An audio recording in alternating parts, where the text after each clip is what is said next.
On the worst day of my life, my girlfriend cheated on me and even robbed my house with her lover. That guy took my girl and all my food. The girl I loved called me weak and talentless. I'm going to tell you what happened before that.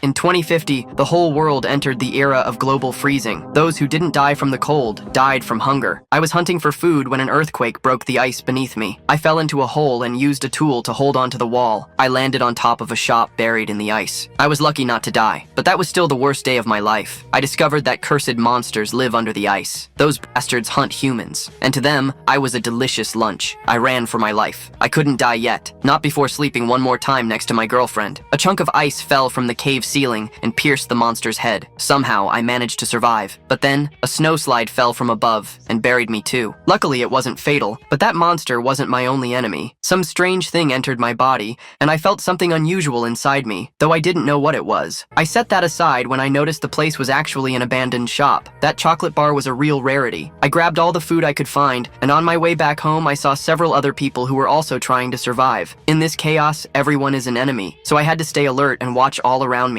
When I returned home, I made the secret knock on the door for my girlfriend to let me in. Every time I came back from risking my life in the frozen world, she warmed me with her hug and whispered things that filled me with fire in the lower part of my body. But first, I always had to lock the door well for safety. I brought her a rarity, a bar of chocolate. She thanked me with a kiss. But when I turned my back and told her I hadn't found any food besides the chocolate, she gave me that look and walked away. A few days passed, and I managed to get more food this time, even enough to start planting. Then my girlfriend made the secret knock on my door. When I opened without thinking, a bat smashed into my head. The hit was so strong, I flew across the room and crashed on the other side. Chen Ming betrayed me and blamed me for it, accusing me of hiding food from her. And because of that, she chose another man to stay by her side. That bastard had the nerve to tell me that someone weak like me couldn't have a girl like her, and that he would spare me from starving and dying out there. They struck every part of my body. My girlfriend laughed at me until the end, and that's how I died. But then something strange happened again. That same sensation. I felt my body tingle, and suddenly I woke up. I was sure I had died. I felt the pain. It couldn't have been just a dream. That's when I looked out the window and understood. There were 24 hours left before the world started to freeze. Somehow I had gone back in time. I remembered that day. In many places, people were protesting against the corrupt government. The rich of high society were having fun and laughing at the poor. The mobsters and thieves were doing their honest work. And now,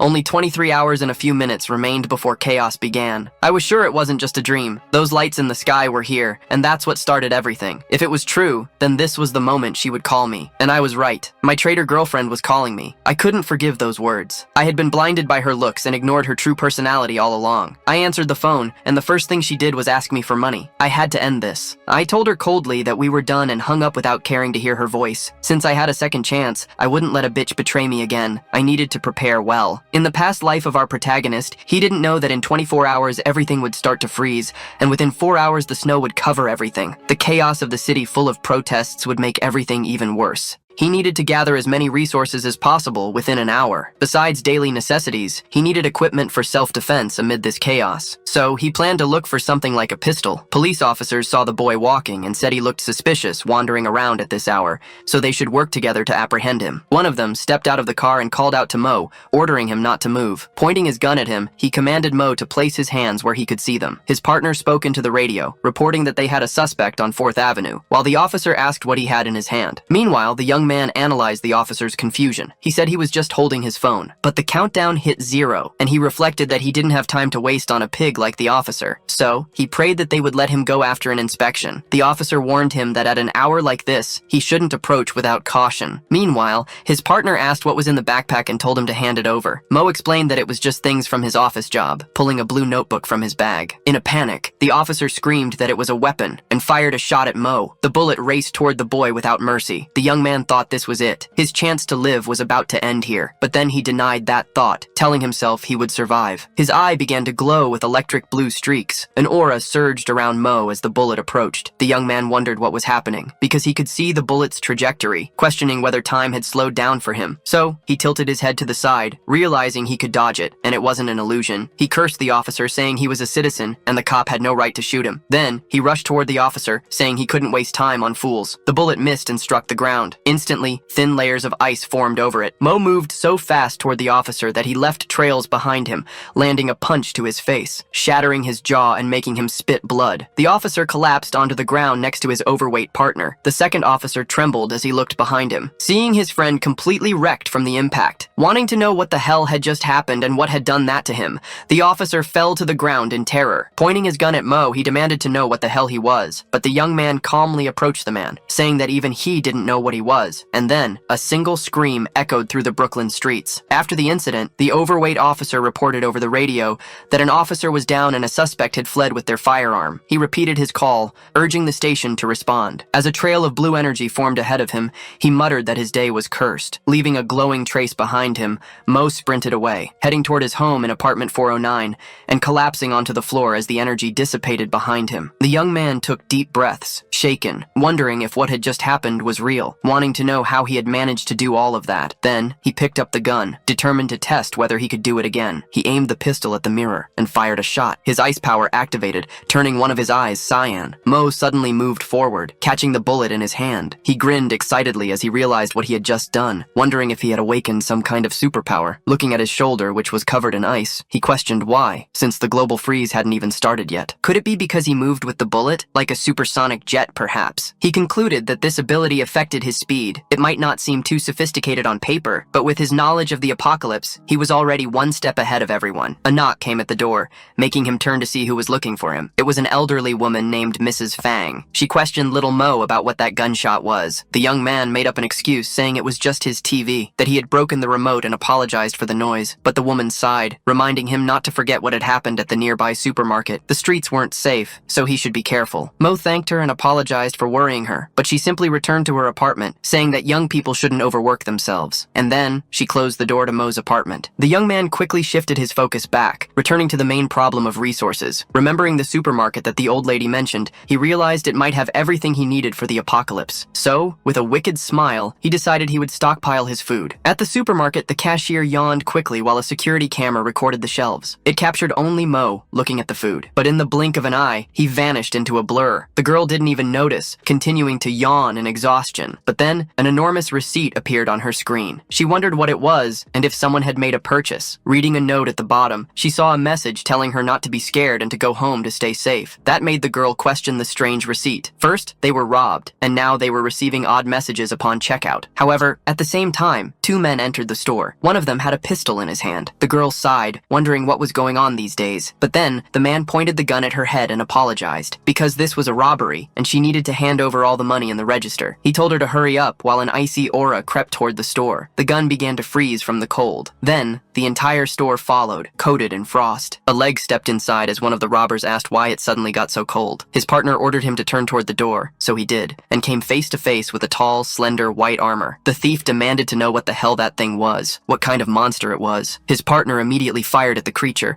but the bullets simply curved around its bluish blood. The thief screamed that they couldn't kill something like this, firing again as the creature's hand reached for him. The monster grabbed the thief while commenting on his face, slowly peeling off his skin with its fingers. Then, it ripped off the man's face, saying he tasted bad. The cashier held up her phone, determined to record this. A video captured the monster devouring the thief. Police officers watched the girl's live stream on their phones, commenting that this format was popular. But then, an error message appeared on the screen, making them wonder if it was a government emergency alert. Suddenly, alarms blared throughout the city, warning all citizens. Mo opened his door, hearing that this was a broadcast from the Department of Logistics and Security for the Homeless. He was surprised. It was starting already. The city was experiencing an unexplained cold wave, and everyone was instructed to shut their doors and windows. The cold wave was coming, and Brooklyn would be the first to suffer. An hour and 9 minutes had already passed since the beginning. Inside Building 58 of the new district, in an ordinary apartment, the alert urged citizens to pay attention. It repeated that this was a message from the Department of Logistics. Meanwhile, Officer Joe commented that it must be serious if they were getting involved. A girl smoked a cigarette while watching the alarm on her phone, and Mo used a screwdriver, thinking that there wouldn't be any setbacks. Luo Delong flicked his lighter and asked if the man wasn't going to talk. Beaten and bloodied, the man weakly said he truly didn't know anything. So Delong pulled out his phone, asking if he still didn't recognize it, demanding to know what was in that photo, because he had drugged the boss's daughter. The man sobbed, insisting he didn't know at the time. But Delong crouched down, telling him that he should start praying, so at least God might have mercy on him. He stretched out the man's hand and drove a knife through it. He mentioned something about counting from 1 to 5 in inside his box. Inside the box were 6 severed fingers. One of the henchmen asked along what they should do with this guy, but the young man said that the sin of lust deserved death by fire, so they should throw him into the boiler. The subordinates hurled his body inside. Then, they sealed it shut. One of them muttered that the boiler was old and might explode, but the other told him to shut up. Luo was waiting for them. However, the henchman near the boiler suddenly noticed something was wrong. A massive explosion erupted from the apartment. His friend grabbed onto his arms while his partner cursed,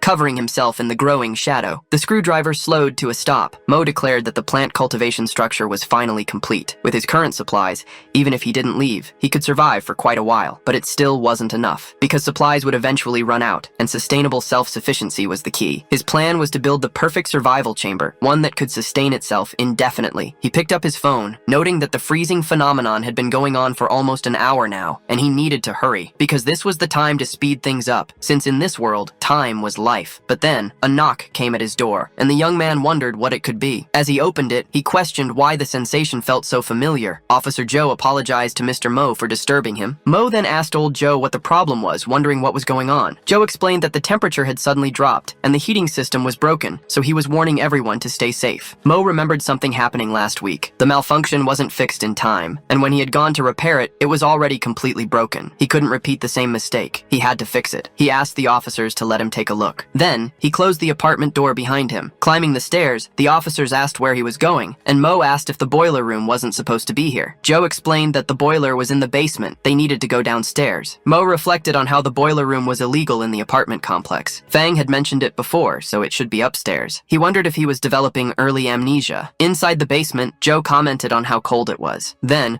Mo noticed something strange about the smoke. It felt like cold air. Joe led him toward the boiler. Mo tinkered with it, saying it should be fine now. But then, he noticed a blue liquid on his hand and wondered what it was. Joe's partner asked if there was a problem, and at that moment, 2 white skins appeared behind him, exploding his head while screaming for fingers, saying that they were growing back. Mo questioned how this could be a white armor, while Joe panicked, asking what the hell that thing was. Overcome with terror, he was paralyzed. The white armor prepared to attack. Mo activated his ability immediately, dashing in front of Joe and pushing him down to prevent the white armor from striking him. He sprinted away, muttering that old Joe had almost lost his head. He noticed that the door was still open, so he bolted toward it. If he ran at full speed, he could escape, but the white armor caught up right behind them with its mouth wide open. Mo wondered how it could keep up with his speed. Then, the monster nearly struck him. Mo questioned if this was happening because he was carrying old Joe, so he picked him up in his arms, apologizing mentally, because he would have to throw him toward the door. Then, he hurled old Joe with all his strength. Joe went flying, shouting, "What the hell is going on?" Crashing outside, knocked unconscious. Mo turned back toward the white armor, but the monster attacked with its head. The young man panted as he dodged the blow. That white armor kept repeating the word finger. Mo wondered if his power was connected to old Joe, trying to understand why this was happening and how his ability worked. He recalled holding old Joe and realizing that without him, his speed increased, but his ability was limited. The monster turned to attack again. Lin Mo blocked the strike, saying that his condition had nothing to do with the white armor, because it was clear that when he threw old Joe, something strange happened due to his energy activation. He wondered if there was some kind of connection between them. Noticing the pebbles on the ground, Mo finally understood his condition. In his past life, humans faced the white armors with no chance of survival, so all he could think about was running. But now, things were different. Now, he was the hunter, and no longer the prey. Mo grabbed a stone from the ground. This time, he wasn't running. He readied an attack, gripping the pebble in his hand, taking a baseball stance, charging his energy into the throw. Then, he hurled it toward the creature. Mo's assumption was correct, just as he thought, because his ability could only affect targets contaminated by his energy. With kinetic acceleration, the energy amplified, and even a tiny stone, when sped up to a certain degree, carried the power of an electromagnetic railgun. Blood splattered onto the ground. It was dripping from Mo's eye. He questioned what was happening, noticing that his blood was blue, and wanting to know what the hell was going on. Mo collapsed onto the ground, vomiting blood,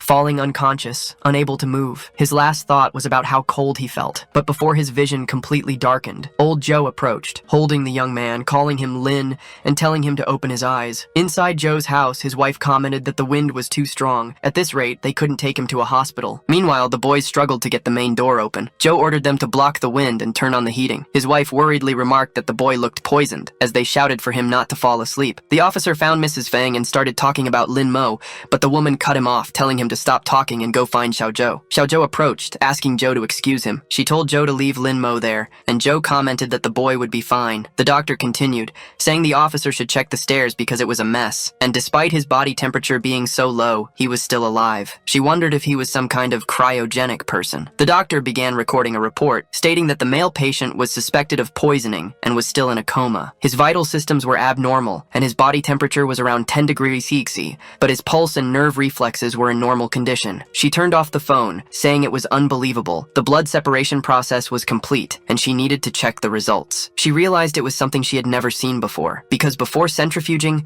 the blood looked no different from normal blood, but afterward, blue impurities were separated. Since the analysis would take time, she needed to continue observing the patient's surface characteristics. Even on his body, if not looked at closely, the markings could be mistaken for veins, but upon closer inspection, they resembled an allergic reaction. Suddenly, Lin Mo opened his eyes. The doctor asked if he had finally woken up, while the young man tried to understand what was happening to him. The woman continued, telling him not to walk around like a headless chicken, while Lin Mo wanted to know who she was. Xiao Zhou lit a cigarette, saying she was an unlicensed doctor and, for some reasons, couldn't reveal her real name, but he could call her Dr. Zhou. She then asked how he ended up in that state, because, to be honest, she had never seen these symptoms before, and wanted to know what had happened in the basement. She was very interested in him. In Brooklyn, the temperature had dropped to 29 degrees C. The world record for the lowest human body temperature was 13.7 degrees. While the human body could tolerate 0 degrees C, prolonged exposure froze tissue and destroyed cells. Temperatures below 32 degrees C caused hypothermia, and humans couldn't survive in 29 degrees C, or with a body temperature lower than 13.7 degrees C. After explaining this, the doctor removed the thermometer from Mo's mouth, telling him to take a look. His current body temperature was 11.5 degrees C.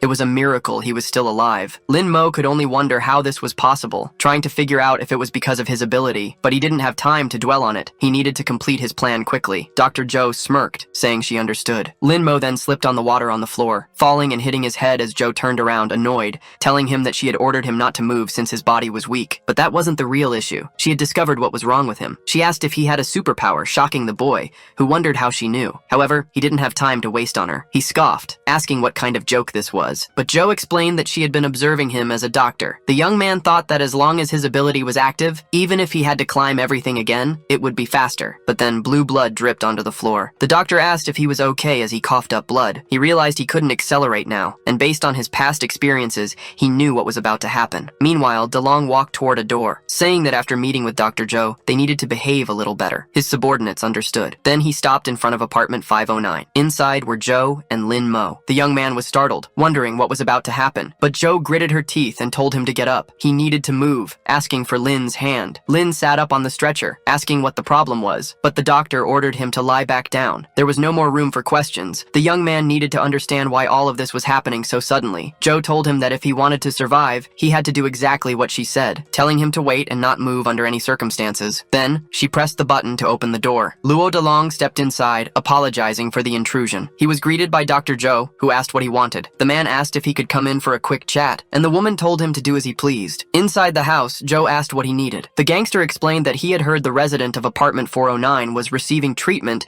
and had something to discuss with him. Zhou replied that the person he was looking for had died from poisoning. Delong simply sighed, saying that was unfortunate. Lin Mo recognized Luo Delong's voice and wondered why he had appeared here, if in his previous life he had been completely frozen before showing up. If he could use his acceleration ability now, he could take Dalong's life himself. The gangster notices something strange and turns around, saying that Dr. Zhou had been working hard all this time, but he had seen the patient blink, so he wanted to be sure that he was lifeless, and asked what she thought about him helping to check. Zhou says that she had already told him the truth. Then Delong presses the ignition of her lighter, saying that the doctor had saved so many of his brothers on the street, and there was no way to repay her, because it was his fault, and the woman shouldn't be upset, but she shouldn't forget who was taking care of the clinic and her, so she should give a quick answer about something. Then he leaves the apartment, telling her to think about it, and Zhou complains that it was nonsense, but she tells Lin Mo to get up because DeLong had already left, and she thought he had many questions to ask. Lin Mo asks why DeLong wanted to take his life this time, since there was no reason like in the past life, and also why Zhou was protecting him. But before anything else,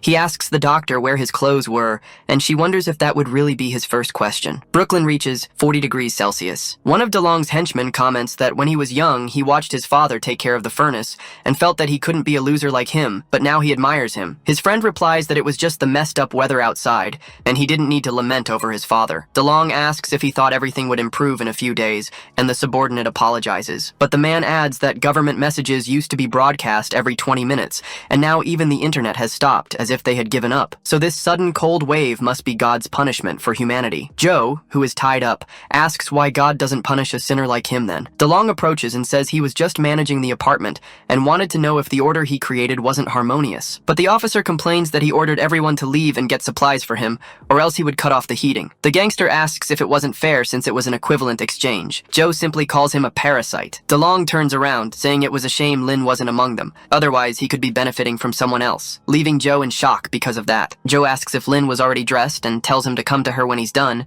but the young man was struggling even to get dressed. He asks what she needed, and the doctor wanted to know if he had any idea how long he had been unconscious. The young man guesses 6 hours, but she replies that it had been 6 whole days, completely surprising him as she explains everything that happened during those days. Since Dalong controlled the heating system, forcing residents to trade supplies for it, many people were forced to go outside, which was the same as losing their lives willingly, since those who went out thought they were going to heaven anyway. Lin Mo curses him, saying that no matter where he was still a beast. Then he asks if there was any way to recover his body. Joe smiles while the cigarette is still in her mouth, saying yes, and if he wanted her to tell him, there had to be a condition, since she runs an underground clinic and she doesn't do charity, and she asks if he would accept. Lin Mo asks what the condition was because he would agree as long as he could do it. Then she holds his chin and says he has to be her research subject and allow only her to study him, reassuring him that her research wouldn't bring him any harm, since, as she had said, she was very interested in him. Lin Mo, with a smile, responds that the deal is done. Then the woman explains that there was a special substance in his blood, but she hadn't yet discovered what it was. What was certain was that it absorbed thermal radiation and converted thermal energy into usable energy for the entire body,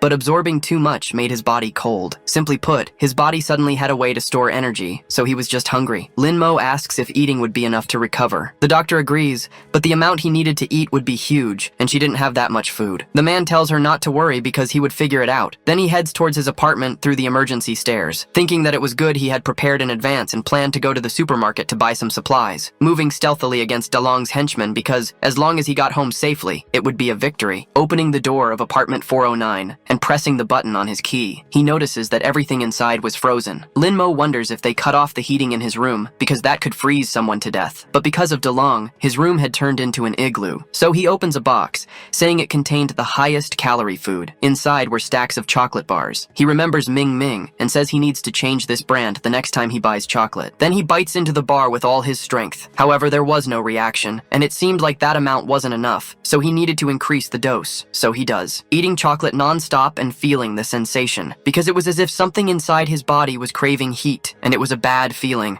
like he was about to lose control. The henchman opened the apartment door, asking why it was unlocked, since the boss was planning to cut off the man's fingers to force it open, but today it just opened on its own, and there were tons of supplies inside. Lin Mo smirks while eating the last chocolate. The henchmen ready their weapons and ask who he was and how he opened the door. Joe, in her lab, reflects that the final simulation report was ready, and she should see exactly what was inside his body, noticing that the reversal process affected neural activity. Therefore, that was bad. If too much glycogen was replenished, he would become different. One of the henchmen yells that it didn't matter who he was because everything there belonged to them. But Lin Mo's previously bluish energy turns red as he enters a state of madness. 72 hours earlier, Joe went to the boiler room and asked what the hell had happened there to turn room 409 into this, noticing something strange forming on the floor and wanting to know what it was. But she collects it as a sample, saying it was interesting. However, a camera was pointed at the place. She says it looks like she'll have to go to the security room to find out the truth. From a recorder, a man starts an announcement, telling all residents to pay attention, because they should distribute supplies rationally to avoid waste. DeLong's henchmen grab Joe by the arms, saying he was too heavy, but his friend reminds him not to forget what the boss said and to keep an eye on the boiler. DeLong continues, saying that all residents must pay a small compensation in exchange for heating, and a drunk man asks if this was some kind of joke from Joe, but his colleague replies that it didn't seem like the old man. Then the gangster explains so that everyone understands the seriousness of the situation, walking over to the heating switch, saying he would turn it off for a while to save some resources. With his lunatic expression, he shuts it down. Lin Mo suddenly wakes up, facing a man who asks if he hates. The boy was dressed like a prisoner and asks what he was supposed to hate. Then the figure asks if he hated DeLong, repeating the name Luo DeLong. Lin Mo replies that it was obvious he hated him, grabbing one of the henchmen by the neck while emanating his energy. The henchman is surrounded by a red aura. Then Lin Mo's eye turns the same color. He thinks that the henchman was Luo DeLong, saying that human flesh and beef tasted similar. Then he hurls the man far away, sending him out of the building and making him crash to the ground while burning in red energy. The people outside are shocked, seeing the completely charred body in front of the building, saying that he looked like he had fallen from the 4th floor. His friend asks what the hell just happened, and who Lin Mo was, wondering if he was an alien as he approached him. He notices the energy and questions if it was a red aurora, quickly realizing there was no way to win against Lin Mo, and rushing at the man, planning to do whatever he could, but the hooded figure smiles. Seeing the image of Luo Dalong in the henchman, he uses his speed to appear behind him, shocking the boy with his incredible speed. Lin Mo calls him to come at him, trying to provoke him, and so the henchman swings at him, but the man was no longer there. Trying to strike again, Lin Mo appears behind him, thinking of Luo Dalong, telling him not to move. Then the hooded figure prepares his hand, stretching it back as the henchman runs toward him, and then activating his power with his eye, dashing forward and slicing the man's body in half. Someone suddenly opens the door. Ming Ming calls out to Lin Mo, shocking the boy with her presence. He looks at Ming, who was pointing a gun at him, then shooting a dart toward his stomach. He asks why. Joe says it was just insulin, making Lin Mo's aura dissipate. And as he falls into her arms, the doctor explains that it was to break down the excess heat in his body. But she looks ahead, astonished, because all the plants had bloomed. She wanted to know what had happened there. Hunger is a catalyst for human atrocities, from eating each other to wars, which are things that repeatedly occur throughout human history. But as agricultural technology developed, human society gradually stabilized. However, hunger never left them, for in a frozen world, cultivation is an almost impossible task. History was about to repeat itself, but there is always an exception, so Lin Mo sleeps with his head resting on the plants. Joe comments that he hadn't been awake for long, and would have to sleep a little more, apologizing, but she wanted to know what all of this was, picking up a tomato with her hands. She takes a bite of the tomato shortly after. The doctor tries to analyze the taste, saying that it wasn't bad at all, and the quantity was enough to feed the entire building. 2 people walk through the snow. The stomach of a girl growls, and she feels embarrassed by the sound. Her partner asks how she's feeling and if she can hold on, but the girl simply says that it shouldn't be a problem. Then her friend touches his coat and says he just remembered a chocolate bar. She tries to be polite and refuses, but the man says that the bar was almost taken by Dalong, and he thought it was in this coat. His wife tells him to stop looking and asks if he doesn't remember, because they gave the chocolate bar to their daughter that morning. The husband turns to her, stunned, then he laughs, saying he completely forgot, depreciating himself, saying he was useless, while a claw appears beside his head, destroying the man's face with a single strike. His wife stands in despair at what just happened. After all, they were facing a massive white-armored creature that held her husband in its hands, then devouring the rest of the man's body. His blood splatters onto his wife's face, and the white-armored creature says she looks delicious. The woman looks up and asks what that thing was, but someone blonde yells at her not to stand still, so she turns toward the voice and runs to escape the monster. The blonde shouts for the girl to come to him, and to run if she wants to live. The woman runs away from the white-armored creature, but the monster tries to grab her with its hands, and the girl only glances back, tripping in the snow and tumbling away. She falls hard onto the ground, and tries to get up while the monster chases after her, crying as she pleads for her life. The blonde grabs a bottle of alcohol with a rag and ignites it with a lighter, throwing it toward the creature, which gets hit, triggering an explosion. Sparks of fire land on the woman, while the creature is engulfed in flames, screaming that it hates the heat, giving the wife a chance to escape. Facing the building, she thinks the monster might not have followed her. Seeing an elevator, maybe she could be saved, but the monster was still behind her, completely shocking the woman, who desperately wanted to live. She cries again and repeatedly presses the elevator button, and the white-armored creature keeps calling out to her. The girl screams at the damn elevator to hurry up, but the blonde appears, ordering her to close her eyes, completely surprising the woman, who wasn't expecting it. Lights begin to flash, blinding the creature, which screams that it hates the brightness, and the blonde raises his hand,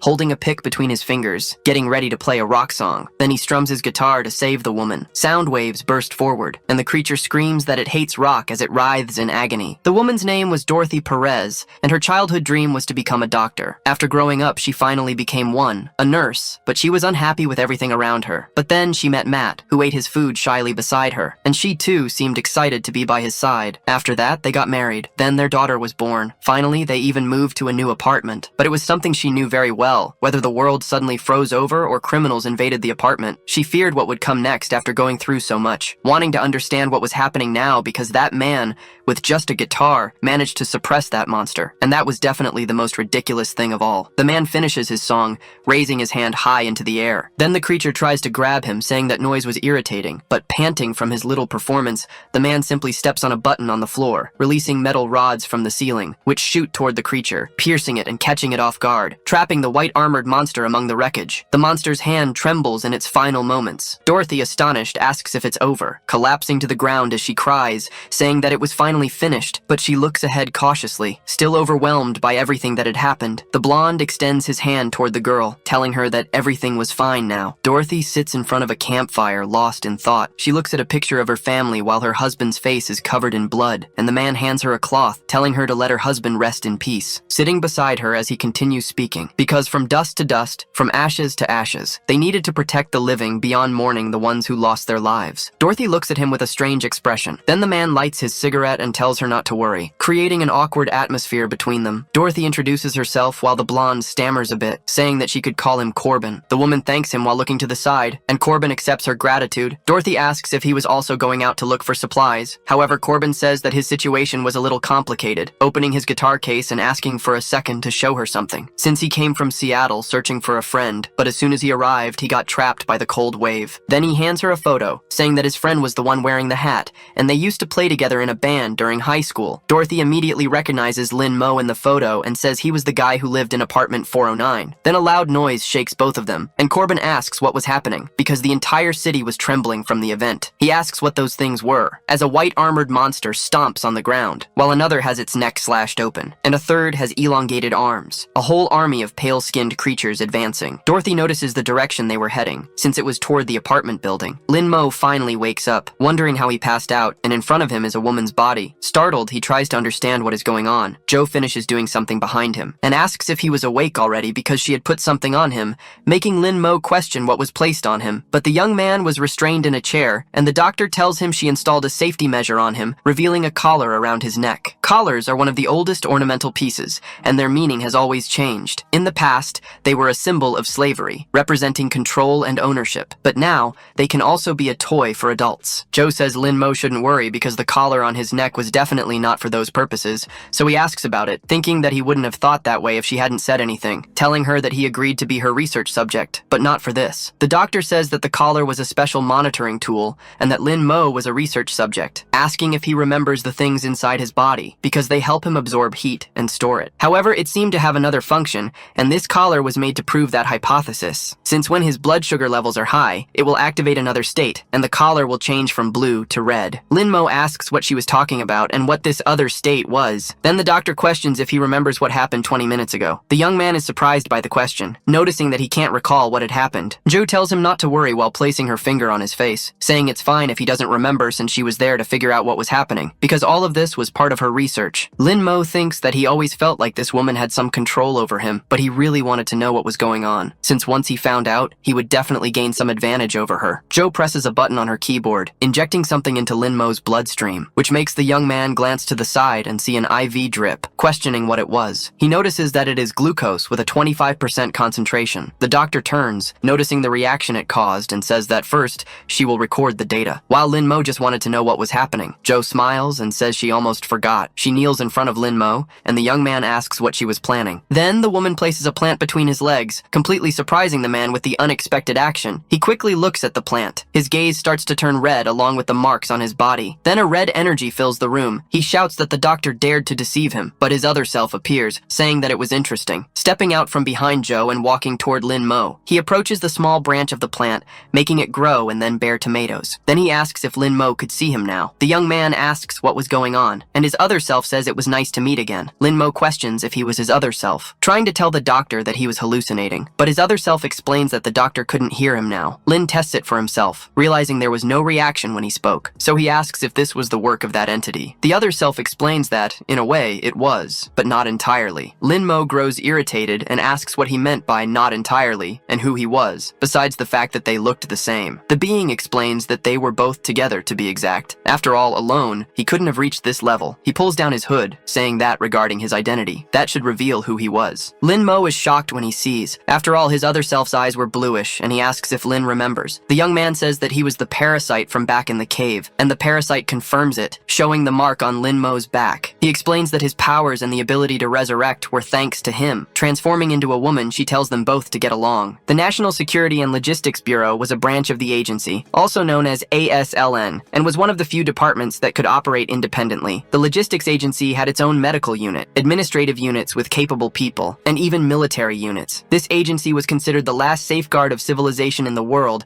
after the government collapsed, and someone calls out to Xiaoluo, asking if the network had not yet been restored, while the woman had a photo of herself and Joe on her desk. Xiaoluo says that Miss Barbara had asked the same question 28 times in the last 2 days. Then Barbara sighs, looking at her partner. Xiaoluo begins to explain about the information department and a hardware issue, but Barbara shouts that she already understood. She has the surname Ripley and is a level 4 leader in biochemistry, saying that, to be honest, they were just passing responsibility around. Barbara asks if the report was complete, and Xiaoluo says it was almost ready. The woman says that was good enough, and that it should be sent to her first, and her subordinate questions about the rest. With disdain in her voice, Barbara says that the bald guy wouldn't read it seriously anyway. Because the situation was urgent now, she opens a government document. She thinks that it was all starting again, and her bald boss complains that this was not the time to discuss such things. Frank Kordick, a level 2 minister, shouts that first, there were climate changes, then cyber attacks, rendering communication useless. And even the frontline operators had been out of contact for 48 hours, not to mention that their agents had not been properly activated. Therefore, they were in trouble and needed to act. He says that war never changes, and his soldiers, but he is interrupted by a kick from Barbara straight to his lower parts, saying that he shouldn't be worrying about political matters right now. In the sample observation room,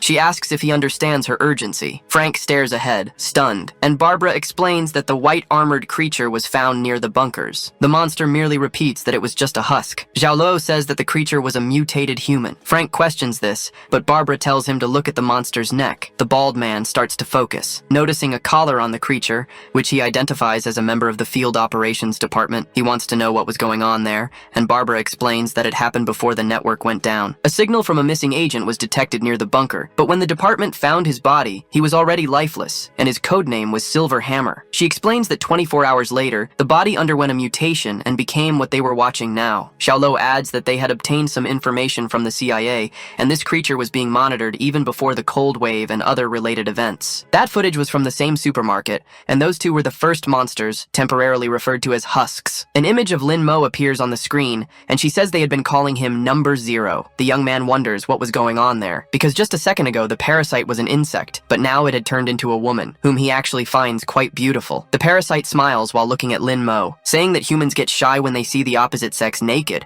then sitting on the young man's lap, making him wonder if it was an illusion, because the surroundings seemed as if time had frozen. The parasite says he could think of it that way. Lin Mo is startled, asking if she could hear what he was thinking. Then the parasite explains that yes, she could, because they were now fused, and Lin Mo complains that the explanation was weird. The woman says he could only see her because of Joe's sugar, and Lin Mo realizes it was an illusion, then asks if the parasite had been activated. She twirls her hair in her hand and says that, strictly speaking, that was his blood, and that was the part that granted Lin Mo his abilities. The young man asks why she was parasitizing his body, and the woman says he was a curious creature, because she was different from humans and didn't belong to this dimension, making Lin Mo repeat that statement in disbelief. The parasite continues, saying that they needed to parasitize the bodies of natives to gain the ability to understand this dimension. The young man complains that it sounded like something out of a cheap romance novel. The parasite says her race has no name or definition, traveling between dimensions without perceiving time, but unable to interfere, needing hosts to break barriers. However, she admits it must be hard for humans to understand, saying that they wanted to hear their own names and see the castles built over time, yet they couldn't interfere with the world, questioning how they could prove their own existence. Lin Mo asks if this was existentialist philosophy, because from what she was saying, she sounded quite lonely. The parasite is suddenly surprised, then bursts into laughter, asking if he was feeling sorry for her, and if this was what humans called empathy. Then choosing humans as hosts seemed to have been the right answer. She embraces him, saying that his current expression was cute, but she had some bad news. Since the moment they fused, Lin Mo had become a target for the husks. The white armored creatures advance toward the apartment, taking the form of wolves that gather together. Their leader comments that the scent there was of food, but he also smells an enemy, ordering his group to move toward the building. The creatures crash into the structure. Lin Mo asks what the parasite meant by husks, and she responds that he would find out soon. However, if he needed anything, he could seek her out since he now knew how. Then the parasite claps her hands, and time resumes its normal flow. Meanwhile, a vial falls close to the ground. A severed head lands beside it. A girl runs away from a white armored creature, in a corridor filled with lifeless people due to the sudden attack. The building's residents run, rushing down the stairs,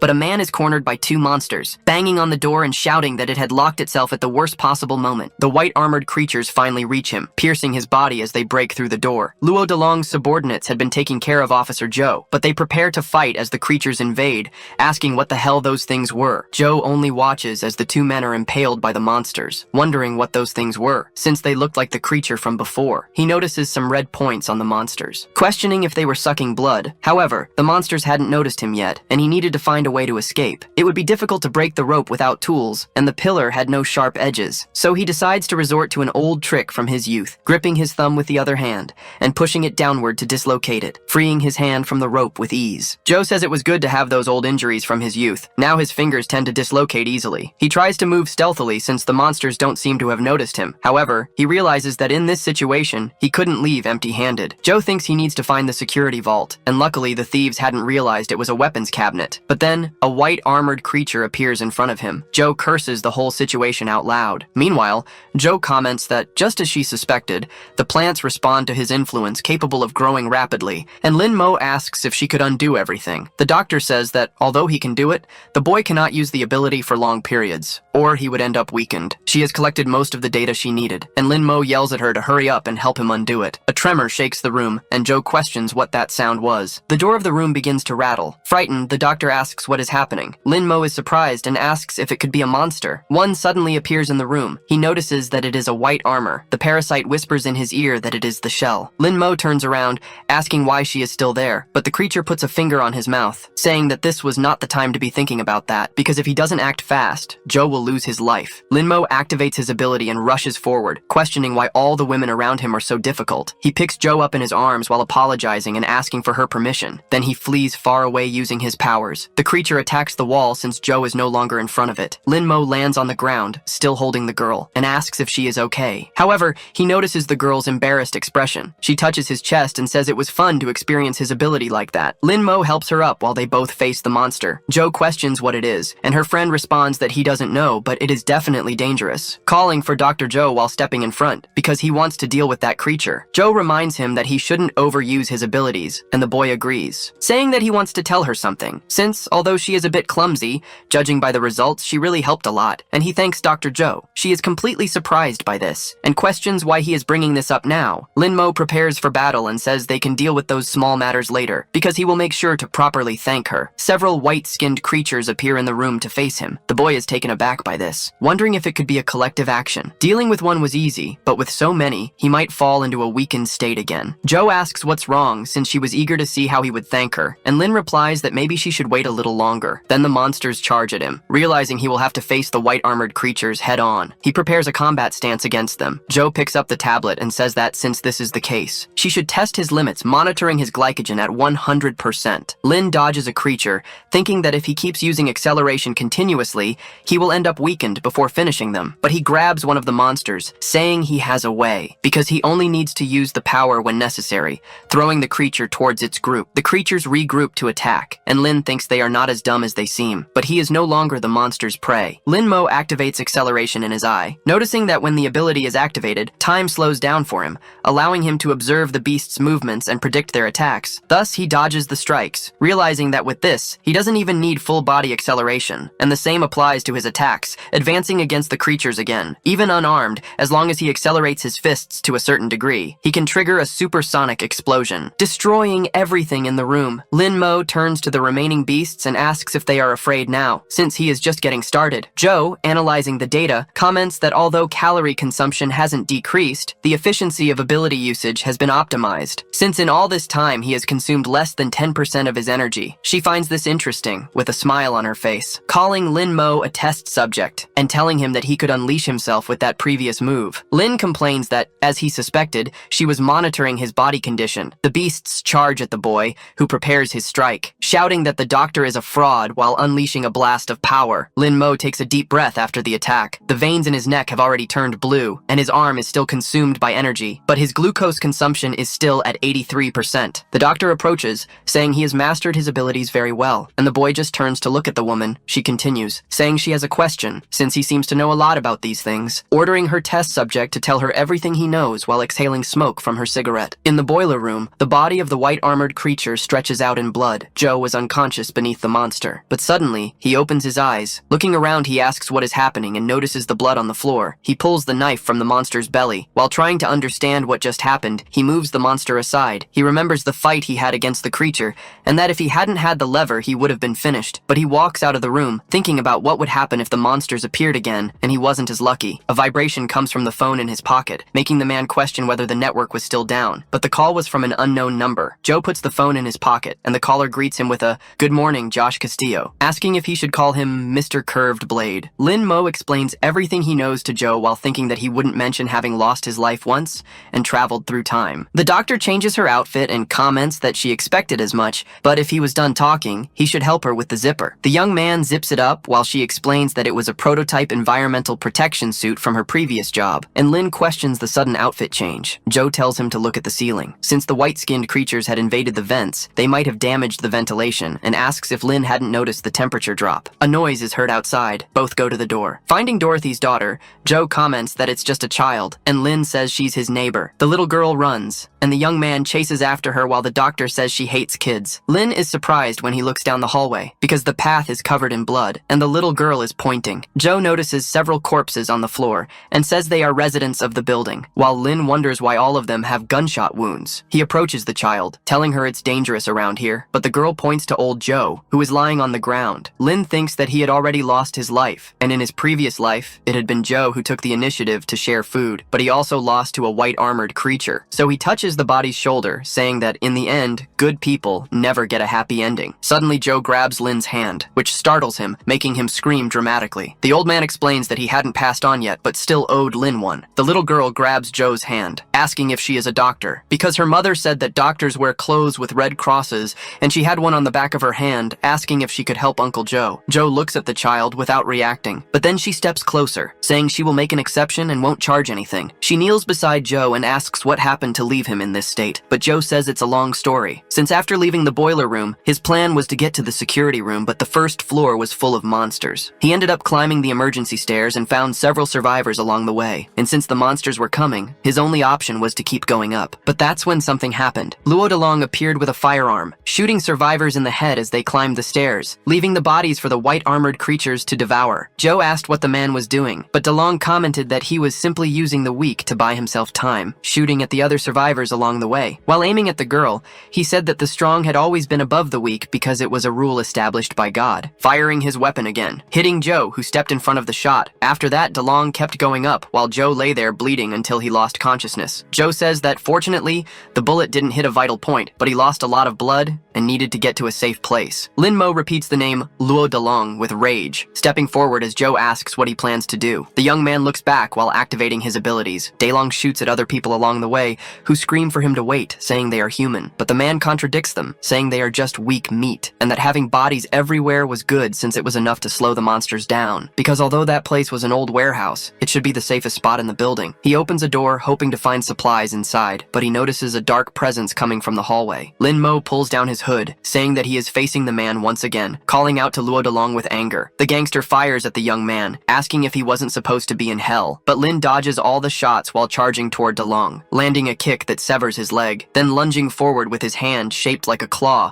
slicing off the arm holding the gun, and grabbing Delong's head with his hand. The man asks why he is doing this while Lin heads toward the balcony, since he hadn't even done anything to him yet. Lin Mo questions how he could say he hadn't done anything, but then he realizes that nothing from his previous life has happened yet. But after coming back, he never sought revenge, as he only wanted to create a safe place for himself. However, looking at the situation now, that had been foolish, as innocent people lost their lives. And all of this made him furious, but it was clear that his anger wasn't just toward Delong, because he also felt anger toward himself for being such an idiot, burning Delong's body with his power, and hurling it toward the white-skinned creatures while declaring that now, if he were to do it again, he would do the same to his enemy 100 times over, because that was the law of the frozen world. Joe and the little girl warmed themselves by a fire. Joe comments that the building manager used this place as a storage room, so it could be useful to them since there were still some supplies left. Lin Mo sits in the corner near a crate, thinking that he finally got his revenge, but it didn't feel like it was enough. The doctor interrupts him by smacking his head, asking what he is thinking. Since she already suspected he had issues with that bastard, and it was normal for people to become compulsive when they had great power, but in Lin's case, it was different. Thanking him for getting rid of DeLong, Lin asks if she also had problems with a gangster, and the woman recalls moments from her past, with him pointing a gun at people. The young man stands up and says the doctor doesn't have to answer if she doesn't want to. Since they would be staying there for now, and because it was used as storage, the heater didn't work. And seeing how the place was, everything still seemed intact. But old Joe was injured, and Maggie was just a child, so they wouldn't be able to rely on the fire in the barrel forever. With dangerous white-skinned creatures outside, they needed to reinforce the room's security, and they could use the available materials for that. However, if they wanted real warmth, they needed to go to the power room. Joe comments that the building is full of monsters and fears what could happen if they don't do something about it. Maggie suddenly sneezes while they are talking. Lin says she could end up with hypothermia if she stays still like that, and Joe explains that there is only one way. Inside a garbage tunnel, footsteps are heard. Mo suddenly falls out, landing face first on the ground, grumbling about it being the garbage tunnel of all places. But he is surprised when he looks ahead. Seeing a creature that looks like a core, he wonders if the white-skinned beings have fused with the residents, forming a nest. He turns around, noticing a strange noise, wondering if it could be a white-armored creature, but Joe suddenly falls on top of him. On the ground, Lin comments that the doctor is stopping him from getting up. The doctor retorts that she can move if he takes his hand off her. A sudden noise is heard, and she signals for Lin to stay silent. Then the creature looks to the side, passing by them unnoticed. Joe asks what that thing was, and Lin wants to know why she even came there. She explains that 2 people are needed to operate the power room, and since Lin's body is in a weakened state, he might pass out there. The monster then suddenly charges toward the wall where they are hiding. The young man wonders what kind of monster that is, as it is different from the other white-armored creatures, and he is too weak to fight it now. He could end up dead. According to the doctor, the white-armored creatures don't eat people, they only drain and store their blood, but he wonders where all that blood is going. Maggie looks out the window and asks Joe what is happening, shocking the old man with the terrifying sight. Since the white-armored creatures are spreading across the building, and a female is lying on the ground with an immense belly. Corbin comments that she looks lifeless, and Dorothy says she won't attack them anymore. However, a light appears from the building, and a man is identified as Morse code. Dorothy asks about Morse, and Corbin explains that it is a signal language, allowing communication through different letters of the alphabet and numbers depending on the pattern used. Joe, from the window, signals with the light, saying that they should understand and not go there. Corbin is surprised by the code, and Dorothy questions what they are trying to say. The young man understands little, but tells the woman that they are asking them to go there. Both move toward the building, while Dorothy appears hesitant, and Corbin says that her daughter should be there, but Joe does not want the 2 of them to take that path. Still in the nest, Lin thinks they need to follow that route, but a white-armored creature is blocking the entrance. He has no choice but to fight the monster. Cracking sounds come from the ceiling, drawing the creature's attention. Lin and Joe take the opportunity to move forward, thinking that this was a perfect distraction. The doctor comments that the veins on the floor seem connected to those who lost their lives. Lin agrees and says it's bizarre to use humans as part of a nest, when suddenly something emerges behind him. It is a white-armored creature with a skeletal structure. It takes on a humanoid form, resembling a lich. The creature shoves its hand into its own belly, pulling out intestines and using them to forge a sword, then swings the weapon downward. Lin senses something strange and curses the monster. He pushes Lin aside while accelerating his step. The creature charges to strike both of them,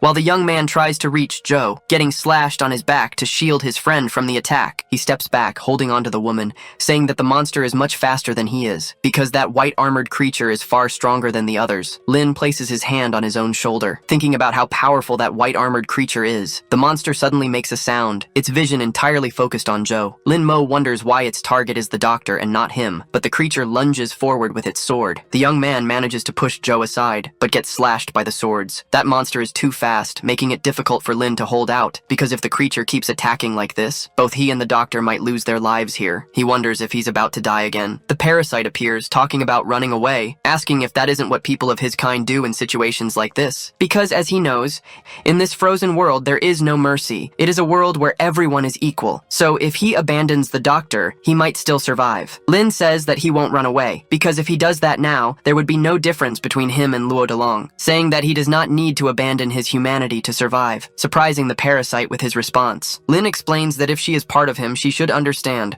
When innocent people lose their lives, his chest aches, and he feels suffocated. That pain is his humanity suffering, just like the fossils of his ancestors, which bear fractures proving that they did not abandon their companions. Therefore, Lin can only think of one thing now, Since he has this power, he will make sure to use it to his advantage, forming veins across his body and horns. The symbol on his necklace begins to be consumed by the veins. As the white armored creature charges toward Joe with its sword, the doctor is frightened and starts sweating, but the creature's attack is blocked. A bluish-white armored creature stands before her, and Joe asks what it is. Lin is that monster and declares that with this power he will protect people. He notices that he looks similar to that white armored creature, but he clenches his fist, as he does not feel the same as it. The young man releases energy into his hand, and his monstrous body takes on a blue glow. The parasite comments that this is interesting because it seems she made the right choice in selecting him, and the young man will now feel the essence of power. Lin then charges to punch the creature, landing a blow that the monster defends against. He advances again, attempting a horizontal kick, but the monster dodges. Lin has become faster, but it is still not enough, as the monster continues to evade. Joe questions what is happening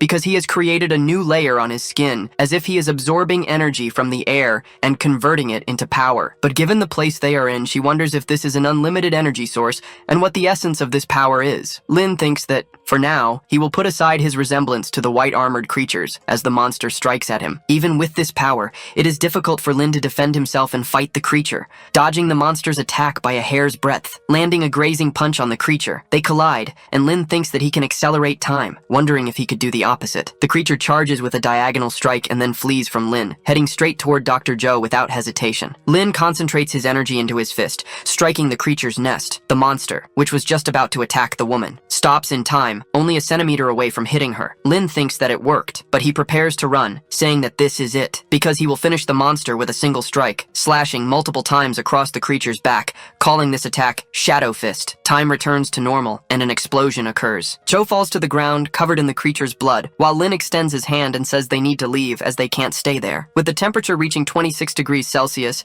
Joe comments that they did it, while Maggie cheers because it's warm, and says she wants to see her mother. A noise is heard in the cell, and Joe asks what it is, wondering if it could be a white armored creature. Lin opens the door, informing old Joe that he's back. The old man greets him, saying that they finally returned, but the young man asks what happened to him, while Joe tells him not to get agitated, because if the wound opens again, she will have to stitch it up. Joe says that a while ago, he heard a noise in the ducts, and it could be a white armored creature. Lin looks at the ducts, wondering about the noise, saying that it could just be the old pipes settling. He tells old Joe not to worry, as it's probably just an illusion, and the white-skinned creatures were concentrated on the lower floors. However, the duct suddenly collapses. A strange figure falls in front of them. Joe raises his crowbar, saying that he was right, while Lin activates his power and asks if they had turned into a blood nest, but Maggie calls out for her mother. Dorothy responds to her daughter, asking what she is doing there, while Corbin complains that it's the heating duct and it's way too hot. Maggie explains that a white armored creature invaded their home, and a blonde uncle shot many uncles and aunts, but Uncle Joe saved her, though he got injured, and the dark-haired uncle saved him. Corbin calls Lin Mo a smelly brat, surprising the young man that someone knows him. The blonde man rushes toward him, saying that he missed him a lot. Lin tries to recognize who he is while stepping back, but Corbin hugs him, saying that he walked all the way from Aberdeen and crossed the entire continent. The young man immediately activates his ability, punching Corbin in the face and asking how he dares. He wonders why Corbin feels so familiar, while the blonde asks how he could do that. After all, not even his father hit him. Lin wonders if this person is also from this timeline, like the doctor, and seems to know him, but he never had any friends in Aberdeen. Corbin clings to Lin's arm, saying that he is going to form a new band, and Mo will be Slash's right hand while he will be Hendrix's left hand, as Maggie asks if the two of them are friends. Lin is shocked because he just wants to know who this blonde man is, noting that the differences in this timeline compared to before could be explained by the butterfly effect. After all, the future had been altered, but there was no explanation for Corbin, saying that he could only ask the parasite. He enters his mental world and states that he has some questions for her, but receiving no answer, he reflects that she always appeared on her own, but when he looks for her, she doesn't respond, saying that the parasite is really selfish. Joe interrupts them, saying that this is no time for reminiscing about the past, but Lin retorts, saying that he doesn't even know him, and Corbin complains that he came all this way just to have fun at his expense. However, the doctor asks about the current situation, because even though they solved the heating problem, there is now a much more serious one, as those white armored creatures seem to be the offspring of that mother, and these nests are sending blood to her. Soon, this building will be assimilated. If they keep ignoring this, once the blood nests take over, Lin finishes her sentence, saying they'll have to face the white armored creature with the intestine sword, saying that if that's the case, with his power, he could take it on, but Joe tells him that it's not that simple. Since the indicator light is constantly blue, and after using Heisha, it shines even brighter. Lin wonders if Heisha is that black form, and if it also consumes a lot of heat. Joe confirms that activating this state consumes a great amount of heat, and right now, there isn't enough. But he is the only one capable of fighting the white armored creatures, and the situation is dire. Mo reflects that if he wanted to survive and continue protecting, he needed warmth. Then he says he had an idea. He asks the doctor if there were any spare planks, and Joe says they were there but wants to know why. Lin takes the sword from Joe's hand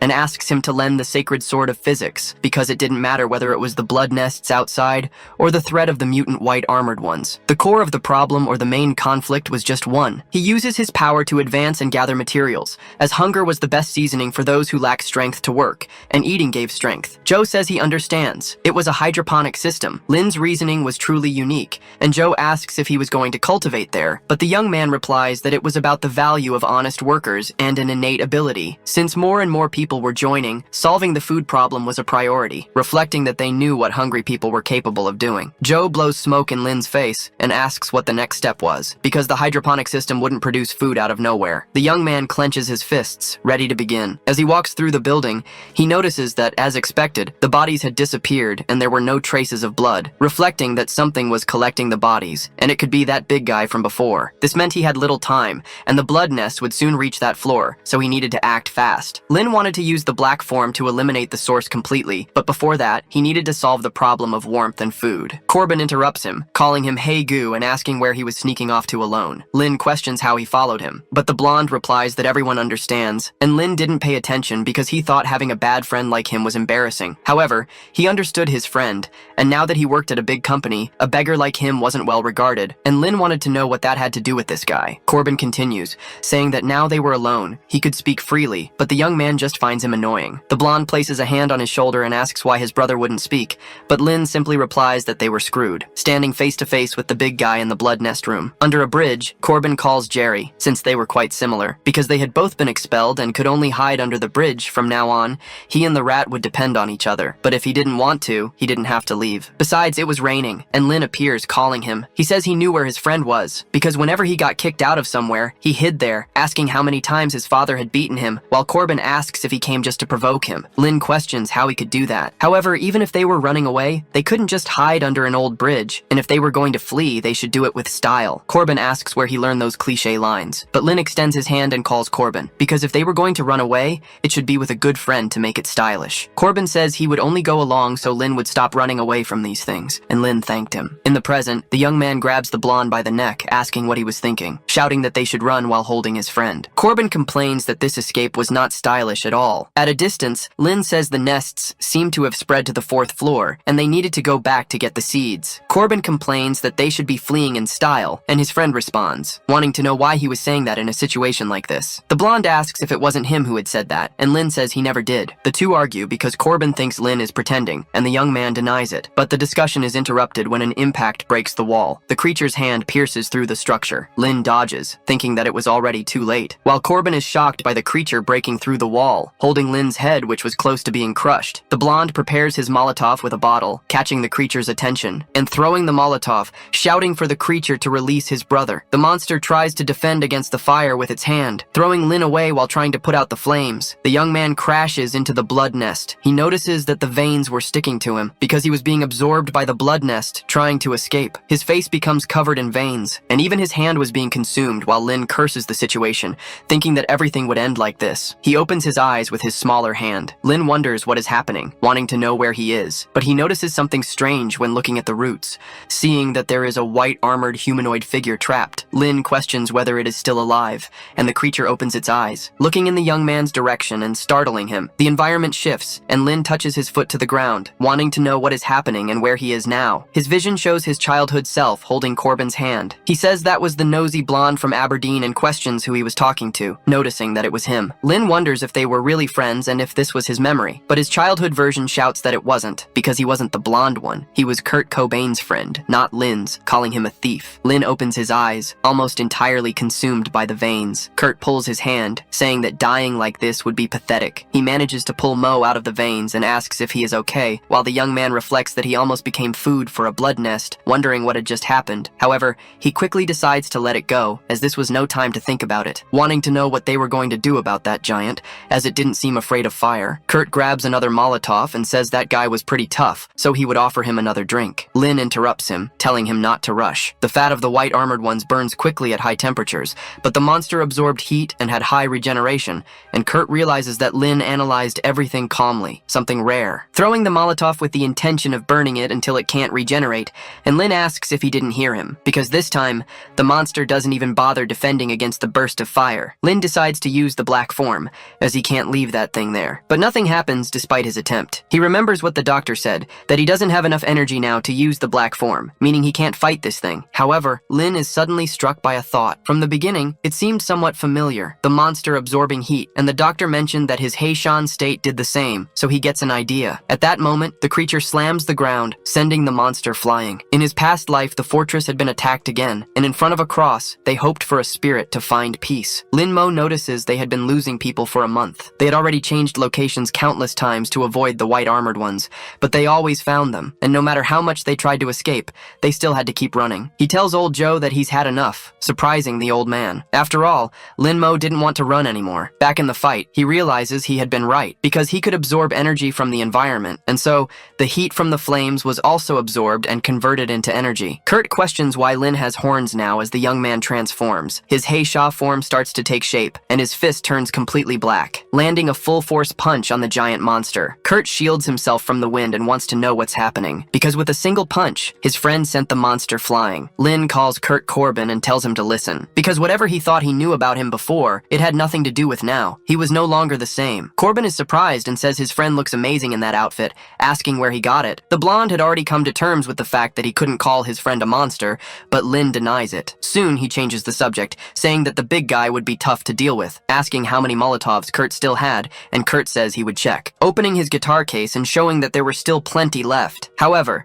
the monster regains consciousness thanks to the punch and stands facing the two of them. Corbin asks what they are going to do and if they are going to run. Lin wonders if he should flee, having visions of what happened in his past. The young man becomes more determined, deciding that he won't run, because running away would make things boring. Corbin looks at his friend, thinking that he has really changed, calling him by the nickname Little Black. Lin reflects that the monster wouldn't be so easily defeated because, even though it had regenerative abilities, it was still very slow, stepping on the monster's head. The young man prepares his fist to punch, causing multiple holes in the creature's body. Lin jumps back to retreat for a second, saying that now it was Kurt's turn. He throws all the Molotovs that were in the guitar case, causing a massive explosion against the monster. The creature's fat was flammable, so as long as the wound was deep enough, the fire would burn the fat, but it wouldn't take long for it to regenerate. Thus, Lin brings his hands together to attack while it burns, because he would absorb the heat from the burned fat of the white armor, and use the flesh and blood of his enemy for his own benefit. His monstrous form grows wings on his back, and his energy emanates more powerfully. He stomps on the ground with force, advancing rapidly, destroying everything in his path with his explosion of energy. Lin uses his foot to stop the impact, pointing his finger at the creature, and then getting close to it, he places his finger on its nose. The kinetic energy causes the entire structure of the creature to be destroyed with a mere touch. Corbin watches from afar and asks if that was a sound barrier, while Lin reflects that as long as the entire body is destroyed, even the strongest regenerative ability is useless. However, he only managed thanks to Kurt, and although he seems suspicious, he was truly helpful. He helps his friend up, asking if he is okay while thinking that he looked sloppy but wasn't an idiot, and Kurt questions why he is being so polite, asking if they were going downstairs to do that again, making Lin think he was an idiot. Corbin yells when they enter the apartment. In room 409, he says he finally understands, because they were there to get seeds and the nutrient solution, questioning when his friend learned about agriculture and how he got all these things, wanting to know also when he got his powers, but Lin mentally complains about finding an idiot even after being reborn. On Lin's necklace, a voice is heard trying to communicate. The young man is surprised while Corbin asks where he got such a cool necklace. Mo tells him to shut up and places his fingers on his nose. Corbin yells that he is hurting him and that he is bleeding, and Joe asks what the two are doing. Lin asks if the necklace was for communication, and also explains that he only managed to reach the room. The doctor announces that she has good news, because they found some old things in the warehouse, like this old radio station. They also found gardening supplies, which the housewife probably used for planting flowers. Lin asks if that was the good news, and the doctor continues talking, because she had a personal request. At the doctor's house, Lin reflects that he couldn't believe he had returned to this place. Corbin comments that even that trashy building had a lab, and his friend says it was a clinic, but he was right. As they search for the capsule, the doctor doctor wants, seeing a giant flask and asking what it is for, because it seemed real, and what Kurt said might be true. The doctor might not actually be a doctor. He sees a biohazard warning and wonders if the doctor was studying the white armor, wanting to know who the hell the doctor really was. Corbin turns on the computer, and Lin asks what he is doing, hitting his friend on the head and telling him not to mess with other people's computers, asking what if he deleted the doctor's important information, but Kurt says he wasn't an idiot. Lin has a sudden realization and thinks about the information, telling Kurt to leave and calling him a lackey, which enrages his friend. Lin tells him to go and gather useful supplies, but Corbin tells him not to kick his guitar. He sits at the computer because he might find something important. Lin finally finds information on the computer, seeing a photo of her younger self and noting that she was shyer, also noticing the ID on her neck. The young man understands that the doctor was hiding things from him. The base door opens. Joe greets Lin for returning, asking how it went, and Corbin explains that everything went well while Joe listens to the conversation, distant, watching the people. Lin explains that he managed to collect some seeds that were in the room due to the limited number of accessible floors, and unfortunately, he didn't find anything to eat directly, while Joe says it wasn't his fault, but Luo DeLong's for stealing the supplies. Then he asks for help planting, but Lin refuses since old Joe was injured. Zoe offers to help since she knew a bit about botany and biochemistry, and could be useful, asking if Lin didn't think so. The young man agrees, looking suspiciously at the doctor, but Kurt interrupts them, saying that he would help too,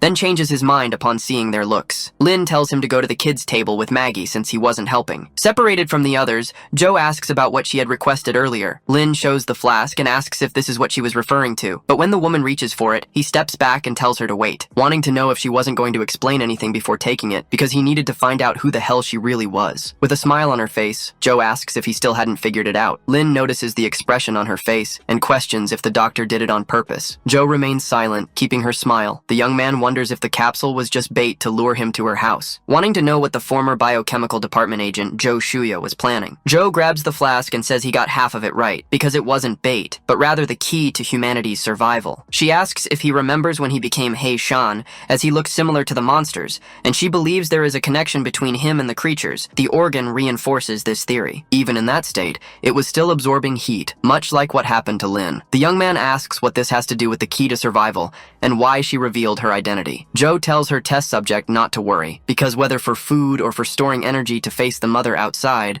they needed to solve the planting problem quickly. And if she isn't mistaken, when he created the hydroponic tank, he was thinking about using the red limit state to accelerate plant growth. In other words, the key to everything was Lin entering the red limit, but he didn't have enough energy to fight, let alone reach that state. Even if he could absorb heat from the surroundings, he still wouldn't be able to, because his storage organs weren't efficient enough yet to allow it. So if she could add this organ, they could have a more efficient absorption system that would enable Lin Mo to enter the red limit. Lin stops, intending to think for a moment, but Joe presses the flask against his abdomen, summarizing that to survive, he needs to insert that into himself. The young man asks if there wouldn't be any rejection reaction, but black veins begin to spread over the flask. Joe asks what that is. Then the veins form a face and an immense force. Lin Mo also doesn't know what is happening, wondering if the Black Fury wants a piece of the white armor's flesh. The flask shatters on the ground, and Joe analyzes that the young man's body couldn't wait any longer. Thus, he enters the red limit state, collapsing to the ground as a creature emerges from his back. The doctor wonders if his power source came from a parasite, wanting to know how he could fit such a massive entity inside his body. Lin simply smiles in the red limit state. It was time to plant. He says the seedlings mature naturally, and the shelves were sterilized, free of green algae, with only a few things missing. But he hears a noise from the top of the shelf. Maggie touches a plant and asks what it is because it's so small. Lin says it's a lettuce seedling, and the little girl asks about seedlings. So the young man explains that it's a baby lettuce, just like little Maggie. The girl disagrees,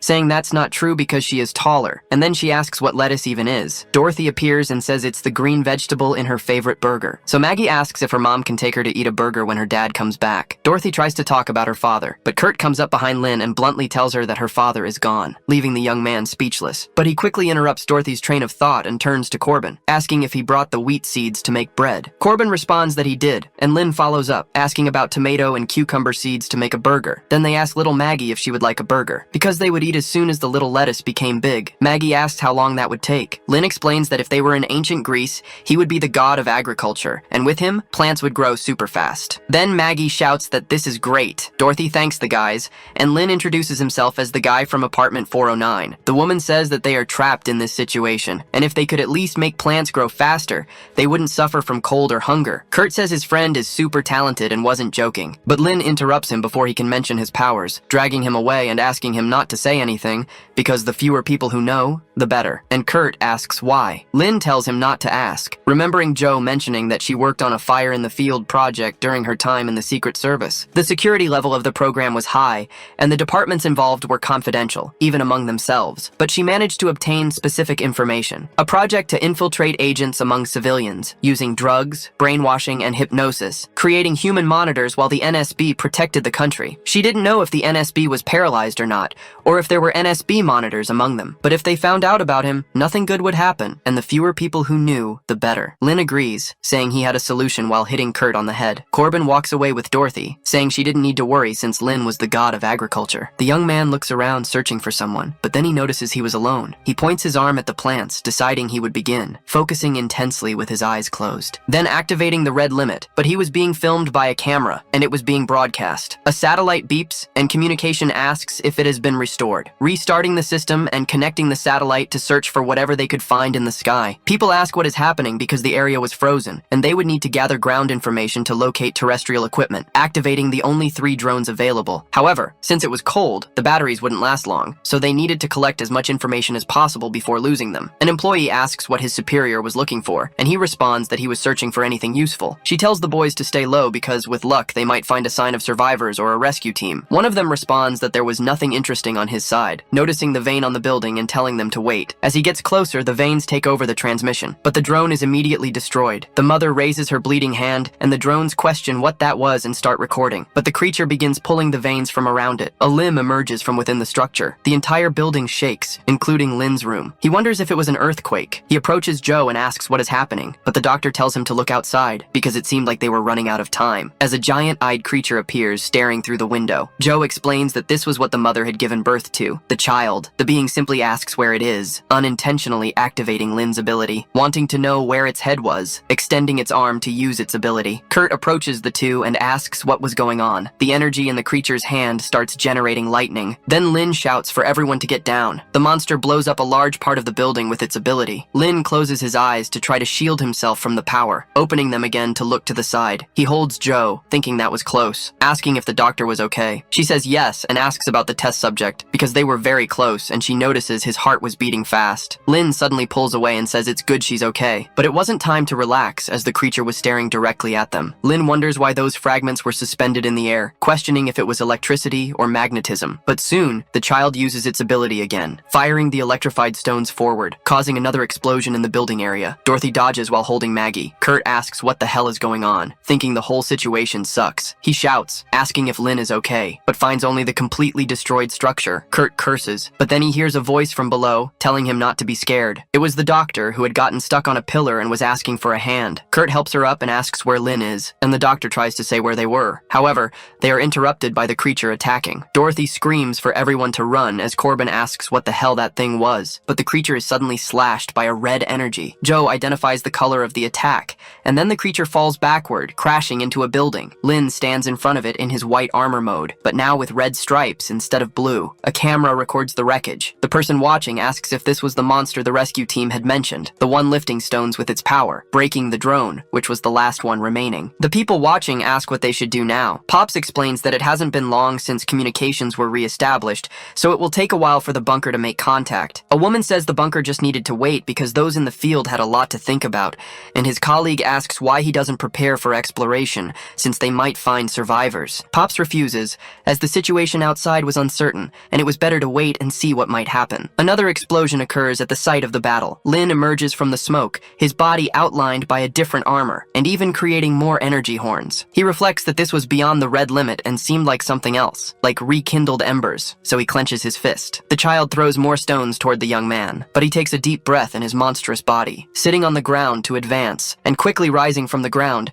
heading toward the stones that were thrown at him. Lin leaps over each of the stones, sending them back. The creature keeps trying to control them, while the young man thinks that embers did not burn intensely and were instead burning silently, like eternal sparks. The monster raises its hand and begins gathering several stones to launch at the boy, as if forming the structure of a meteor, and fires its ability at Lin. The attack approaches, and the young man reflects that the sparks were not dying out. He channels energy into his fist to continue his thought, because all of this was like the prelude to a wildfire on a plane. Lin strikes the meteor with his fist, causing a shockwave that spreads across the entire block. A building explodes from the flying stone fragments apartments, striking all the houses around, and even hitting the creature itself. Dorothy questions what that red thing was, and Kurt was about to explain, but Joe tells him to keep it a secret. Joe asks if it was an angel, surprising the three of them, because he defeated the creature and seemed like an angel sent by God, but his terrible face looked more like a demon. Lin falls to the ground, now with wings forming at his waist. He reflects that this time. He had gone too far, causing immense destruction to the building. The parasite asks if it wasn't fine, since he was the only one who could handle this kind of power. Lin asks if she was willing to leave and calls her an insect. The parasite is surprised and asks if he had something to tell her. The young man says he had many things. She raises her arms and says that thanks to the crazy doctor who fed him the core, she was in a good mood. So if Lin wanted to ask something, he should do it now. Lin asks what exactly a white armor was and was about to ask another question, but the parasite places her finger on his mouth, saying they would do this little by little. She explains that white armor would be more accurately described as an empty shell, like a body without a soul, entirely bound by the obsession of its past life, just like Lin was bound. Or rather, Mo, who lost his life in the other timeline. Since time was not continuous for the parasite, Lin could die, and she would leave that timeline and move to another one. In this process, the soul and consciousness would go with her, leaving Lin's body behind, because the version of him that lost his soul would turn into an empty shell, and perhaps his shell was fighting somewhere out there. Lin reflects that all the places where conflicts arose in his memory now made sense, and the parasite tells him he understood quickly. The young man realizes that technically, he had not been reincarnating, but rather traveling through time. The child begins to shed its skin, because there was a core inside it, and a flame appears on its head. Lin realizes that each white armor corresponded to supernatural beings who had traveled through time. Xiaolu asks Barbara what they were looking for, and the woman replies that if the guy from the field who turned into a monster brought a delivery, then they needed to see what it was, but her subordinate objects, saying it was the highest level of evidence and that their boss would be angry. But soon, they realized that the package was a head. The child calls for its head, asking where it might be, and creating a blast of energy thanks to the fire on its head. Lin defends himself from the energy using his arms, asking what was going on and if that creature could not die. The parasite says that it was a special child, and they should ask it, while Lin wonders why he was still talking so much when that normally didn't happen. She replies that they were all her, and that time was not linear, but he was an idiot. Lin asks if this was the time to discuss that, and if she was acting like a child because of it. The child charges with an attack, and Lin notices its speed was high, but the monster prepares another electromagnetic blast in its hand, completely surprising the boy in his form. He dodges, saying he was almost caught and that the creature was really fast, but compared to his new form, it was nothing. The child places his hand on the ground and picks up stones, throwing them toward Lin, who wonders why he was floating and if it was an effect of gravity. Then the creature pulls him closer, grabbing the boy by the neck. Lin notices that the monster is absorbing his heat and says that this is bad. Wondering if they were of the same origin, the parasite appears and says that it is difficult for them to drain each other completely, while Lin complains that she came again. Bluish arms emerge from the boy's back, pulling the creature's hand away, throwing it far. Another armor appears behind Lin, taking on a monstrous face but a feminine body. The parasite says she will have to do this herself, considering Lin's condition. The boy looks at her, impressed, while the parasite asks if he thought she would just stay inside him, watching. But the boy shouldn't be surprised because, with the second core, she would create another body. The child charges at both of them, but the parasite says that will destabilize the energy balance. Then she lifts her leg, colliding with the creature while saying she has no time to waste. The creature uses its ability at the tip of its foot. Lin warns the parasite that it's the gravity trick again, but she tells the boy not to worry because since they couldn't escape gravity, they would ascend, and so she touches his chest. A bluish energy is transmitted to Lin, shattering the entire ground around them. The parasite is pulled by gravity, and the creature charges forward with its hand. However, a sword appears in the parasite's hand. Flames envelop the child's head. Then it dodges the parasite's attack, being grazed on the shoulder, leaving the hit area clean of its armor. Someone watches from a distance with binoculars and says they have found 13. Their partner asks if she was around here, and the woman replies that it wasn't too far. But the current situation wasn't suitable for recycling because she had found an interesting guy. The parasite says that this was his true power, and that it was a waste to fight barehanded. Then Lin wonders if there was another function. The creature was repairing its arm, but she suddenly creates a scythe since she could do the same. The man removes his hat and says he didn't expect 13, the Holy Mother,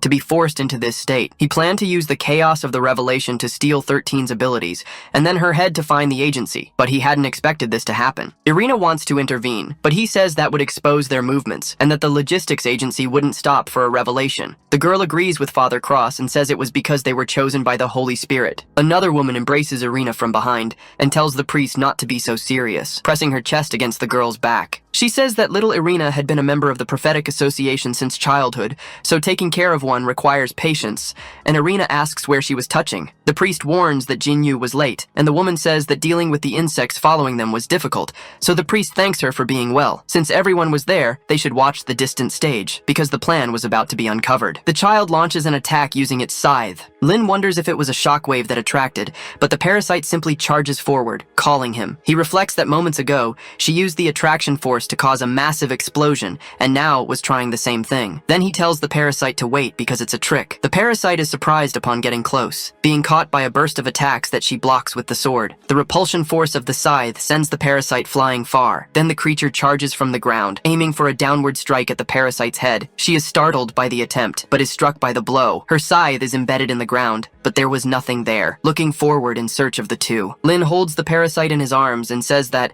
as he mentioned before, she was fast. But compared to him, the child was at least 500 cosmic velocities behind him. The parasite gets up and says that this was the child's ability and not an ordinary shell, while Lin responds that he felt it. She was stronger than the other white armors. Father Cross explains that a body is supposed to be empty, but it is filled with the soul, and it was not in harmony. That's what he thought when he first saw 13. Since she was both a divine child and an empty shell at the same time, her soul and flesh were disconnected, but she was more superhuman than white armor, though still a bit of both. Jo reflects that she thought it was just her imagination, but this situation, she asks her test subject not to disappoint her. Lin just tries to calm himself and not get anxious, because she had released the attraction force before, and her body parts were turning white both times. However, the bronze parts could use repulsion force. He then realizes the creature's ability. Lin asks if the parasite hadn't told him to incinerate her a moment ago, so they should increase their firepower. The parasite repeats that phrase, but with a smile she agrees and says she understands, asking Lin to extend his hand. The young man is surprised by the parasite's action. She places his hand between her breasts, and Lin questions what she was trying to do. A rupture forms in her body, shaping the hilt of a weapon for Lin. The child charges again with her scythe, but the sword emerges from the parasite's chest. Before the child's attack can reach them, Lin fully draws the large sword and blocks the scythe, surprising the child with the sheer power, which creates an explosion that repels her. The monster crashes to the ground with its arms closed, while Lin rests the sword on his shoulder, walking slowly toward the child. The parasite advances from behind her, since the left hand could release the repulsion force, so she should be attacked from the left, forcing her to use repulsion force to defend herself. The scythe begins to deform, as Lin thinks that to control his opponent's attack path, this was the moment when his best opportunity to strike had arrived, advancing with his wings. Therefore, he would counterattack from the monster's right, forcing her to use the attraction force to pull him closer. Attraction force could only be used for defense, so she could only change the path of Lin's attack. In this case, that was exactly what the young man wanted because it would prove that her body was like a magnet, following magnetic flows. These flows became Lin's acceleration zones, because by adding the kinetic energy coming from his rapid speed, that was the exact moment to give his all. Lin causes an explosion in the area with his attack. He takes a deep breath after landing the blow. While the child looks upward, Lin had managed to pierce the creature with the sword. The parasite follows up with an overhead strike, aiming to deliver the finishing blow to end the battle. Cross prays for God to protect his chosen child,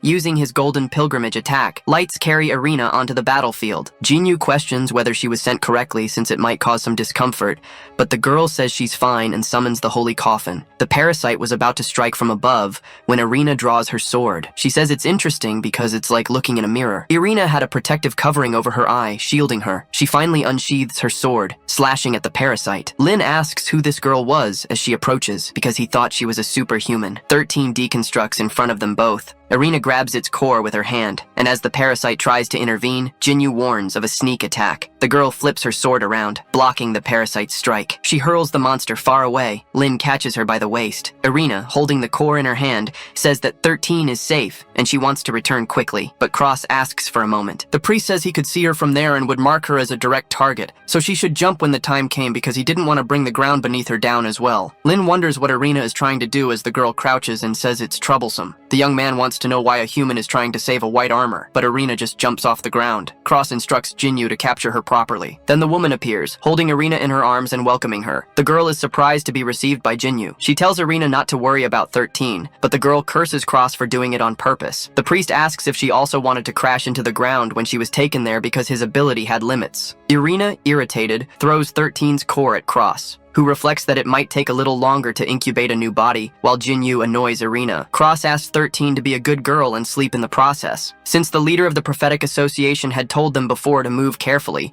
and he couldn't challenge a leader. However, he really wanted to talk to the other two who had defeated 13, while Lin says they escaped. The battlefield was completely destroyed. Joe comments that there was too much smoke, and he couldn't see the situation.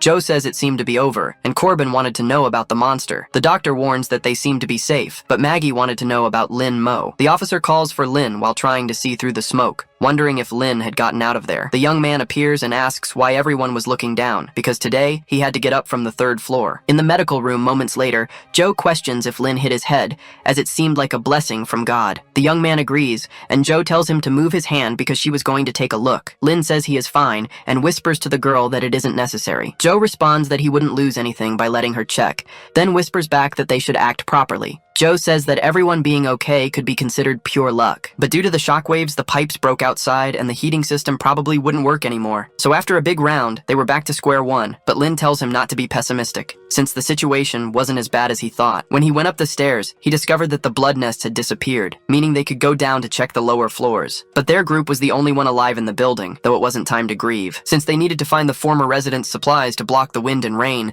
so he tells Joe not to worry too much, because he would let everyone know to relocate, while Joe trembles with his phone in hand, saying that the agency wasted no time. Outside, someone knocks on a truck. The doors open, and the soldier greets Captain Pops, Sergeant Rhodes, and Corporal Lee, saying that he was Secret Agent Zion White and was there to deliver the bunker's orders to capture the superhuman Lin Mo. Corbin asks if that was what Lin meant by dirty business, while Maggie wonders if that meant they were safe now. And Joe wouldn't say they were completely safe because after all, the situation outside was bad, since the heater was broken. Lin says they had to use this opportunity to move the base. It was the best decision, since, in any case, they still had the building and could use the lower floors, and the central heating system was still working. Joe comments that it wasn't enough because they weren't just fighting the cold and needed defensive structures, and Lin says she was right and that he would do his best. Asking if Joe still had some personal defense equipment in the security department, and the officer says he thinks so. Not just personal defense equipment, because before the disaster, Brooklyn's public security had upgraded its gear, and now they had some weapons and vests. So if they used everything, they might be able to take care of the entire building, though he wasn't sure if they would be effective against monsters. Corbin tries to say that he has an idea, because he discovered that if he played a certain tone, the monsters couldn't move, and that should be the power of music. Lin says that's ridiculous, and Joe agrees, making Corbin angry. The young man tells everyone that he and Kurt would go down first to check the situation,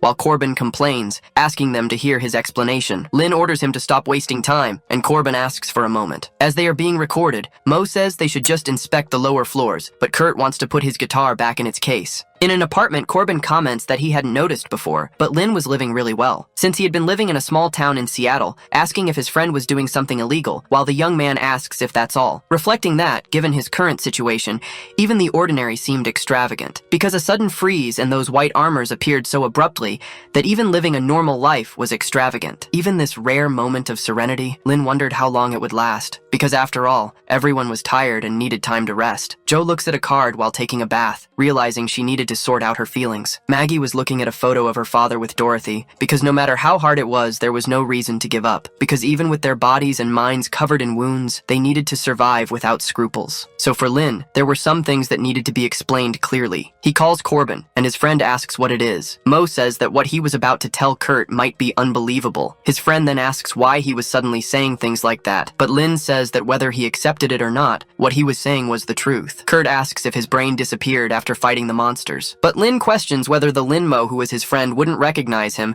and even his good friend whom he had known for years had become a superhuman. Kurt should have doubts about that. The young man explains that the person standing in front of him was someone who should not be alive, a Lin Mo from another timeline who had taken over the body of Kurt's friend, and the real owner of the body was no longer there, surprising Kurt with the exaggerated explanation. Lin says it was difficult to accept, and not believing him was part of what he expected, but he was telling him because he was a good friend of the original owner of this body, and after days stays, it would only get more difficult, so he didn't want to put him in trouble by hiding the truth from Kurt. Corbin comments that he was basically a Lin Mo who never had a bad friend during childhood, and asks if that was correct. Lin is surprised by the young man's response, but Kurt continues, saying they should get to know each other again, introducing himself as Kurt Corbin, a good friend of Lin Mo. The young man just laughs at the introduction. Then Kurt puts his cigarette in his mouth, asking about all that he had just said, because in the end, he was still Lin Mo. And if this Lin Mo lost his life and crossed into someone else's body, he probably thought he sounded cool saying things like that. Lin grabs his friend's hand and introduces himself as Lin Mo, but tells Kurt not to smoke in his room, and Kurt apologizes. Outside the building, a car drives through the snow. Rhodes calls Pops an old man, asking why they should join the field workers if they were just a rescue team. The man stays silent for a second and says he knew that Agent White was being pressured by time,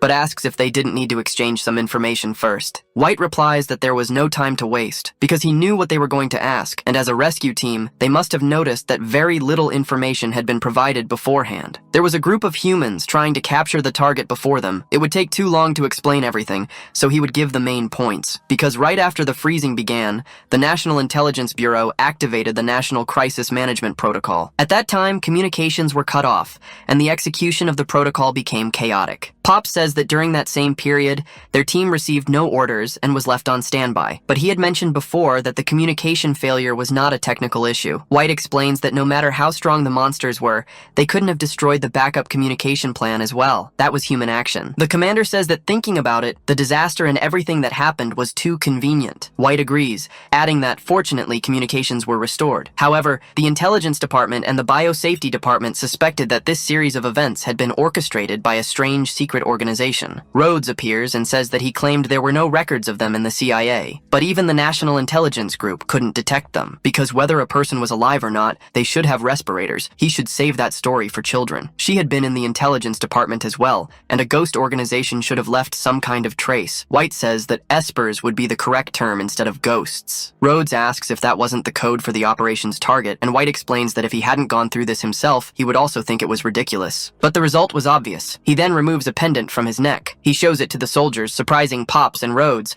who offer their condolences. White explains that the Esper organization was as secret as a ghost, but they knew they were the enemy. Pops deduces that the higher-ups believed the target was another Esper. Lee drives the car and assumes that the Esper organization was trying to recruit others, but asks for forgiveness if he was wrong. White explains that his clearance level wasn't high enough to know the details of the matter, and perhaps Corporal Lee was right, because as far as he understood, Subject Zero was the only detected Esper, and given their current situation, he was the only option for understanding. Hence, the bunker had targeted him. The car stops suddenly. Pops asks what happened, and Lee calls his chief, because there were two survivors standing in front of the truck. The captain looks through the car's rearview mirror and says it's strange, but he'll step out first to check. He gets out in front of the two and asks if they are okay, introducing himself as an agent of the National Intelligence Bureau, offering to help them. Both survivors thank him, asking for help to get out because Brooklyn had turned into hell, while White listens to the conversation, holding his weapon. Pops explains that it's a bit complicated, thinking that although they are a combat team, they have an urgent mission now,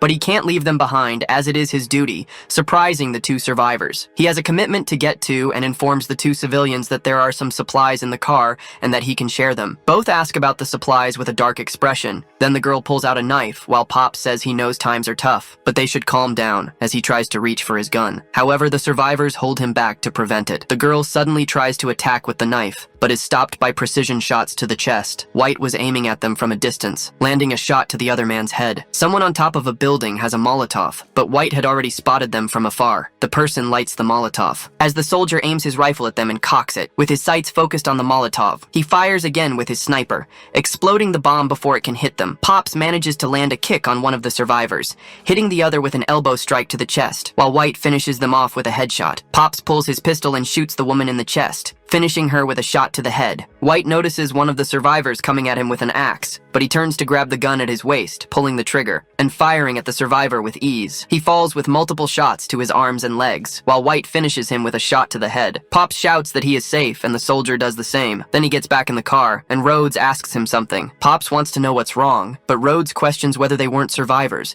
saying that people are driven to madness and hoping that Subject Zero wasn't. Corbin warns his friend that he had placed it there, but Lin is drawing along with Joe, Joe, who comments that the place could be used as a greenhouse. Kurt says that people who don't know any better would think they're doing $0 shopping. To summarize the group's plan, the east side of the third floor would be converted into a plant greenhouse, while the west side would be suitable for living. Since the sixth floor was severely damaged and the others were affected, it was safer for everyone to stay on the third. As for the first and second floors, they would be set with traps, and the security room would serve as a forward outpost or command center. But Lynn felt like something was missing. Joe comments that he could handle it with one hand when he was younger, and Corbin tells him he's bragging. The officer asks if they're going to the garage to try it out. Then Kurt accepts the old man's challenge. Lynn thinks this is really childish, but Joe warns him through the communicator that he should come to her. The young man asks what it is, but the doctor tells him he'll know when he gets there. So the young man does and goes to her, asking what she needs. But Joe says that in the last battle, he had mentioned seeing his own kind. The young man agrees and says she was the one who stole the white armor's core. Joe says she has something to tell him, playing a message from someone telling the survivors not to blame themselves amid the frost. Lynn asks why she's making him listen to this, but the doctor tells him to keep listening. The audio states that in the past, God sent the flood to wash away the sins of the world. This place had always been brainwashed by the government, which monitored everything, and public and private debts were contracts forcing them to sin. But God was merciful to people, so the pure souls would be blessed, and then Jinyu finds a white armor. She touches its chest, making her hand intangible, pulling out a rocket launcher from inside and aiming at the monster. She fires, obliterating the creature in just a second. Thus, it ceases to exist instantly. The message states that the lost lambs would find hope in the apocalypse, led by the holy children. So this was judgment upon the evil government. Surprising Corporal Lee as he listens to the message. Cross touches the girl's hand with his power. The message continues,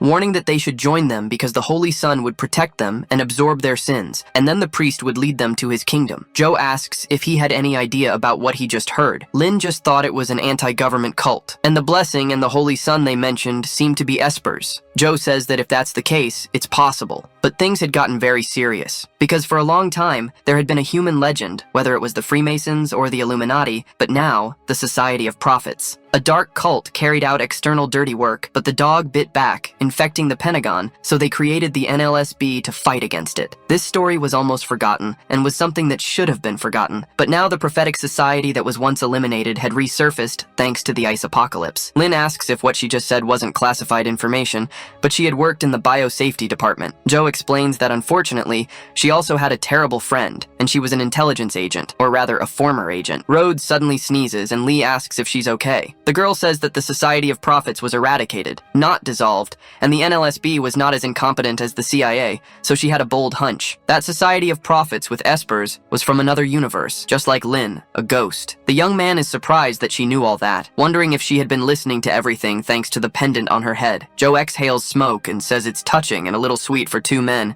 but Lynn yells that it's a bond between friends. The doctor continues, saying that if that's the case, maybe the Society of Prophets had noticed Lynn, and in any case, they had an enemy to protect themselves against. She asks if he wasn't going to move, and they should help carry his things, without forgetting the ashtray, while Lynn says she called him just for that. Lee turns off the radio and says that it wasn't surprising that the intelligence department hadn't found records if it was the Society of Prophets, asking Rhodes if there was any secret. The woman says it was more than a secret. It was related to the National Intelligence Cabinet, but the superiors had thoughts. However, a hand covers her mouth. Pops tells Sergeant Rhodes not to forget that she was transferred to the field department. White listens to a message saying that although communication was restored, it was still unstable and needed to be quick, because it was now confirmed that the Society of Prophets was connected to espers, and therefore capturing Target Zero was the highest priority. And to help complete the mission quickly, the superiors had decided to grant him high authority as an exception. Any form of resistance at this moment was a threat to the plan to save humanity. Therefore, having maximum authority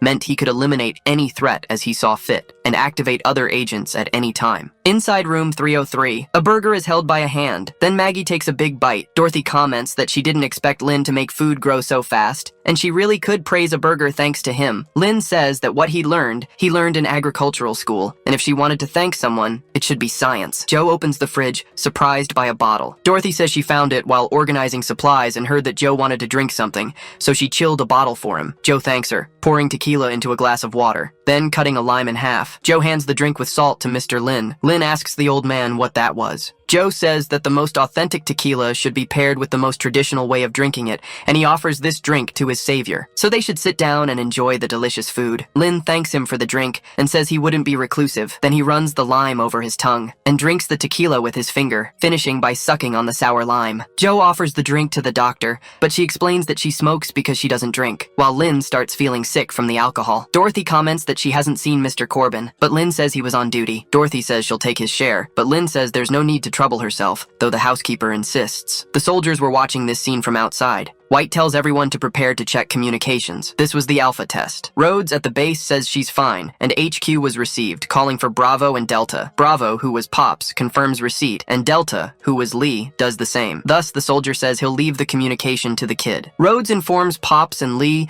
that they were experiencing interference, and that she needed to readjust. Both ask about it, but Bravo explains that the adjustment would be done as quickly as possible. Rhodes agrees and says she switched to the private channel. Pops asks what that was and why she was being mysterious, but Rhodes questions whether they should use force, since Target Zero didn't seem dangerous, and she felt that the field agent was hiding something from them. Bravo agrees with her and believes the higher-ups are involved, given that intelligence has the sense, but as her captain, he doesn't want anything to happen. So even though he says that, he won't stop the girl, asking her to be careful, while Rhodes calls him again, saying that the adjustment is complete, and finally initiating the operation. Lin pours more drink into Joe's glass and asks if he has a daughter. Joe explains that he had a family, but hadn't seen his daughter in about 20 years. He was frozen outside and wondered how she was doing, while Joe warns that he was injured and should drink less. Then Joe apologizes to his daughter for already being drunk, surprising Lin. The man holds Joe's hand and calls out to his daughter, Juana. Joe is surprised by the coincidence in the name but says nothing. Then he continues, saying it was his fault for not protecting his daughter and her mother. Lin laughs and Joe asks why he is laughing, while Joe keeps begging his daughter to forgive her father. The young man reflects that if they weren't in the middle of the ice apocalypse, at that moment, they would seem like a family. But the lights suddenly go out. Lin wonders if the generator broke, and Joe notices that something is off. Joe suddenly stands up and says the time has come. Lin wonders where old Chow is going, but the man remains silent. Joe simply grabs a knife, unsheathing it while looking enraged. Inside the apartment, White comes face to face with a barrier and says it's completely blocked and that it seems right. Lee asks if the informant was reliable, and Pop suggests they test it. The corporal manages to open the maintenance tunnel and decides they will go in. Bravo keeps moving and communicates to HQ that they have reached the 3rd floor. Rhodes instructs HQ to turn on the monitor because she needs video, and they should split up and search according to the plan, locating the civilians and then securing the target. White says there are only 3 of them, and that they need to support the others in emergencies, and there's no need for formalities at a time like this, and the soldiers agree. They split up, with White heading up the stairs. Joe is masked inside the 3rd floor, ready to attack the soldiers with stealth. Lin asks what the situation is now, and Joe says she doesn't know, so the young man stays silent, looking ahead. Joe looks at him and nods. Corbin suddenly appears in the apartment and calls out to them because something big happened. Some guys with guns had shown up, and they didn't look friendly. Lee appears and announces that he is safe,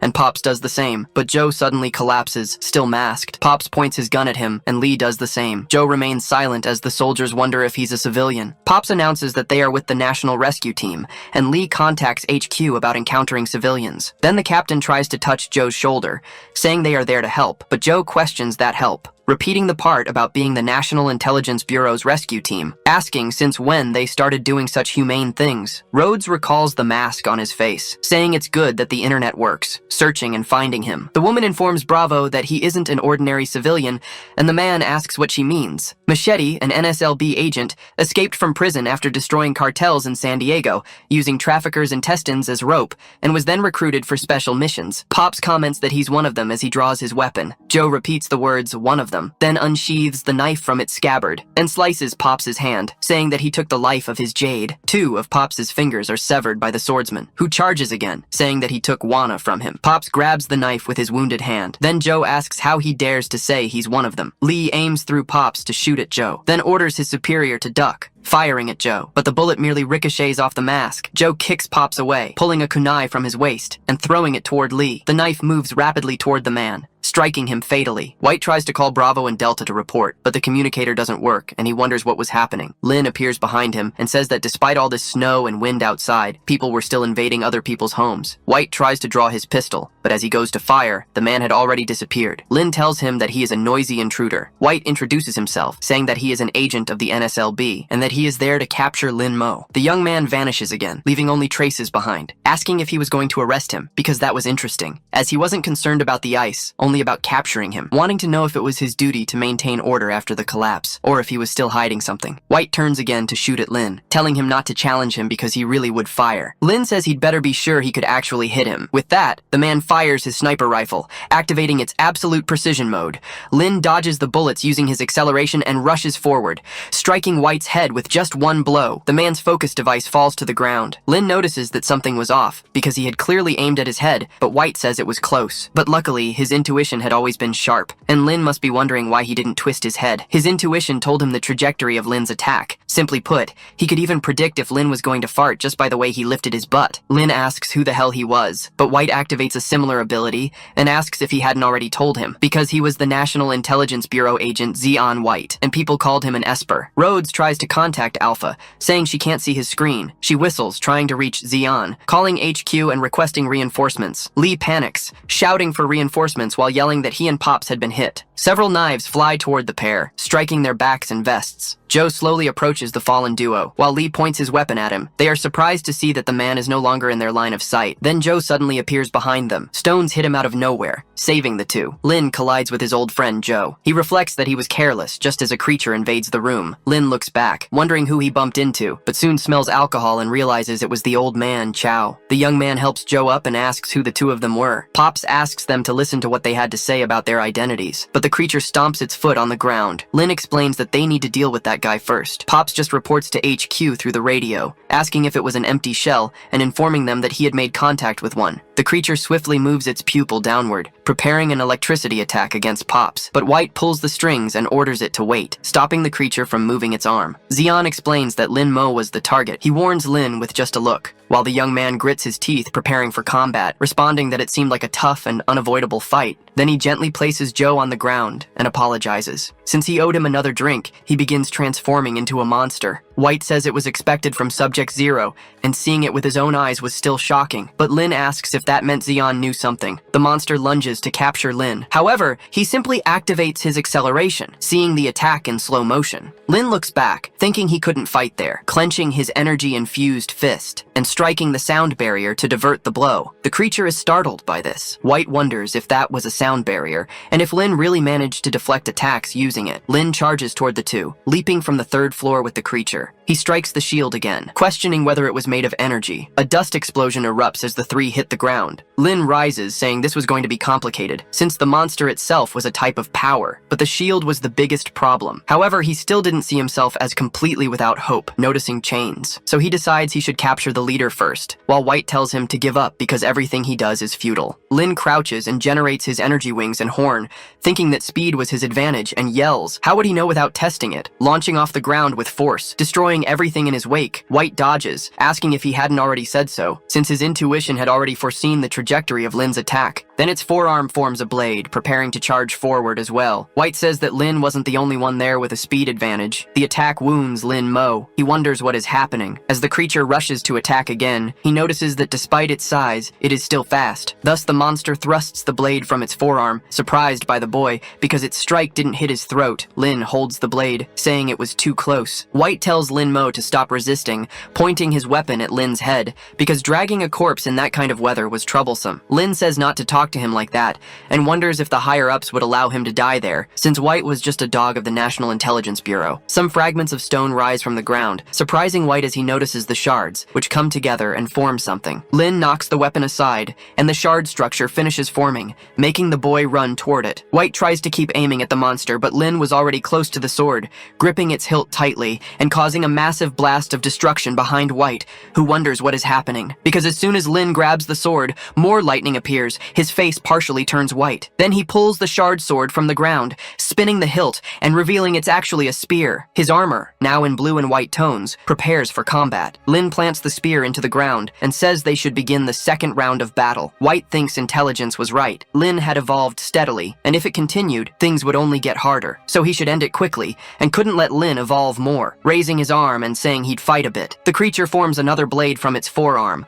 launching energy slashes at Lin Mo. The boy watches the attack relax, thinking the doctor mentioned blue meant absorption, so he spins the spear defensively, blocking the attacks like a shield, but his spear turns reddish, changing the entire color of the armor to a deep red. White wonders what is happening. As Lin prepares to throw the spear, he hurls it at maximum speed toward the two of them, destroying everything in its path. White realizes he not only dodged the attack, but also converted it into his own energy. Noticing the spear approaching his white armor, it prepares to receive the blow. The spear strikes the barrier in front of it, gradually turning the barrier red. Lin says the strength of the field can neutralize both, since the spear was made of black shard fragments and can generate the same force field after absorbing energy. But unlike the neutralizing soap bubbles, once force fields cancel each other out, an explosion erupts in front of the creature, sending it flying behind White. The soldier wonders how this could happen, since his white armor had been knocked out by the blow. White sends the creature back into the barrier, saying it was hurt and could return to rest for a while. He wanted to know if Lin was going to continue. The boy explains he wasn't stupid and couldn't do anything about White's intuition,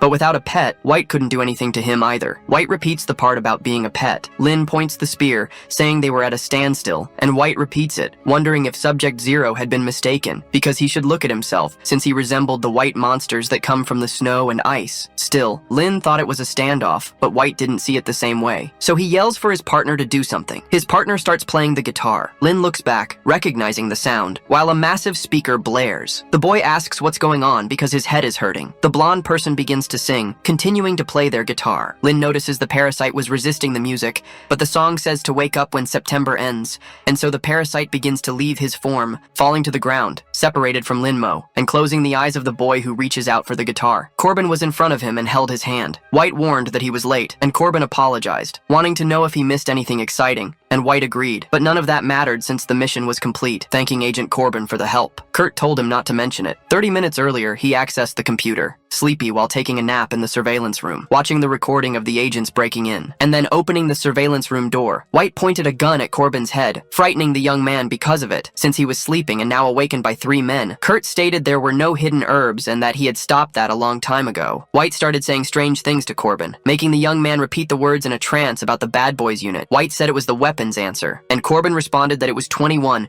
answering and saying he was ready. Lee questioned what that was, but Bravo explained they were field agents, also known as secret agents of the Bad Boys. Corbin banged his head on the keyboard, now unconscious in front of White. Bravo questioned what was happening and if Rhodes did this, while Lee didn't know. Rhodes replied that he didn't, and the facilities were old, but he couldn't control them remotely, so it was likely a malfunction. Corbin suddenly woke up. White stated they needed to apprehend Subject Zero Lin Mo and rescue survivors, as per the briefing, but they needed their current location, and Corbin picked up his phone, asking them to wait. Since with the power outage, Subject Zero and the survivors might have moved, it was better to split up. And when apprehending Subject Zero, their firepower wasn't enough to capture him, but he had a way, so he needed something first. Maggie asked what was going on and why Mr. Lin had left as well. Then Maggie found a camera, and Dorothy asked what it was and if they were monsters, but Corbin denied it. Zoe noticed what Maggie was taking from Corbin's box. Maggie apologized, and the doctor approached, asking what it was. She noticed it was a camera, and on top of that, it had the address of the National Intelligence Bureau. Corbin pointed his gun and ordered the doctor to raise her hands. Dorothy asked what he was doing, but Corbin continued, saying she was the head of the Anti-Bioterrorism Combat Force. Joe said that he had been the bad guy, but Corbin shouted at her not to toy with hope. The doctor drew a gun from her jacket. Then Corbin fired at her. The bullet from the gun was hot, but it fell to the ground in front of Joe. Dorothy and Maggie were frightened on the floor, but Joe kept walking, with only her hair touching the ground. Corbin said she should restrain herself because he wouldn't miss the target next time, so she should keep her hands where he could see them and turn around. Joe complained that field agents were always so heavy-handed now with her short hair. She asked if the main target was her test subject, and if he was pretending to be his friend while monitoring him, though he probably didn't have those memories. Corbin questioned what she was talking about, but the radio reported that Alpha was not responding, and Bravo and Delta were injured. Corbin stated he had located survivors,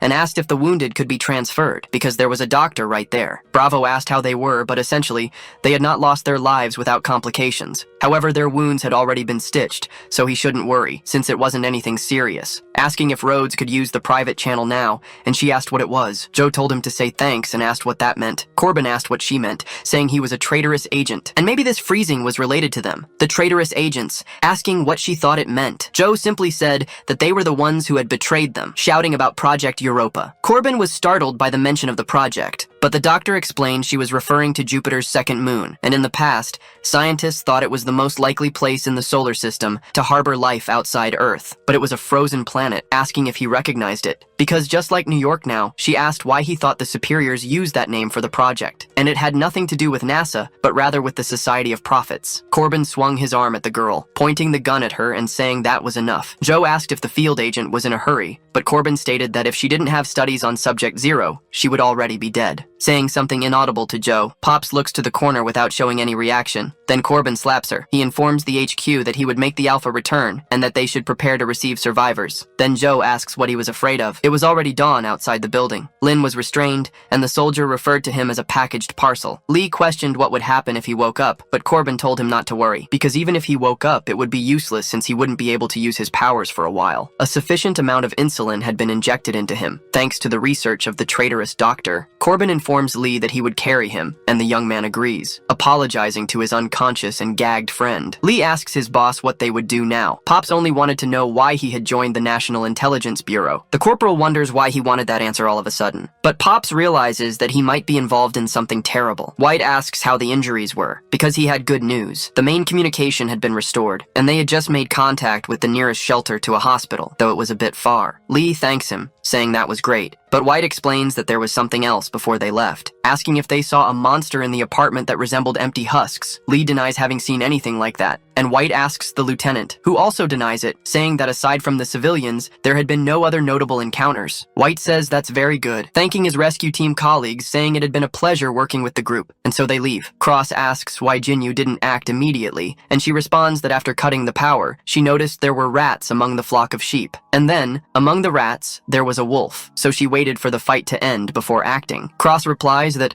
in that case, he and Arena took care of everything. Jinyu puts on glasses, saying it was in the name of the Holy Father. The truck drives away. Maggie calls for her mother inside the car with Joe, Corbin, Dorothy, and the unconscious Lin, asking what was wrong with her big brother and why he was tied up, and even the medical sister and Uncle Joe, while Joe asks about the old man, who then questions when she changed her hairstyle. Maggie wants to know why they were crumpled if they weren't bad people, pointing her finger at Corbin next. He is surprised, and Maggie asks what happened to her guitar-playing brother. Dorothy tries to say that he was still Kurt, but the little girl denies it, saying that he wasn't. Joe laughs at the situation. Annoyed, Kurt asks what she was laughing at, but the doctor explains that many times, only a child's perspective can see the truth about this country. And he agrees, saying that the nickname Guitar Brother was fitting, while Corbin takes it as an insult. Rhodes notices smoke and calls his father, noting that he had started smoking again. Lee tries to reassure his senior not to worry because the sergeant was just anxious. Rhodes asks about his injury, and Lee explains that he was fine, because compared to the sergeant's wounds, he had nothing, since now, a soldier couldn't hold a gun, just as that country couldn't save anyone. Rhodes says he will register the identities of the survivors, and Lee questions whether that was necessary. But Joe is surprised to see her friend. Rhodes asks if she is Joe Shuya, but Joe replies that it had been a long time since she saw Joanna, and that she had really gained weight. The girl throws a tablet at Corbin. Joe asks if she was demoted to the field department and still in the logistics team, or should she say the rescue team. But Rhodes points a gun at her, and Joe asks why everyone was doing this today. The girl questions who was responsible for her current situation,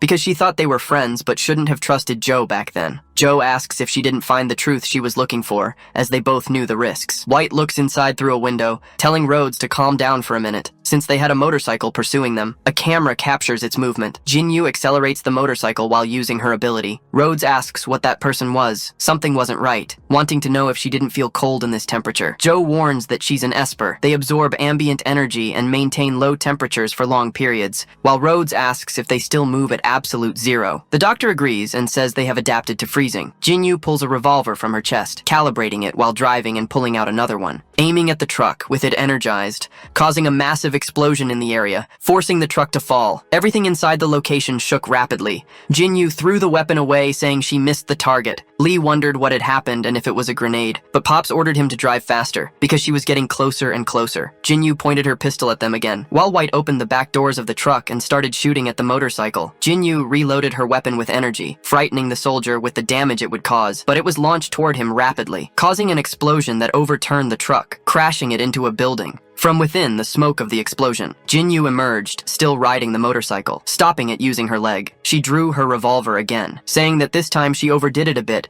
since the truck had fallen off the bridge. The truck, which was vertical, returned to the correct direction. Then the woman's revolver started to fragment, disintegrating in her hand. Jinyu questioned how the durability reached its limit so quickly, and Irina asked how things were on her side since she had already finished along with the priest. Jinyu explained that she needed to check on the package's situation, while Irina questioned if it shouldn't be easy for her. The woman explained that nothing was going as planned, and that she was talking about the package, but her partner said she was just being lazy. Linmo was still gagged. Rhodes said that if she had to do this again, she would collapse, asking if everyone was okay. But Joe explained that dealing with Manhattan through Rich wasn't easy. White asked about Subject Zero. Corbin said he was fine, and Rhodes asked if the agent was only worried about him, considering he wasn't the only one in the car. Joe approached Joe and asked if he was okay, and Joe replied that he was, but he wanted to know about Miss Perez and Maggie. Dorothy and Maggie were still okay. White asked if there was something Rhodes wasn't understanding, since her only mission was to take Subject Zero back to the bunker, and as for the rest, that was what her team was supposed to handle. Rhodes asked what he meant by her team, running toward the driver's cabin. Rhodes called for the rookie and her old man.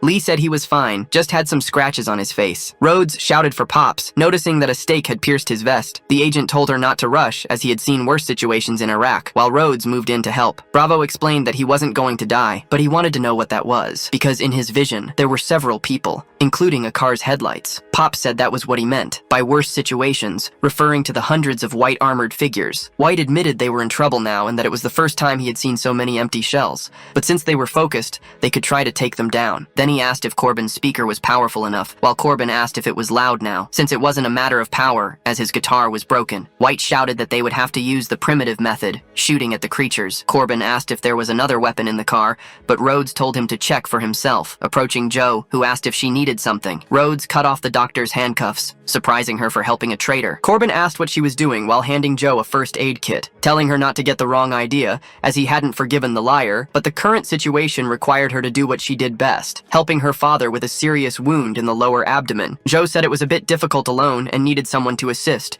but Dorothy volunteered, since she worked in the medical field and could help but needed someone to take care of Maggie. Maggie said she could take care of herself and didn't need anyone to look after her. Corbin tried to offer his help, but Maggie refused, and he said he would keep searching for weapons. Joe asked to be untied because he would take care of Maggie, and Rhodes asked if he was the headline uncle, but he denied it, saying he was a security guard, and the current situation was not the time to follow rules since they had all survived so far by helping each other in that lousy apartment. A pale creature tried to attack Lee through the car window. Then the agent drew a knife from his vest, piercing the monster's hand and neck. Rhodes pointed a shotgun barrel and told him to cover his ears, quickly firing at the creature, which destroyed its head. Pop said he didn't expect to see a doctor twice in the same day, while Joe told Dorothy to apply pressure to stop the bleeding. Dorothy couldn't stop, and Joe noticed that an artery had been hit. The situation was very bad. Jinyu suddenly appeared behind White. He turned around, saying he had forgotten they had pursuers behind them. Then the woman pulled a katana from her chest. White realized she was also an Esper, wondering who she was while Jinyu advanced with the sword, and he aimed his gun. Dorothy applied pressure to remove the stake, but it wasn't enough. Joe noticed that if she continued pressing like that, but she was surprised as she suddenly remembered something, seeing a scene from her childhood when she was helpless, since she had the key to breaking the situation. Then, remembering Lin Mo, Jinyu advanced with her sword toward White, forcing the soldier to activate his intuition with both eyes. And then, he avoided the woman's attack, but his gun had been shattered because of it. Jinyu said his blessing was interesting, and asked why a saint would help a sinner. White questioned the idea of sin, and said that term might work for a country bumpkin, but he was an atheist, and suspected the woman might be from the Society of Prophets, noticing that her goal was Subject Zero,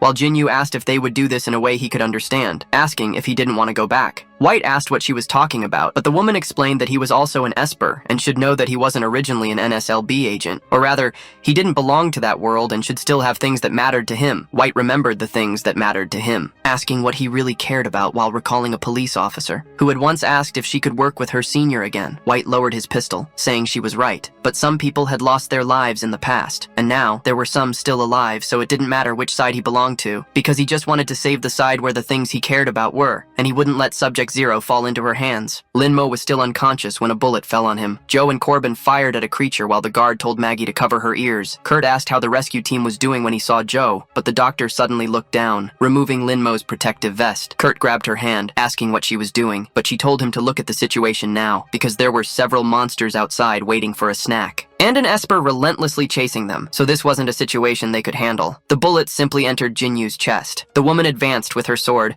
and White complained that the bullets should have hit, while Jinyu suddenly seemed surprised, saying that this was the place, breaking the ceiling when she touched it with her katana, and falling right on top of Lin Mo. She looked forward, excited, seeing the people who were taking care of him. Joe asked why Corbin was still hesitating. When a white skin suddenly grabbed Jinyu's leg, Corbin said he would use magic to defeat magic, so Jinyu stabbed the white skin with her sword. Corbin injected insulin into Lin Mo's neck. Jinyu was close when the white skin's blood dripped onto her body, but Lin suddenly woke up, wriggling inside his straitjacket. The woman said she was there to retrieve the lost saint, while Lin Mo just stared at her, still gagged. Jinyu told him to wait and suddenly recognized him, being thrown away by the force of an explosion. Lin Mo fell to the ground on his knees, wondering what was wrong with him and why he was weakened again and masked. Joe removed the mask from his face, saying she had given him a glucose injection and asked how he was feeling now. Lin Mo asked if she had changed her hairstyle and said it was good to see her, but Joe told him not to change the subject. Then she smacked his head, asking if his brain had fallen asleep foolishly. Lin stood up, his stomach growling, and said the energy didn't feel enough. Joe complained that she wouldn't give him more, because their lives depended on Lin Mo at that moment. The Whiteskins kept screaming, but their heads were blown apart by bullets. Joe complained that there were too many, and they were difficult to defeat. Joe asked if he had anything to eat, preferably something high in sugar, but Joe said he was at the age of diabetes. The woman reflected that most of the glucose had been left in the apartment, and he couldn't fight like this, while Lin complained about feeling dizzy. Suddenly, Maggie pointed at a chocolate bar. She said it was the bar her father had left for her, but she wasn't hungry now. Lin reflected that she didn't know about her father, but he denied it, saying that it was what her father had left for Maggie. Maggie told him to take it because good children should help others,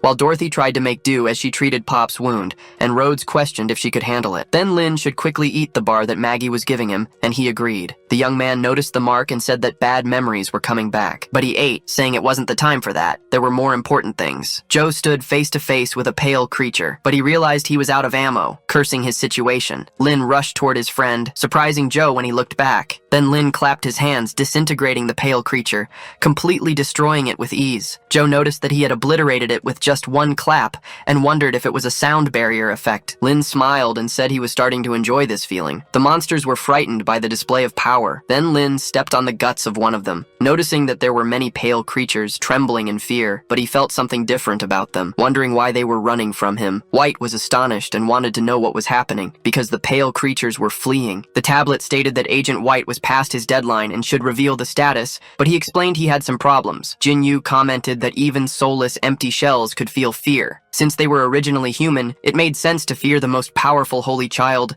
and Lin questioned who she was. Han Jinyu introduced herself and asked him to join them to fulfill the mission entrusted by the sacred girl through the Lord. Lin refused, saying he had more important things to do while thinking that this was the anti-government cult the doctor had mentioned. Jinyu reflected that the pastor had ordered her to prioritize bringing him back. Then she moved her hands to her chest, saying that in this case, she reached into space, drawing another fragmented katana from her power. Lin wondered if her ability was to pull weapons from her body, and what the cracks were, since they seemed like layers of emptiness. Jinyu excused herself to Lin Mo, charging at him with both katanas in hand, aiming to cut the man down with the black sword, launching an upward attack with both weapons. Lin questioned what was happening, and if she could have more than one ability, but he noticed something strange about the shards, denying that possibility, because the shards were crumbling. He grabbed a shard with his hand, preparing to throw it while thinking he should give it a try. The projectile blast caused an explosion in the area. Lin was suddenly surprised, wondering how her body absorbed the attack and if the crack led to some kind of space, while Jinyu explained it was her first time seeing a hole in her stomach. She asked if his attack was just a test. Then, according to the pastor's description, the young man's capability should be much more than that. Lin asked if she was provoking him while realizing she was right. Joe noticed that Lin's situation wasn't very promising because, although he could move normally, he had only recovered 13%. In other words, the parasite inside him was still dormant. Lin reflected that facing an opponent who was also an Esper, besides the power difference, was a battle of abilities, and capability was the trump card. Then he said the lady shouldn't provoke him like that while thinking that, since he couldn't use the black fragment, it was like losing an ace, and one could never predict tricks. Since he had already made one mistake, he needed to be more cautious now, and at that moment, his situation felt as if he was about to be strangled in the forest at any second. Jinyu lunged with another kick attack, which Lin avoided. Both of them charged at each other. The woman wondered if he also dodged the aerial attack, and realized it was no longer a matter of speed. Lin reflected that she didn't just feel like a snake, her attacks were exactly like one, so he could only try to overpower her, throwing a punch. The strike caused an explosion in the battle area. Jinyu was unscathed after being hit. Lin was astonished by the result, because his arm had entered her chest. Jinyu commented that it was the first time someone had entered her body like that, and Lin realized her power was spatial. The woman lifted her heel from the ground, moving closer to Lin as she wondered how far he could enter, and Lin felt he couldn't use the sound barrier at this range. She had been curious about this before, and felt that Lin's gaze was familiar to her. Lin was startled by this as she embraced him and said he was the speaker, expelling him forcefully. Lin's arm shattered due to the attack, but the pastor warns Jinyu to stop what she is doing immediately. Because they had received the NSLB at the base and were holding the head of 13 with great force, this was her chance, beyond the orders of the speaker. However, the speaker had also received a revelation, and they would find Lin again. Jinyu complains that good times were always short, and that they would have to stop there. She sticks out her tongue and says that next time, she will make sure he learns the words of the prophet. Then she clashes her two swords together, causing a massive explosion in the area. Lin tries to observe through the smoke, but they notice that she had escaped, and something about it seemed strange. Joe approaches, asking if he is okay and what the current situation is, while the young man says he is fine and that they were safe at that moment. A helicopter descends from the sky. Lin questions what they will do now, and Joe realizes it is a helicopter, which was descending towards White, who comments on them finally arriving. The helicopter lands, stopping its rotors on the ground. The soldiers step out and order Alpha 1 and 2 to rescue the civilians,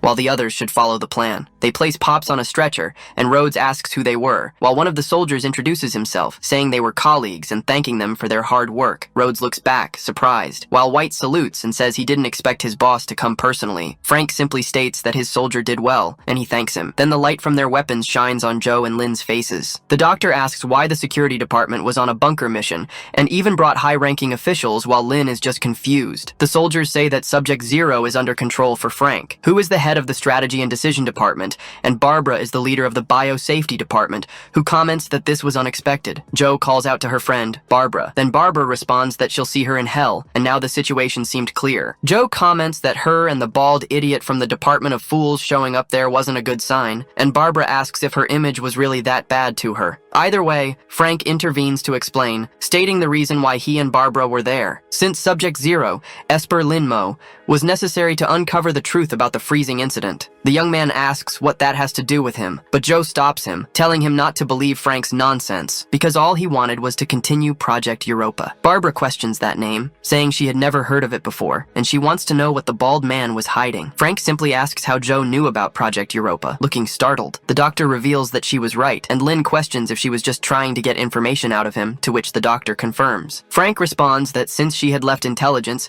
they couldn't execute her due to her contributions to the country, but a gun was aimed at her from a distance, firing at the woman while using a silencer. However, Lin intercepts the shot, protecting his friend. Frank wonders what was happening. Lin tells the doctor to wear a helmet next time she tries to extract information from someone, and the woman responds that at least she still had him. The young man asks if they were trying to silence her for touching on a sore spot, because this was exactly like the movies. Barbara grabs Frank and asks if the freezing incident and all the other events were connected to Project Europa and why he hadn't said anything. But Frank simply responds that she would find out, just not at this moment, so the soldiers should take her away, while Barbara asks what the headquarters chief was doing. Joe tells Lin to be careful because he still wasn't fully recovered, and even his body was at its limit, with veins spreading over his arm. Lin reflects that if he could use all his power, dealing with these soldiers would be easy, while Frank orders them to hunt down the woman. At least the others were safe while the civilians were captured and taken to the shelter. Then Lin remembers his promise never to run away again. He grabs Joe's hand, calling the doctor, because she should hold on tight, and she asks if they were going to repeat the process from before. The soldiers start shooting at them, but Lin escapes, leaving only a trail behind. Frank wonders how he was so fast, while Barbara frees herself and calls him Baldy,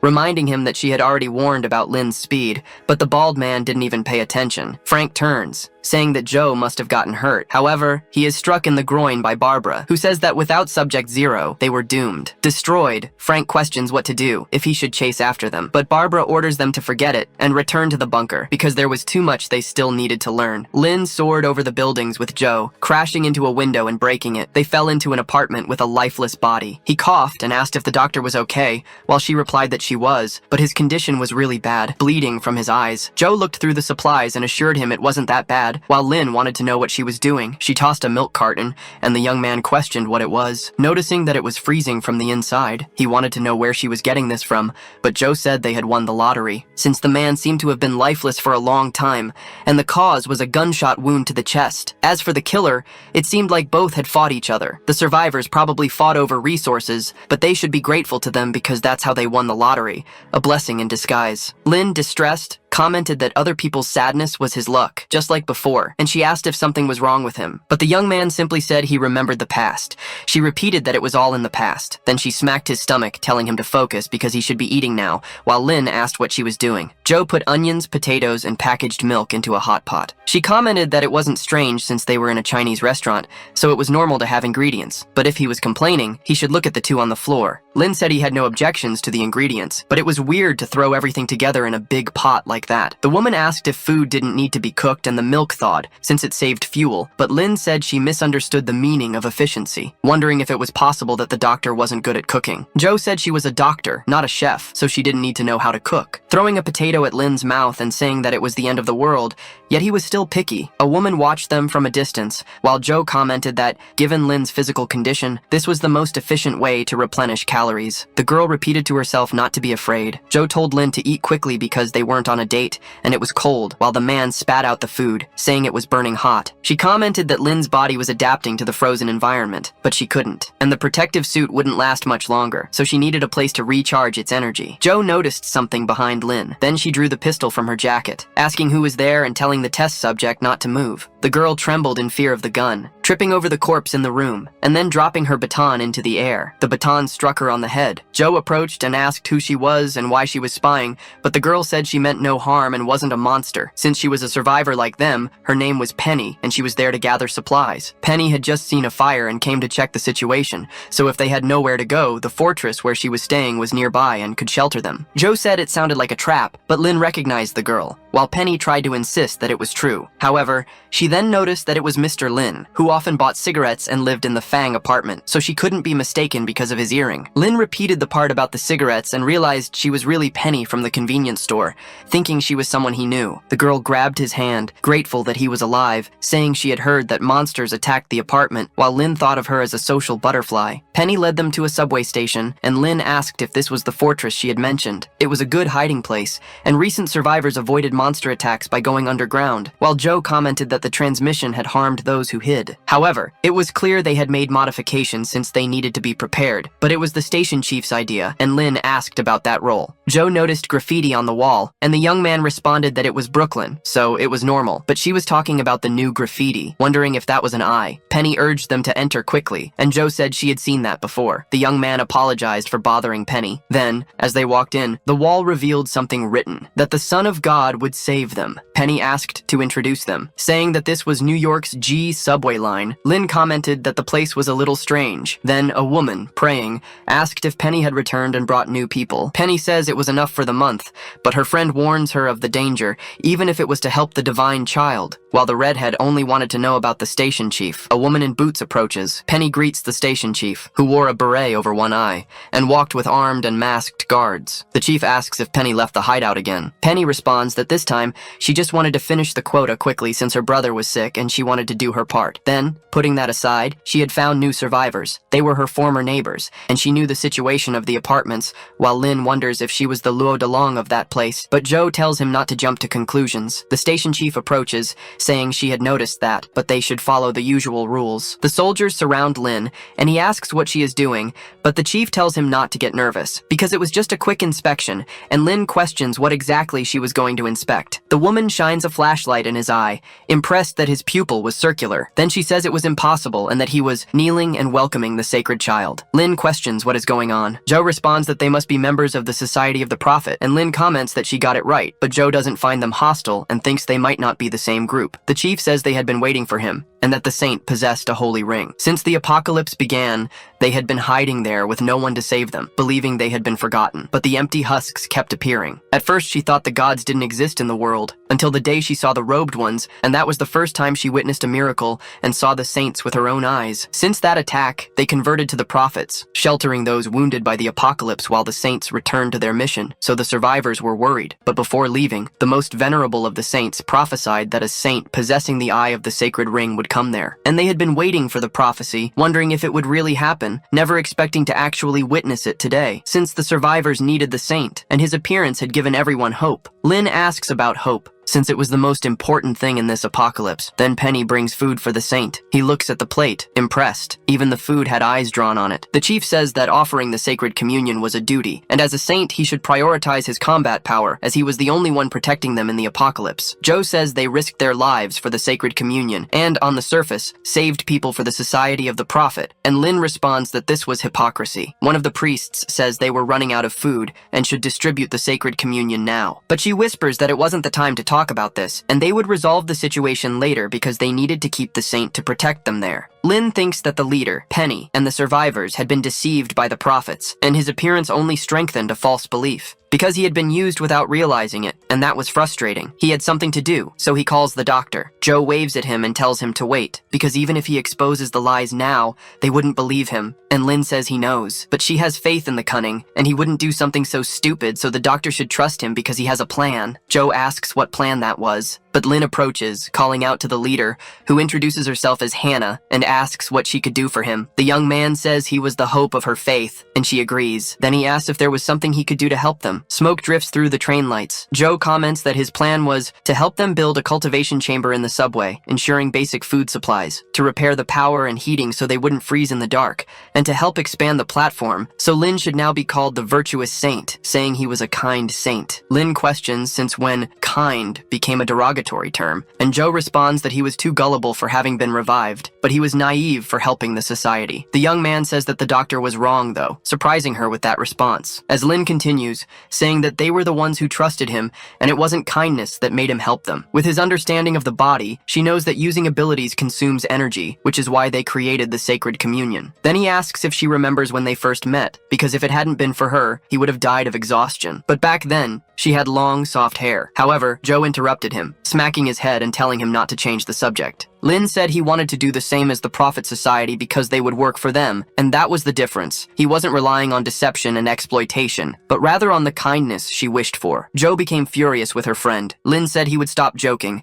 and she told him to get straight to the point. The young man said he was very gullible, but in reality, it was the opposite, because even after the disaster, he still trusted everyone and never expected everything to become some kind of cycle. If he had trusted Ming Ming and told her the seeds had sprouted, maybe she wouldn't have chosen Luo Delong. And Joe reflected that it wasn't strange to like agriculture. He continued, saying that after deceiving himself and thinking carefully, the things he had discovered stemmed from humanity's weakness in the apocalypse. And because of it, people became sensitive, trapped in chaos, some turning selfish, but he didn't want to be like that. Joe commented that precisely because humanity was weak, they should unite, and his age was the time to bring everything together, as productivity was the key to the apocalypse. She grabbed his collar, saying that people had the power of unity. She moved closer to his face, saying she would be right in front of him, and Lynn questioned what she was about to do. The woman said she wouldn't do anything but had changed her opinion about him, while Lynn commented that she was very close. Penny suddenly interrupted, calling for the saint, but she fell to the ground due to her clumsiness. The girl tried to get up and announced that she had found something incredible under the subway, because after the power was restored,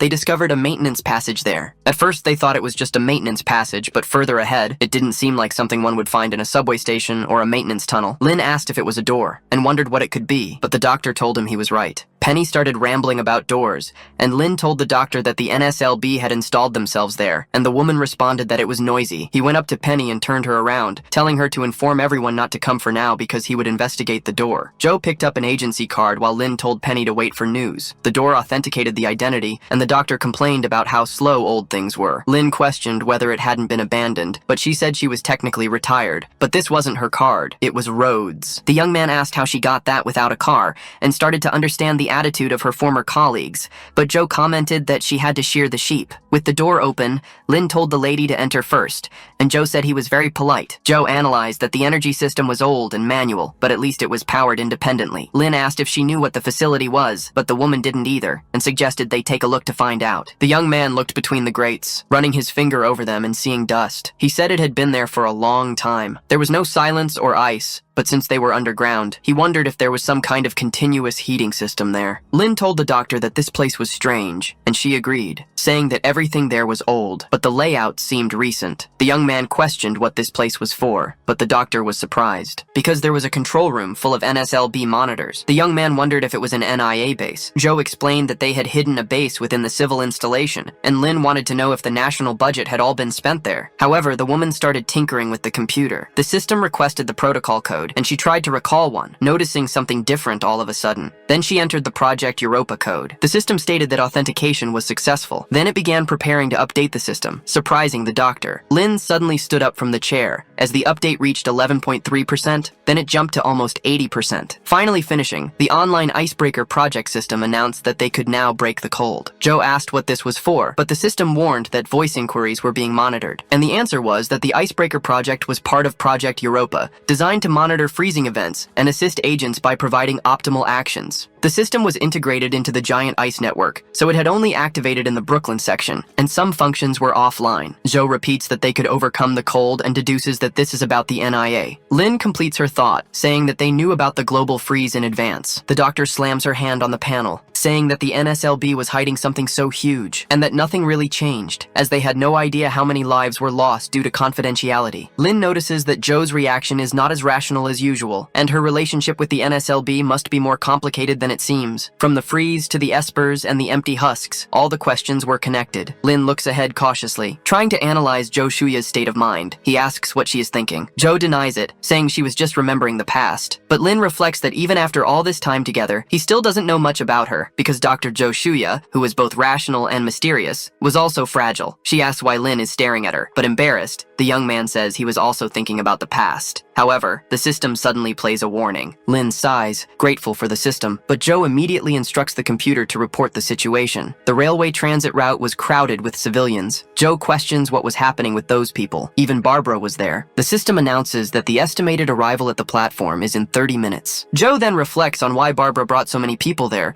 and whether it could be related to the accidental activation of the icebreaker. It would be better to ask in person. Lin asks where the doctor is going, and she says she is heading to the tunnel to meet her old friend and figure out what is going on. The young man says he will go with her in case they encounter empty husks. The tunnel temperature was extremely low, and it was recommended to wear protective suits for hazardous environments, with 2 usable sets available in Zone B. Lin comments that the system was really smart, and Joe questions if the budget was spent on this, but she was the one who should change, since the battery on her suit was close to running out. Lin asks why he had one too, but then he gets hit in the forehead by a briefcase. Joe says it was less ridiculous this way, and Lin responds that he had already adapted to the freezing environment, so it wasn't necessary. The girl explains that he needed to maintain a normal body temperature to function properly, because if the heat ran out, he would just be a living popsicle. She opens her suit while explaining that the protective suits provided safety in extreme environments, were lightweight and highly expandable. So for Lin, they could reduce heat consumption outside of using abilities, because they monitored his body in real time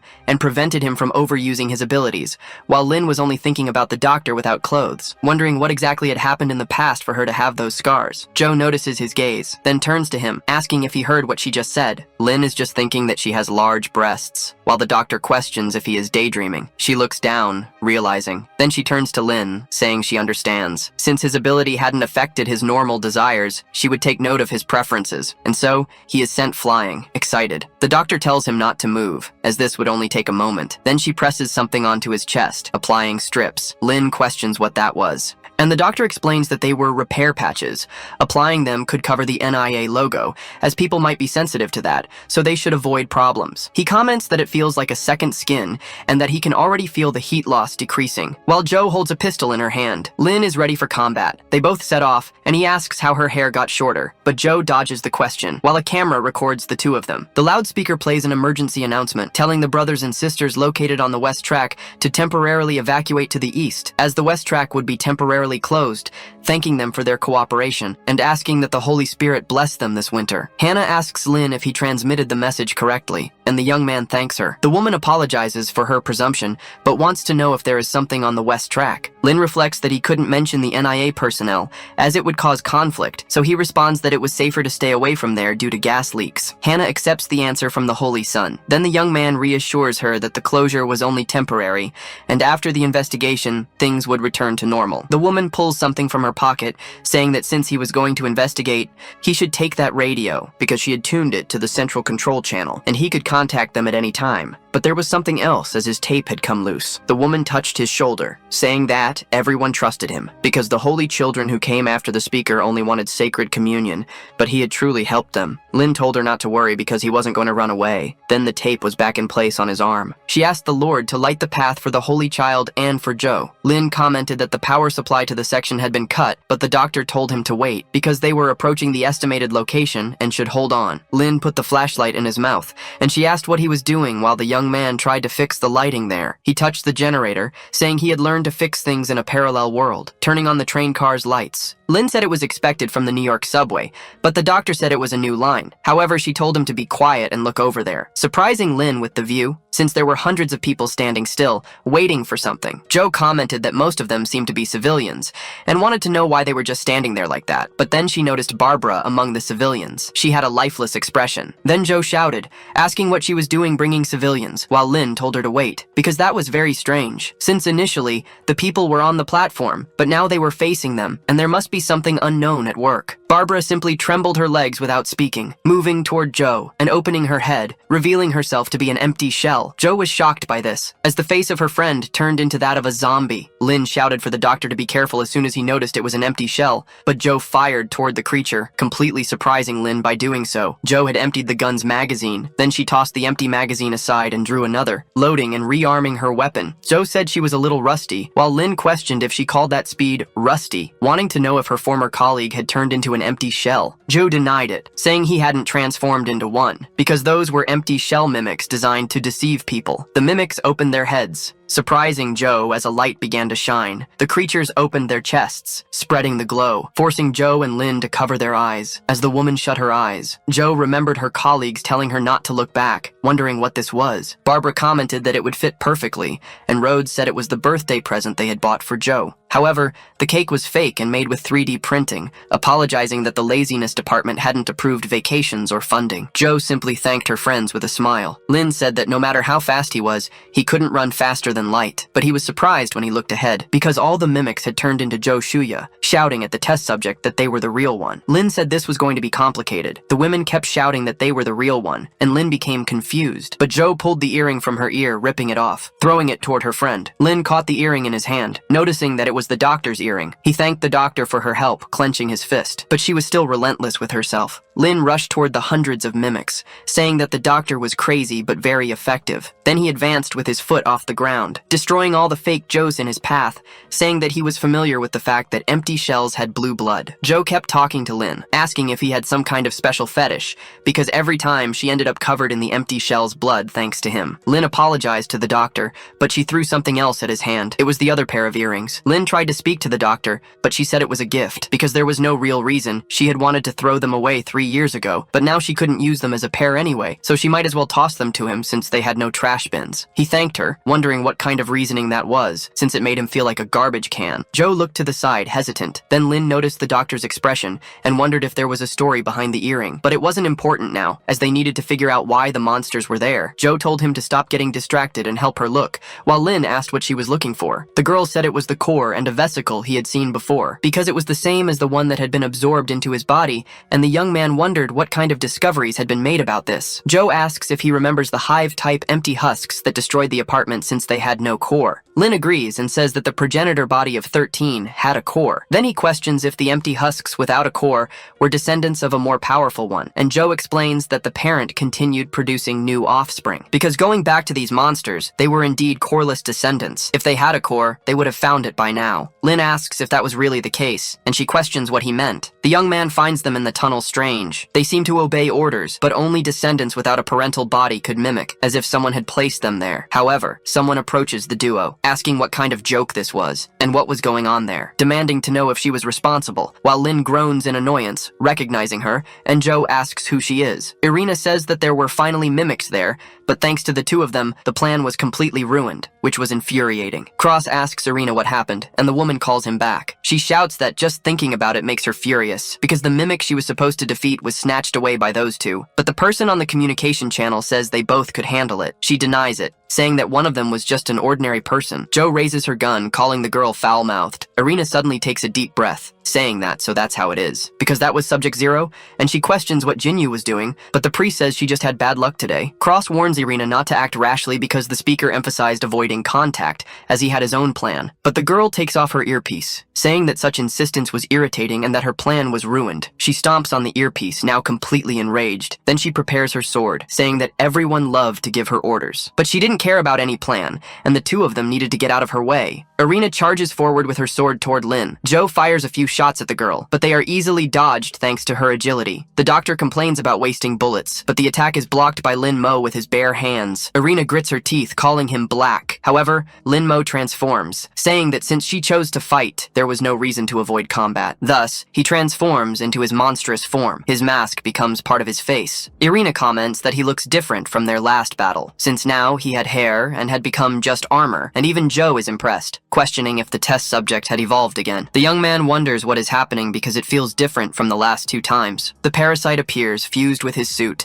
its most complete form yet, but it warns that he is not the only one with this power. However, Lin wants to know if it has decided to emerge. Irina grows a tail at her waist, saying that it wasn't just her, repeating that the situation was interesting now with a cat-like grin on her face. She transforms into a panther, telling him to show his true strength. The woman charges, and Lin wonders if all she thinks about is fighting. Because a psychotic girl remains the same even in the apocalypse, he forms claws in his hands. Irina pulls a pistol from inside her vest, firing at Lin while holding the sword in her mouth. The young man dodges the bullets with his claws, slicing them into pieces without even thinking. Irina orders him not to dodge if he has any courage, while Lin calls her a wild cat. Thus, their fight becomes a battle of speed and evasion, with Lin provoking her. Irina tries to attack again, and the young man notices an armor-like defense. He lunges with his claws, striking the girl in the chest. He is surprised by the result, because once again, his attack was intercepted by a shield. The parasite remembers her, and says that this was what blocked its attack before. It was sure it wasn't a normal shield,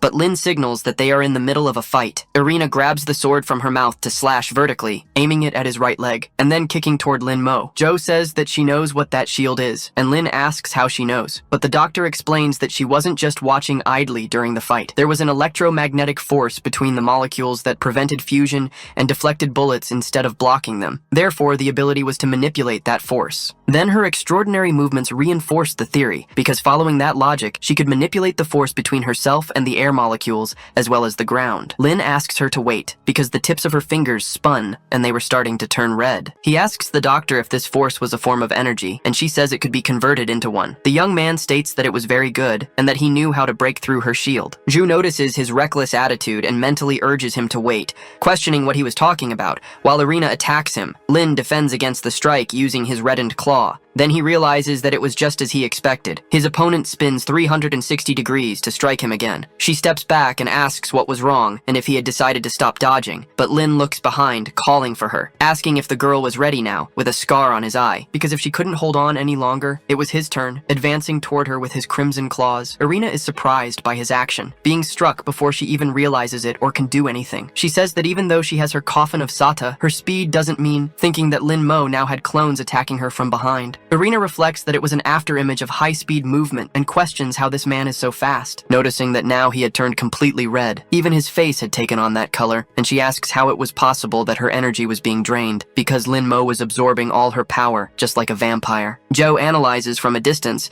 and says that the piezoelectric effect was actually, when certain materials are subjected to mechanical stress, a charge separation and potential occur, which is the polarization of crystals. In simpler terms, it can generate electricity. The shield amplifies amplified the force between cells and converted attacks into mechanical stress, keeping them weak as long as the defense exceeded their intensity. Lin Mo's claw grows larger and sharper, because this type of high-speed attack allowed the subject to absorb energy. In other words, the shield had turned into a coffin of its own energy. The young man states that in this world, no shield is impenetrable. Then Irina curses him, asking why he was always ruining her plans. Lin questions the plan, wanting to know what she was working on, and if she was controlling the empty husks outside, and if the freezing was related to them. But Irina smiles, saying she understands, because he knows nothing. However, if he wanted to know the answer, he should see it for himself, as she transfers her veins to him. Irina submits her parasite to Lin Mo. Then the young man suddenly opens his eyes, finding himself as a spectral figure in that moment. Lin wonders if that was Brooklyn before the freezing, but it seemed different from what he remembered, wanting to know what it was when he notices a pistol in his field of vision. White is holding someone in his arms while wondering how he became a police officer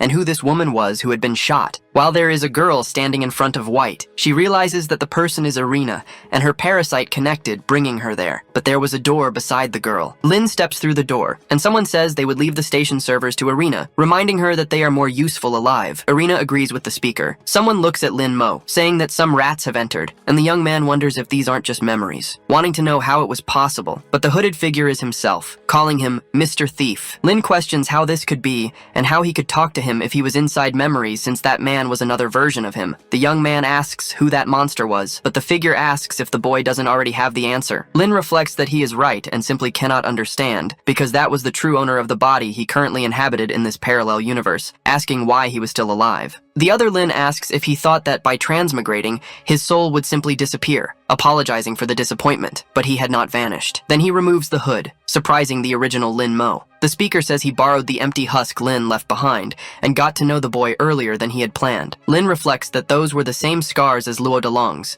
and wonders if the apparition and ability to speak with him were part of his power, along with his plan. But the man says he doesn't mind revealing it since Lin can't do anything about his plan, moving behind Lin Mo and gripping him with his claws, telling him that he would accelerate the freezing process. He drives his claw in, saying that he had no other choice and that his time was up, but Lin Mo should think of it as a welcome gift. The young man wakes up suddenly, remembering that he had returned, and the scene felt familiar, with Irina saying that he understood nothing. But he kicks Irina away. The girl asks him to let her finish speaking. However, he points the pistol at her head, making the girl ask when he stole that. Lin Mo demands she answer without tricks, questioning what she meant by accelerating the freezing. Irina asks where he heard about that, but the young man says he would tell her one last time, so she should answer his question. Irina responds that it's fine, she will tell him, but he should hold the trigger firmly, without hesitation. The speaker chief wanted to accelerate the freezing without explaining. Lin questions the reason, but Irina only wants her promised time reversal, because she had some personal grudges, knowing that he and those lunatics only had aligned interests, but she didn't care about what happened after the freezing. Joe questions if that was what they called out of sight, out of mind. Irina asks if he is saying that if they don't intervene, the world will end. The doctor mentions the doomsday theory, assuming the world is doomed to destruction, while Irina points to the freezing as proof of the planet's end. Zoe says that the test subject claimed that everyone lost their lives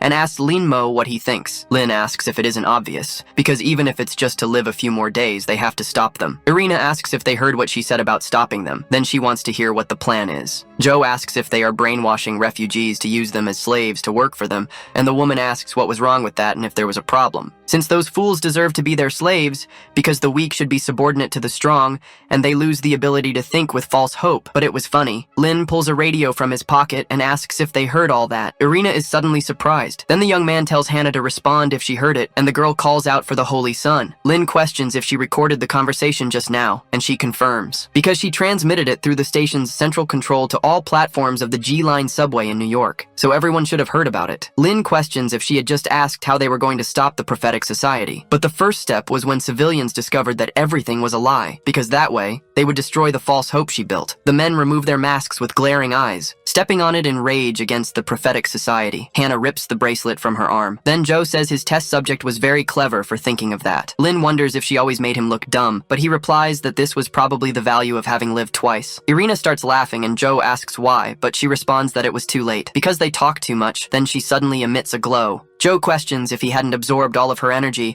and what was lighting up, but Lin doesn't know either. 30 minutes earlier, Hannah asks if Lin Mo has another request, and the young man remains silent, thinking that she must have noticed but didn't expose him. He says he has something to ask her, and the woman should answer sincerely, and she agrees. The young man asks if Hannah believes in the Society of Prophets, but Hannah responds that yes, and not just her, but all brothers and sisters believed, but Lin rejects her answer, telling her to answer sincerely because she understands what he is really asking. Hannah is surprised upon realizing the true meaning of the question. Then she accepts that she should be honest, responding that she doesn't trust them, but believes in Lin Mo. However, many were devoted Christians, and she could only maintain order and avoid collapse, because it was strange for a stripper to want to help others while wearing a revealing outfit and playing the role of the Last Order. Station Chief was a bad title. Lin responds that Hannah is incredible, and it isn't ridiculous, because anyone would want to help others within their abilities. And without her, the Station Chief, he couldn't even imagine what the station would be like, because she just said that she also wanted to free the group from the Society of Prophets. And now what they needed to do was let them know the true purpose and not worry, because he would figure something out, but she needed to cooperate. Besides, she should stop calling him Holy Son, because he has a name, and it's Lin Mo. Lin says that just like last time,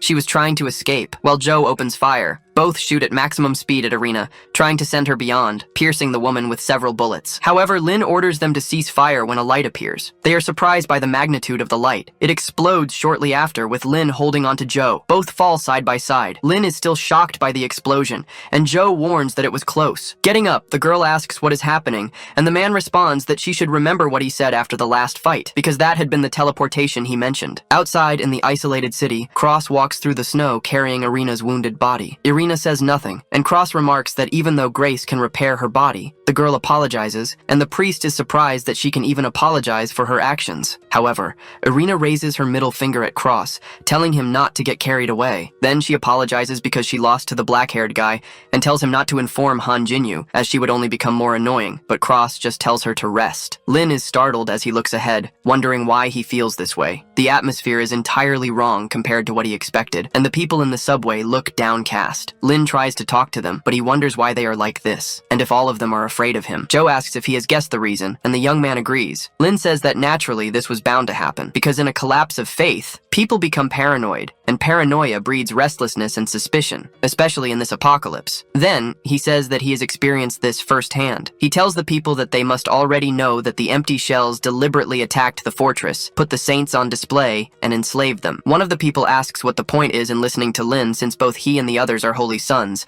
and a girl pleads with them not to say that. Lin responds that he understands why they don't trust him, but he is just feeling a little restless, while thinking that this is a problem. However, he is not like them because he is not trying to enslave them. A man shouts for Lin Mo to prove it, and a woman tries to stop him, while Joe asks what they should do since the people are not welcoming them, and whether they should fight, but Lin refuses. He says that resorting to violence, while it may provide an immediate solution, would still leave people unsettled and could even escalate things, causing trust and prestige to vanish. Joe asks what he intends to do in this case, because this will devastate the people, and Lin says that it will crumble from within, just like it did to him in the past. Suddenly, Hannah fires into the air, shouting for everyone to be silent.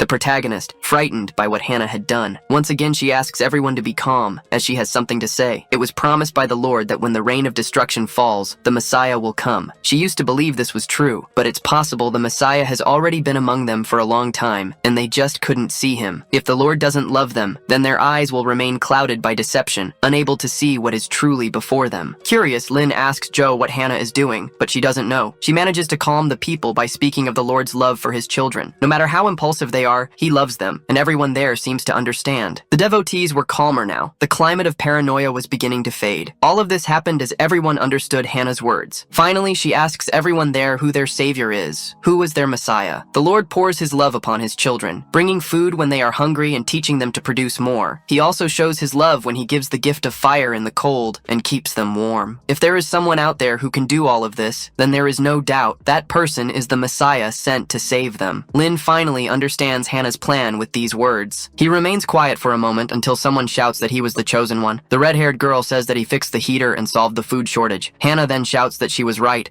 because the MC also exposed the false prophets acting in the Lord's name. He was their hope in this world. Everyone there begins to worship the boy before them as the Messiah. Joe watches from a distance, impressed by what she had done. She truly knew what she was doing, and her expression showed it clearly. The situation had finally calmed down. Lin approaches Hannah and thanks her for helping them, and she says says it's all right. Still, she had something to ask the MC. Who was speaking to her? The human Lin or the venerated Messiah? He wonders if this is some kind of test, but he answers that he is just a human. Hannah gives a slight smile and says that he is truly different from the others. Shaking his hands, she says she also has to thank the MC. But first, she needed to give the boy a warning, and he asks what it is. Sometimes you can only speak to the masses in the language they understand. This leaves the MC confused. Hannah says that most of the refugees there are religious and can only be led from a perspective of faith, which is why they needed to seize these chances when they appear. Joe approaches and says that fools can only see pain and despair in farces. The wise, on the other hand, can see the truth of things and can guide the fools. This reaction from Joe makes the MC curious. When did she become so wise? Hannah says she has to leave now to take care of some things, and the MC agrees. After she leaves, the boy asks Joe if she isn't getting the wrong idea. She returns the same question to him, which he can't answer properly. Now it was time to get back to business. Joe looks at the MC and asks what their next move is. The refugees' minds are clear now, and the place is safe, for now. Still, this balance could easily be broken by any accident. Lin says that knowing her, he imagines she already has the solution to this problem. She discovered there was a disaster protection sector there,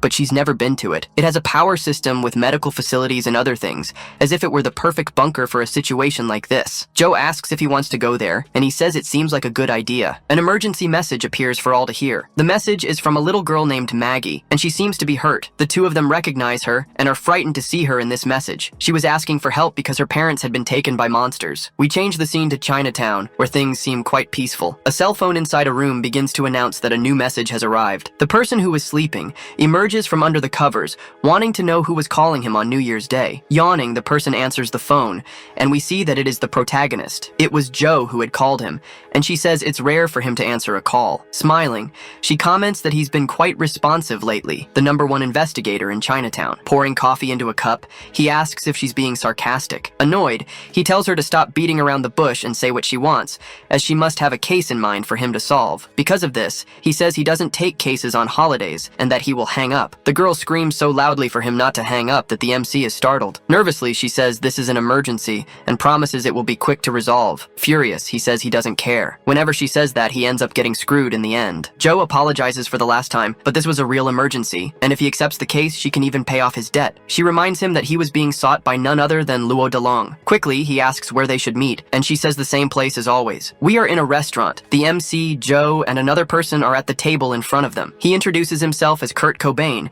and says he is the manager of the influencer, Ming Ming. He starts trying to praise the MC, but he just wants the guy to get straight to the point. Kurt says that Ming Ming is a new streamer, but has already achieved great success with her 500,000 followers. They wanted to organize an event for her, but they can no longer get in touch with her, and not even the NYPD seems to be able to find her. His hope was for the MC to find her, and he makes a large advance payment. Opening the suitcase, we see that its contents leave the two of them impressed. Kurt says they can't cancel the stream, and the MC stands up, complaining. Standing before the man, he says he will take this case and start immediately. The three of them go to the streamer's apartment to look for clues to her whereabouts. He approaches the door and pulls out his lock-picking equipment, which makes Kurt a little nervous. Entering the place, they start rummaging through everything, making the manager even more uncomfortable. A diary is found, and in it they find an entry saying she was going to spend the new year in her home country. This shocks the manager that she would do such a thing. He starts shouting in despair and crying over this temporary escape. Desperate, he grabs the MC's leg, begging the boy for help, but he refuses. Without this stream, they won't be able to pay the detective, and this makes him very angry. Kurt hadn't realized he'd let that information slip, and now it was too late. Joe convinces him again by reminding him of his debt, and so he accepts the job. Overcome with emotion, the man asks if he's sure, and Lin demands double the payment. The scene changes, and we see Joe asking if he looks suitable, and Kurt says yes. This scene, I admit, made me laugh out loud. Furious, Lin asks why him and not Joe, and she says she's too big for the role. He complains that she seems to be conspiring against him, but she says that's not true, while putting makeup on him, laughing. The stream was about to start, and we see that the whitewashing makeup job was absurd. After finally finishing all the preparations, they were about to start the live stream. With a strange expression, Lin greets his viewers on the New Year's live stream. The stream continues with the protagonist handling the role of a woman all too well. He thanks and chats with his viewers and seems to be handling the stream just fine. At a certain point, Kurt shouts that he forgot something, and Joe asks what it is. He had scheduled a backstage meeting with Ming Ming's #1 fan. The problem is that this fan was a mobster from the Yamaguchi gang, who was very dangerous. He was right there in the studio, and it was none other than Luo Delong. The boy tries to hide his face, nervous about the possibility of being recognized. Approaching Kurt, Luo shouts, asking where his Ming Ming was. He hadn't recognized the protagonist. Looking at Lin, Luo asks who he was, and his subordinate approaches approaches him with a phone in his hand. On the live stream, he sees that Ming was online, and this surprises him. He looks at the phone and then at the MC and quickly understands the situation. Furious, he shouts, asking who he was, while the MC remains silent. Tears begin to fall from Luo Delong's eyes, believing his Ming was a fake. His two subordinates are already thinking of eliminating the MC for being a lie, and then the story suddenly ends. We return to the original timeline. Lin gets up from a chair, saying that this was the perfect timeline. Approaching a containment tank, he asks if the girl agrees. Inside it was test subject number 13, known as 13 the Fool. For the sake of the world's future, they would need her power. The test subject opens her eyes and begins to see the protagonist, ending the chapter. We return to the NSBL refugee center, and someone inside a helicopter shouts to prioritize the treatment of the wounded. An old man was using a respirator, and someone says his blood type was AB+. A girl calls for her grandfather while being reassured by the doctor beside her. A bald man appears, giving orders to fortify the location against the monsters. Someone shouts, calling the bald man Baldy, and he asks what it is now. A person was about to try and kick him. The blonde girl shouts that he still owed her an explanation, but he manages to block the kick before it hits his most precious jewels and dismisses the soldier so he can talk to the girl. She looks at him with a certain curiosity. The bald man was still holding her leg, and she tells him to let go now. The two begin a pointless argument, while another boy calls for Agent Cobain. He hands a card to the boy and says that now that he has been awakened, he has a new ID card. Cobain seems happy about this and thanks him as he takes the card. Looking at it, he becomes a little worried. His name was still Kurt Cobain, and that seems to bother him. Why would that be? He then asks the boy how much of his experience as a dormant agent was real. This seems to confuse the white-haired boy. He quickly changes the subject and says he wasn't a bad guy, so he might not even know what he's talking about. As he leaves, Cobain says he will report to his superiors and that he should forget this conversation. Before he can leave, the boy calls out to Cobain one more time. He then says that he actually understands what he wanted to know. Despite knowing he is not one of the bad guys,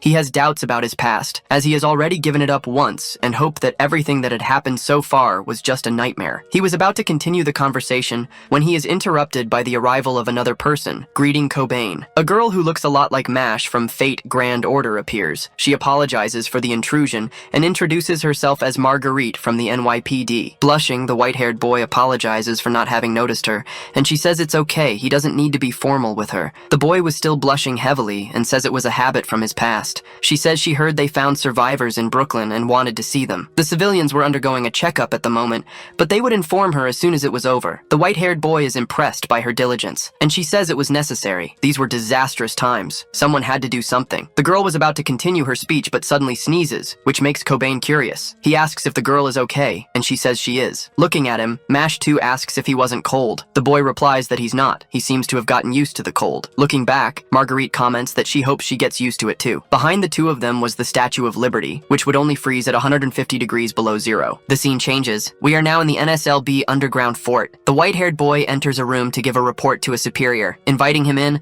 the bald man asks him to lock the door. The windows and doors, which were previously glass, turn opaque in an instant. The bald man says that Code Zero escaped, but he had something else to worry about, and the white-haired boy says he found it. Meanwhile, the blonde girl arrives outside the closed room. Looking at some papers, the bald man asks if that was all, and he says he only found this in the Brooklyn Underground. Annoyed, the blonde girl begins to tell herself that she will get her explanation today. Inside, the white-haired boy says he got more information from the field agents. Key evidence was found, and it would be dangerous if people saw it. Looking at a specific paper, the bald man says he already knew that. Project Europa. That was proof that the freezing phenomenon was not the first. He quickly picks up the phone and asks for Barbara to come to his office immediately. The next moment, the girl kicks down the door to the bald man's office, saying she was already there. He asks if she still wants the explanation from earlier. In his hands was the explanation she so badly wanted about Project Europa and the monsters that came with it. The room begins to close up again, and the glass turns opaque. The bald man begins by saying that the two of them were the ones he trusted most. These files were not supposed to be seen by them, but this was an emergency. Annoyed, she tells him to get to the point, and he says he needs to think for a moment first. First of all, the key to everything is that this freeze was not the first one. Barbara asks if the NSLB already knew the world was going to freeze. The bald man says yes, and they had also prepared for it beforehand. Project Europa. He had no idea this project was related to this,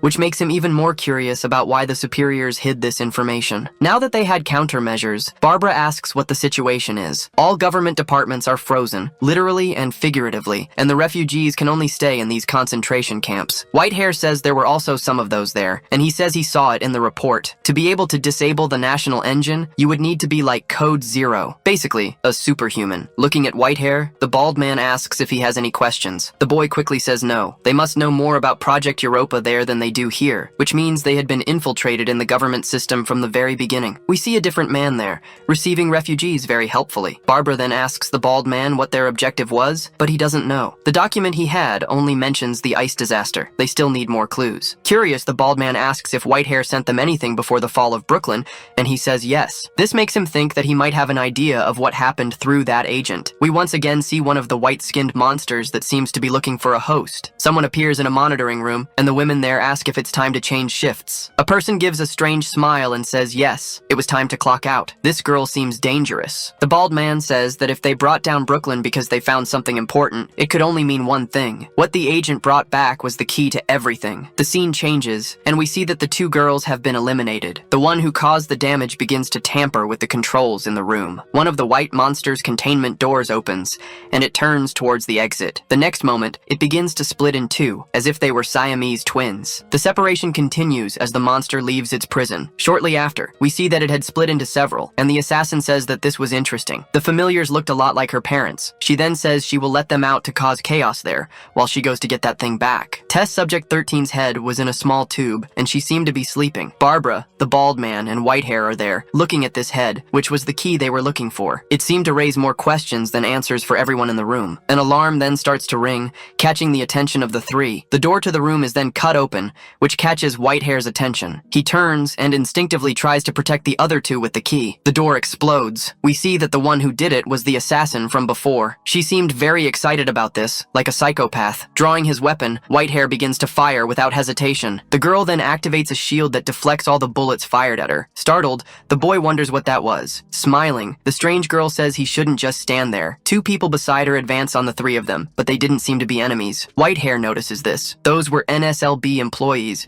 and he wonders how this happened. The zombies advance, and the boy starts shooting again. The scene changes, and we see that at the concentration camp, Marguerite is also shooting at several zombies and asks Perez to find another place to escape. Everyone who hasn't turned into a zombie is confused by this sudden attack. A small war breaks out there, and one of them shouts, pleading not to be shot. One of them comments that he can't identify who is an enemy and who is not. The next instant, something erupts from inside his body, eliminating him immediately. This leaves the boy who asked not to be shot in despair as he watches the scene. A woman with an axe tries to attack, but the person says he's not a monster. It's no use, as she hits him in the middle of the head with the axe. She simply didn't care if there were monsters or not there. The girl seems to have succumbed to madness as she advances on Marguerite and Perez. Screaming, she says that only the cold-blooded can live in this world. Without hesitation, Marguerite fires at the crazy woman. The shots were accurate, and she begins to fall backward, still telling her to die. This scene seems to have affected Marguerite psychologically. Looking around, she begins to wonder what was happening. More people were transformed and begin to approach her. Turning to Perez, she asks her to find another location again. Perez asks what she was going to do. The girl tells her not to worry, as she was still a police officer and was doing her job. She then starts to run while Marguerite provides cover. That ability could copy the appearance of humans to deceive them. The man from before observes this scene and says they are finally closer to their goal. Now he waits for more chaos to happen, as it was not yet time to act. The girl had managed to recover the head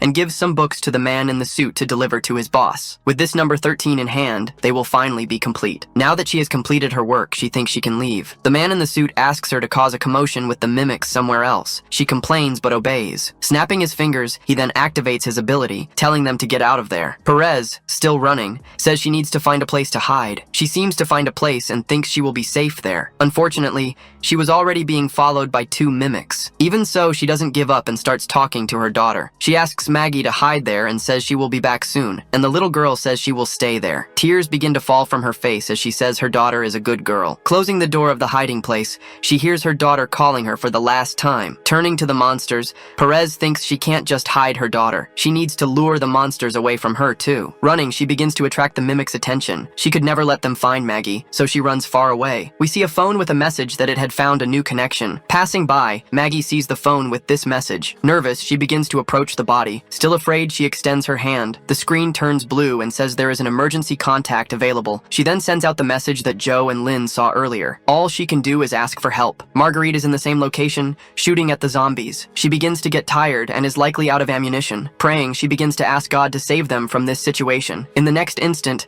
a beam of blue light appears above the monsters. Looking up, she is confused by the scene. The beam explodes right in the middle of where the mimics are, throwing them far away. Marguerite protects her face as Lynn makes his superhero landing. Joe was at the base, tracing the origin of the signal signal they received. The system manages to detect that the signal came from somewhere in Manhattan. This still wasn't enough. The area was too large, and Joe asks if there was any more information. In response, the system says it was somewhere near the security department. This seems to make the girl understand exactly where the signal was sent from, as it was the place the bald man was in charge of. So she asks for a digital map of Manhattan. Joe marks some possible locations on the map to identify the message's location. After finishing the preparations, she saves the information in her directory. Finally, after this, she sends the map to the MC. He asks if this protective suit would be enough, but she ignores the question. The system recommends they enter Manhattan through the emergency maintenance tunnel. Then they would go through the abandoned railway tunnels. Joe looks at the MC and says that was all she could do for him now. The rest had to be up to him, calling him a test subject, or an even better name, Messiah. The boy arrives and immediately starts eliminating all the threats present there. Marguerite lowers her weapon as blue blood splatters everywhere. She looks at this scene, shocked, and can't speak or do anything. The MC then finishes his work and stands still for a moment. He turns and looks back. Frightened,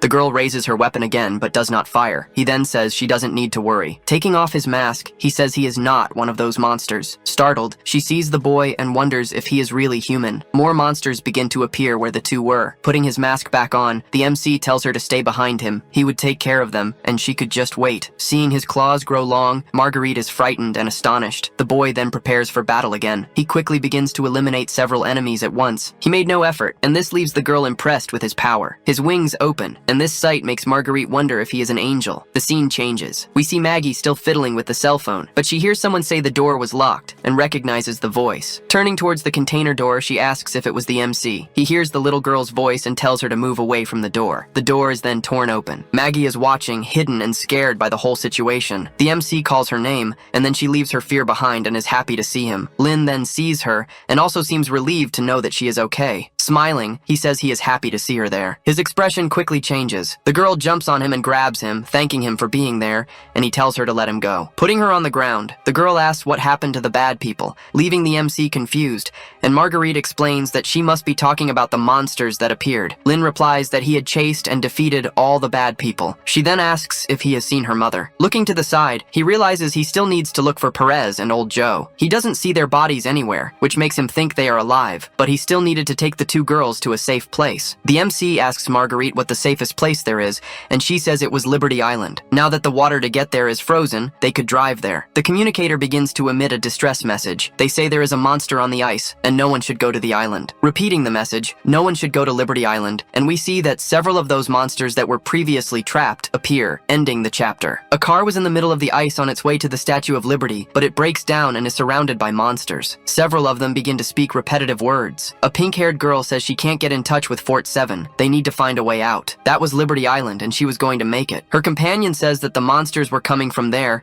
so there must be more over there. The horde of them probably came from the refugee camp and was now attacking them. Inside the car was Mrs. Perez, and she wanted to go back at all costs. Joanna, the pink-haired girl, sees Perez saying this and seems to become curious. Perez tries to open the car door, saying that Maggie is waiting for her. The girl shouts, asking what she was doing, and she says she needs to get her daughter. Joanna grabs the woman and says she can't leave, as it would be giving up her own life. Desperate, Perez continues to say she needs to return because her daughter was alone. The girl then clicks her tongue, furious. She then raises her hand against Perez. Slapping Perez across the face, she calls her a fool. If she really wants to die there, then she shouldn't take the two of them with her. Perez shrinks back, calling Joanna selfish, which makes her even more irritated and confused. The woman then says that it was she who pulled her into the car. Tearfully, Perez says that this caused her to be separated from Maggie. They were lucky to have escaped these monsters so far. They were also able to survive in the apartment because of Lynn. Because of all this, they had found hope in times like these, but because of Joanna's presumption in helping her, everything they had done so far was destroyed. Looking at Joanna, she asks if that wasn't selfish of her. The words seem to have hit the girl hard because she can't answer. Calming down, Joanna says they are not her enemies. That was their responsibility as the NSLB rescue team. Personally, she is grateful that Perez saved her grandfather, and the desire to help her was genuine, so she didn't want anything bad to happen to the woman. She just didn't expect things to get so complicated and apologizes for reacting badly. Perez also apologizes, but she can't think of anything but her daughter trapped in a container. Joanna then says they can take a risk and pulls out her communication radio. Marguerite's radio buzzes again, and it's Joanna's message saying they are trapped but with a saved civilian. Lynn wonders if it could be Perez, and Marguerite answers the call. Joanna repeats that they have a civilian and are asking for assistance. Maggie asks on the radio if it was her mother, and Perez recognizes her daughter's voice. The two begin to shout to each other to see if they were okay. The radio seems to fail, and the communication is cut off. The signal was gone. Still, it was good news to know that Maggie was okay. All they needed to do at the moment was to stay safe there. The driver shouts that they have a situation. Suddenly, the monsters started to get agitated for no reason. A car starts to accelerate. Joanna asks what that noise was, and the driver says it sounds like an engine.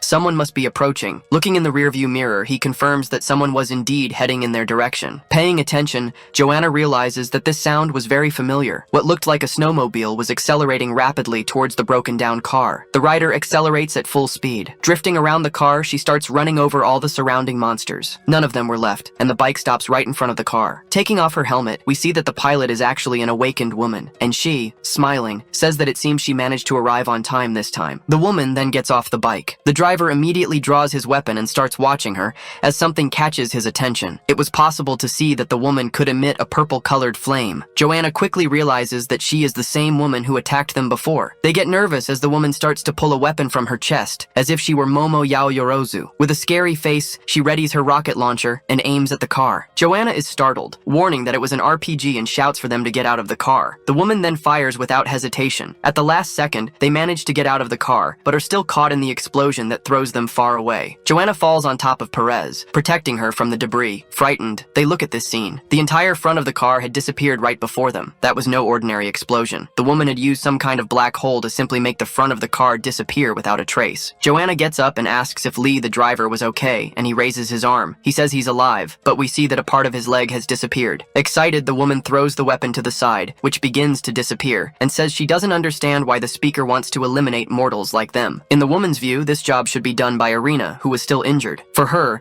eliminating creatures that look humanoid was not something she enjoyed doing. As the woman approaches, Joanna stands in the middle and tells Perez to get Lee out of there. Joanna fires, but none of the bullets get close to the woman, who uses her sword to deflect them. She then suggests that Joanna give up and just accept her fate. Assuming a frightening posture, she says that no one would help them in the end. The bullets run out, and this leaves Joanna desperate. Confident, the woman says she's been too talkative lately. Maybe it's because age has really caught up with her. Before she could finish speaking, something very large hits her from the side. The psychopath is thrown far away by the impact. Everyone there is startled by what they just saw. Another rescue vehicle had appeared and run her over. Inside it, Marguerite was trembling and wonders what she hit. On top of it, Lin was saying they had managed to arrive in time. He had used his powers to accelerate the car, which is why they arrived so quickly. This was great because with the help of the protective suit, he could use his powers without being completely drained by the size of the truck. Something catches his attention, and he looks ahead to understand what it is. Along with Joanna and Lee was exactly who he was looking for, Mrs. Perez. Getting down from the truck, he greets her,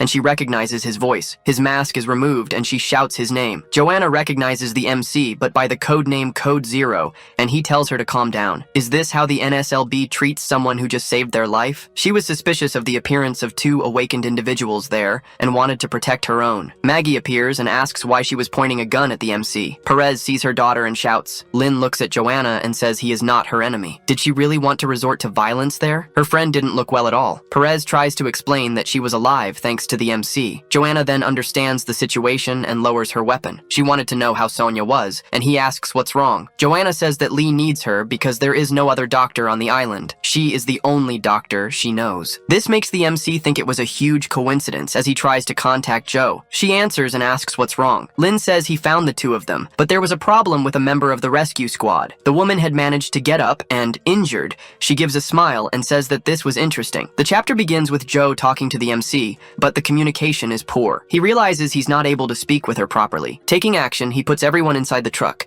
and the girls thank him for his help. Lin closes the truck door. Now it was time to leave. He starts walking along the side of the truck, determined to get out of there. The woman then throws her sword towards the MC like a spear. The boy manages to notice the weapon's approach. He easily dodges the blow. The psychopath was in front of him, and she looked very furious. Smiling macabrely, she asks where they thought they were going. The MC thinks he had almost forgotten about this psycho's existence. Shouting and pulling out two guns, she says they are not going anywhere. Lin shouts for the driver to get out of there as soon as possible. Marguerite obeys and steps on the accelerator. The truck immediately begins to speed up. The crazy woman starts shooting without any hesitation. Lin dodges all the bullets with ease. She wasn't going to hit him with such simple shots. The mad woman's smile reveals that the MC was not going to have an easy fight. One of the bullets passes very close to his face, and something about it catches his attention. She wasn't aiming at him, but at the sword that was thrown before. The bullets hit the side of the blade, which begins to crack with the impact. The ensuing explosion throws the boy far away. The power of the explosion was so great that the ground beneath the truck begins to give way. Everyone inside the truck starts screaming. Lin was confused. What exactly was this woman's ability? With such a large hole formed, the truck can no longer leave, as its rear wheels were stuck. Joanna was already tired and asks what the situation was now. Looking out the side of the truck,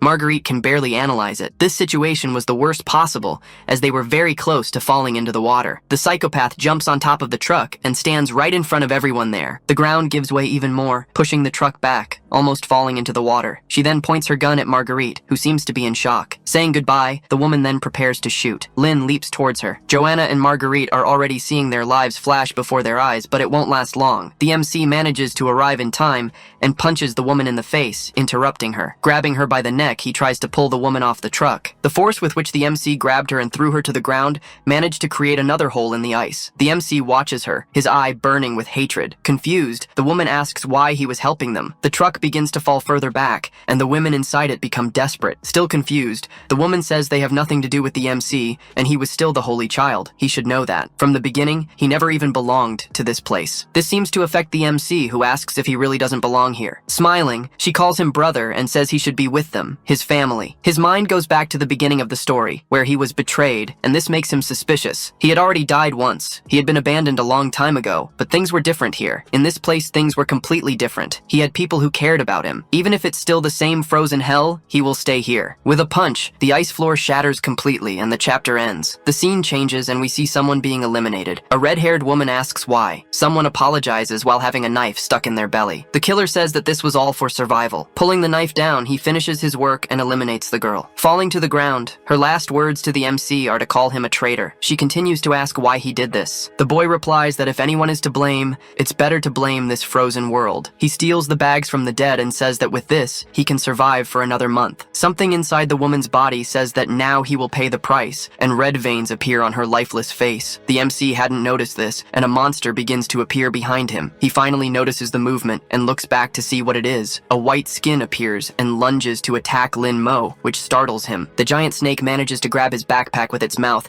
and still wrap its body around him. Trapped, the monster calls him a traitor once more. It opens its mouth and lunges to devour the protagonist once and for all. We return to the present, with the MC's final punch on the madwoman. He looks down, and something catches his attention. Black snakes appear, trying to grab him. Several of them advance on the MC. The woman begins to smile again as she conjures the snakes. We see an explosion where the boy was. He manages to dodge it by jumping back, but is thrown very far away. Unfazed, he says that this was not very surprising in the end. Standing up, the woman, who has now turned into a kind of Medusa, says that it's not bad coming from the one who managed to hurt Yilin, so she would need to take this fight seriously. The truck was falling more and more into the water. Marguerite shouts that they are going to fall, and the door won't open because of the previous impact. With the system failing, they were completely trapped inside the truck. Changing its center of gravity, the truck begins to slide towards its end. Finally, it begins to fall into the abyss, and everyone starts to scream in despair. Looking at this, the MC notices that the situation was bad. Lee shouts for everyone there to hold on to something, and Maggie clings to her mother. Lin Mo activates his armor to try to save his friends. The truck was falling at full speed. Suddenly, it stops falling, which leaves everyone there confused. Lin was using all his strength to hold on to a small part of the truck. Inside, Lee realizes that the truck was starting to rise again. The MC begins to scream with all the force he is exerting. After much effort, he manages to save the truck and put it back on the ground,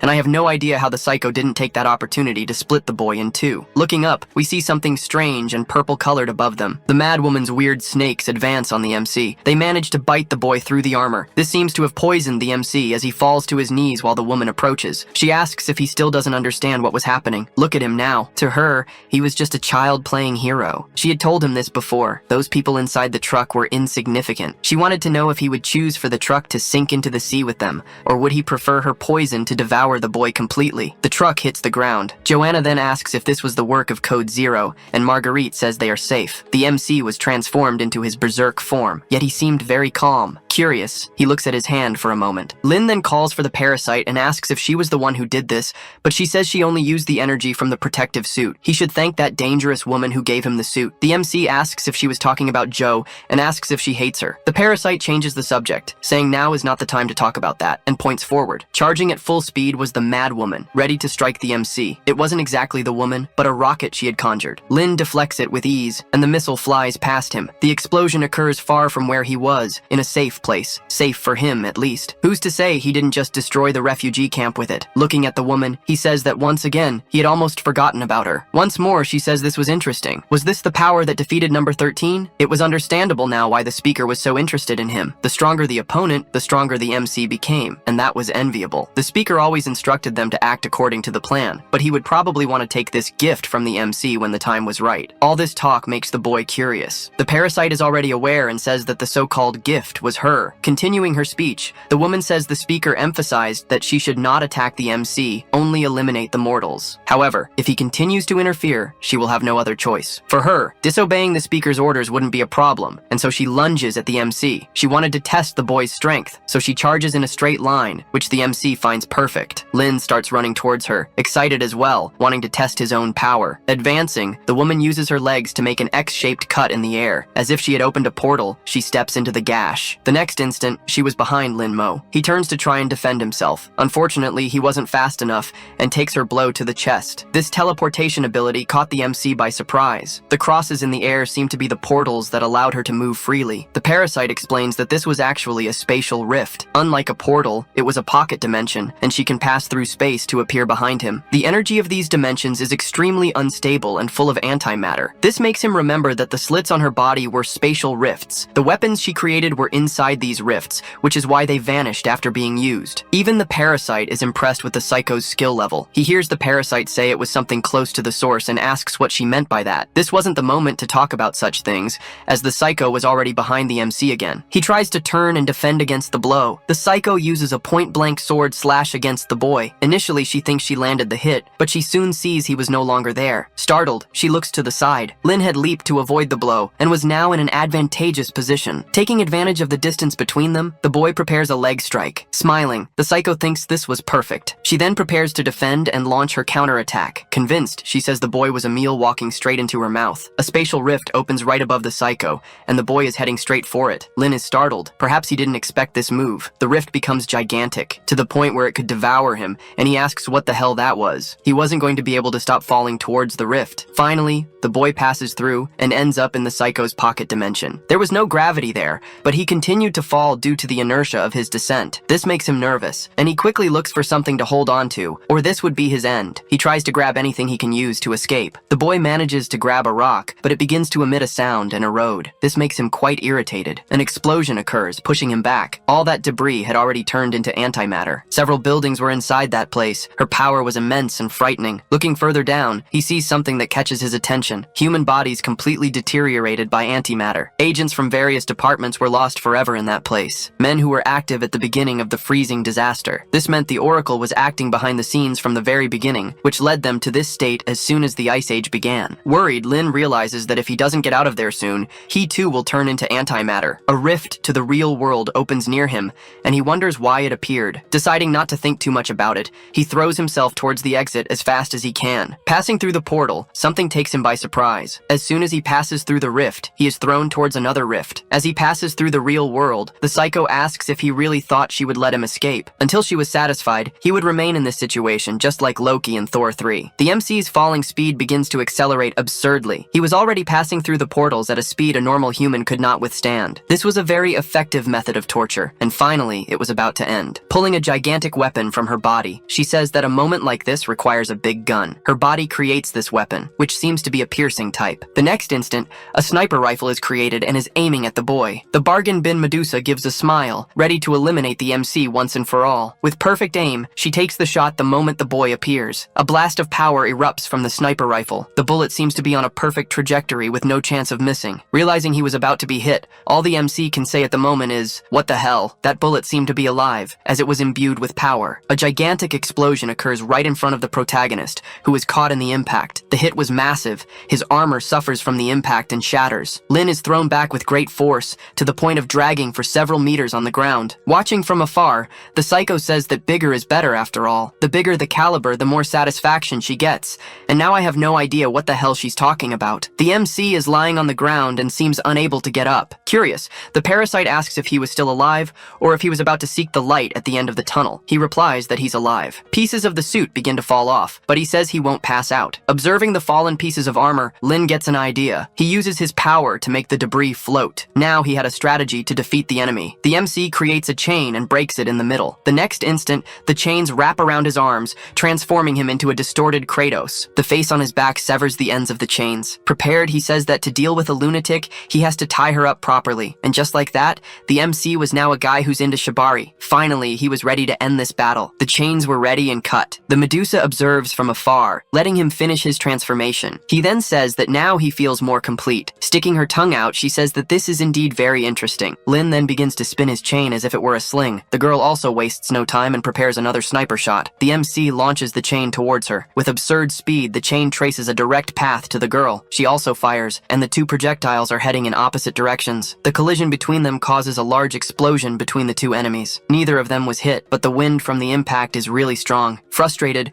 she realizes her attack was nullified by the MC's chain. Worse yet, it hadn't been destroyed in the process and was heading towards her with the same speed as before. Frightened, she can't understand how this happened. The force of the blow is great and causes another explosion, but this time hitting the madwoman. This way, my disadvantage of not being able to fight at a distance is solved, thinks the protagonist. But the next instant, he notices a rift at the spot where the chain had hit. That psycho loved to exploit openings, and she is already behind the MC. She points a gun directly at the boy's head, and he hears a click. The next moment, he manages to dodge the point-blank shot. The boy thinks that she acted exactly as he expected. This seems to have taken her by surprise. He was already turned towards her, chains ready, and now she wouldn't escape him. The movement was fast, and the tip of the chain is already heading towards the girl. Will she have time to escape? Smiling, the madwoman asks if this was all he had. Throwing her body back, she dodges the attack, and the chain enters the rift. Confident, she says that if she keeps using her rifts, he won't catch her. She quickly opens a new rift above the protagonist. Using a kicking attack, she screams that he can't beat her. The madwoman was certain of her victory. This created an opening where the MC managed to chain her leg. The next instant, the girl's arms were also chained. Looking back calmly, he says he finally caught her. Frightened, she notices that he had used the chain to pursue her inside the rift. In an homage to none other than Scorpion, Lin uses his chain, screaming, "Get over here!" and pulls the madwoman close to him. Without resistance, the bargain bin Medusa is pulled back through her own rift. Using all his strength, he manages to bring her back to reality, making her fly towards him. Clenching his fist with all possible force, he prepares his first serious punch. The hit was incredible, right in the middle of the madwoman's stomach. With a gigantic impact, a shockwave propagates through her body. The girl spits blood from the blow, which lands on the protagonist's face. His eye seems to undergo a change. His body was different, but he recognized this sensation and hears someone call him. A woman appears at the door of a house, and this leaves Lin extremely frightened, and he recognizes her. That was the very woman he was fighting. Turning around, the boy begins to stare at her. He was visibly scared by this vision. Wondering what was happening, he sees the woman standing still without saying anything, as if waiting for him to start the conversation. A man appears beside the MC greeting the woman, and he seemed to be her husband. The parasite appears, saying that these were the woman's deepest memories. He observes the scene from afar without interfering. Curious, the parasite asks why he was so surprised. It wasn't the first time he had seen someone's memories. He looks at this scene for a moment and says nothing. The memory continues, and she seemed very happy there, talking with her husband. Wanting to leave, he says he has no time to waste there. That woman was still outside trying to eliminate him. Frustrated, the parasite asks if he isn't curious to know more about her. There could lie the true purpose of the Oracle, and also something else. Why are they so interested in the MC? This seems to catch his attention. Returning to the scene, he asks if they don't already know this, but she says he should at least try to understand this issue more deeply. Quoting Sun Tzu, she says, "Know yourself and know your enemy, and you will never be defeated." This was a unique opportunity, and the MC knew it, the parasite tells him. The battles against the Oracle Society were becoming increasingly difficult. Even if they win now, there's no guarantee they will win the next one. Resolved, he says she can do what she wants, to which she replies that it's an excellent choice. Opening a portal within the memory, she says they can go now. Someone opens their eyes, and this person is badly injured. It was the madwoman. She was pregnant and trying to console the fetus. That was a car accident. The parasite sees this scene and feigns pity. Curious, the MC asks what this had to do with the Oracle's society. She replies that everything has a cause and effect, and all things have a destiny. Behind them, something appears, and the parasite says the web has been cast. A woman in strange robes appears before the madwoman. This person seemed to be part of the Oracle Society and was carrying an urn. The MC notices this and asks what the hell could be inside it. Opening before them, you can see there was something with 4 eyes inside. Startled, the two of them understand exactly what it is. That was another parasite, exactly like the one that belonged to the MC. She was confused and asks why her species would be involved with the Oracle's society. The woman then takes the parasite in her hands, calling it the Holy Spirit and asking it to complete its mission. The parasite then, seeing the woman on the ground, ground, advances towards her. Dazed, she is not even aware of what was about to happen to her at that moment. Entering through her mouth, the parasite then finishes possessing the woman's body. Agonizing in pain, she begins to undergo a mutation. Her eye acquires a purple color as she awakens her new powers. Finally, her body finishes assimilating the parasite. She seems to faint for a moment, and the rain continues to fall on her. Her legs begin to tremble slightly. She finally stands up, and the MC notices that she healed just as it had happened to him before. Looking around, she asks what happened,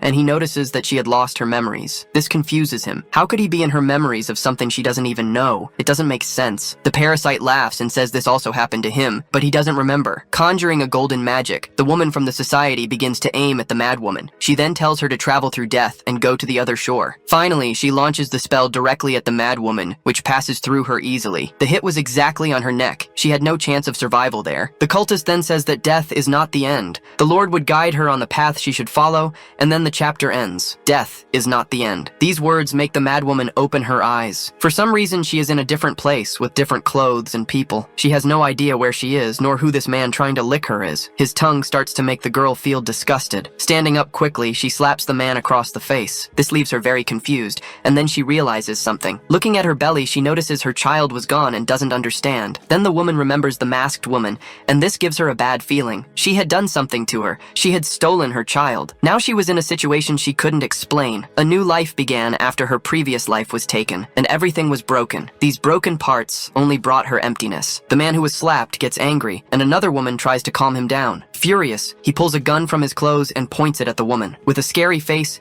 he says that today he will teach her a lesson. The woman doesn't move, doesn't react. Nothing made sense to her anymore. Pulling the trigger, he shoots the girl in the forehead, throwing her body back. She falls on top of a table full of bottles. The man says such a beautiful body shouldn't be wasted like that. The way she was now was much better to enjoy. How sick. Spreading her legs, he tries to use the girl, saying this is how an obedient woman should be. Purple veins begin to appear on the woman's face. Her eyes open, and they were no longer the same as before. Raising her hands, she tries to grab the man's head, who is startled to see her still alive. Her forehead had a huge hole in it, and yet she grabs his head with hatred. Desperate, he asks why she didn't die, and she was already in her Medusa form. Smiling, she tells him to guess. The next instant, he is afflicted by an instantaneous decomposition of his body. Antimatter takes over the bandit's body and makes him explode in front of everyone there. Blood splatters everywhere, soiling everyone in the room. She looks at those present and says she has finally found something that can fill the emptiness she feels. With her tongue out, she begins to prepare to clean that room, but in the opposite way. The doorknob has a blood stain on it. In front of the door was the MC, understanding what had happened to her. In the MC's case, he became awakened by accident, but that memory was proof that the Oracle's society was creating awakened beings artificially. Furthermore, they seem to have some kind of connection with parallel worlds, which appears to be a prerequisite for creating these awakened. If that's the case, things are only going to become even more problematic. The MC is in a hallway. What appears to be another version of the MC is talking to someone named Cross. He approaches the room where the madwoman is and says he will leave her with him, to which Cross asks why he came there personally. The alternate MC jokes that Cross is a kind of pastor who can persuade anyone, which makes him embarrassed. They had to deal with that problem, so Cross enters to talk with Han. Something strange happens. The alternate MC knows of the real MC's presence there and speaks to him. Once again, Lin had been through this before. He had already seen that he was seen by his other version. He says they have already met in the near future, and it was the last time they saw each other. Lin is confused. His future self would meet this alternate MC. Seeing that the MC is confused, the alternate realizes that he is a projection from someone's memory. He should have realized that in the end, this is the true reality. This scares the MC, and the alternate says that everything has cause and effect, everything has its destiny. Time is not continuous. The present is 1 hour before the freeze. At this moment, his past self must be contemplating the prelude to the disaster. His current self and his past self can coexist, so cause and effect can be reversed. These words leave the MC in shock for a moment, and he remains silent. Finally, he speaks and asks what the hell his alternate self was talking about. Laughing, he apologizes for forgetting that he couldn't understand this yet. In the end, reality was harsh. His current self was still pathetically weak. Annoyed, he tells his alternate self to repeat what he said. The alternate tells him to calm down, as he knows what he's thinking right now. At this moment, he was nothing more than a projection in that timeline. He was not physical like the alternate. He couldn't interfere with anything there,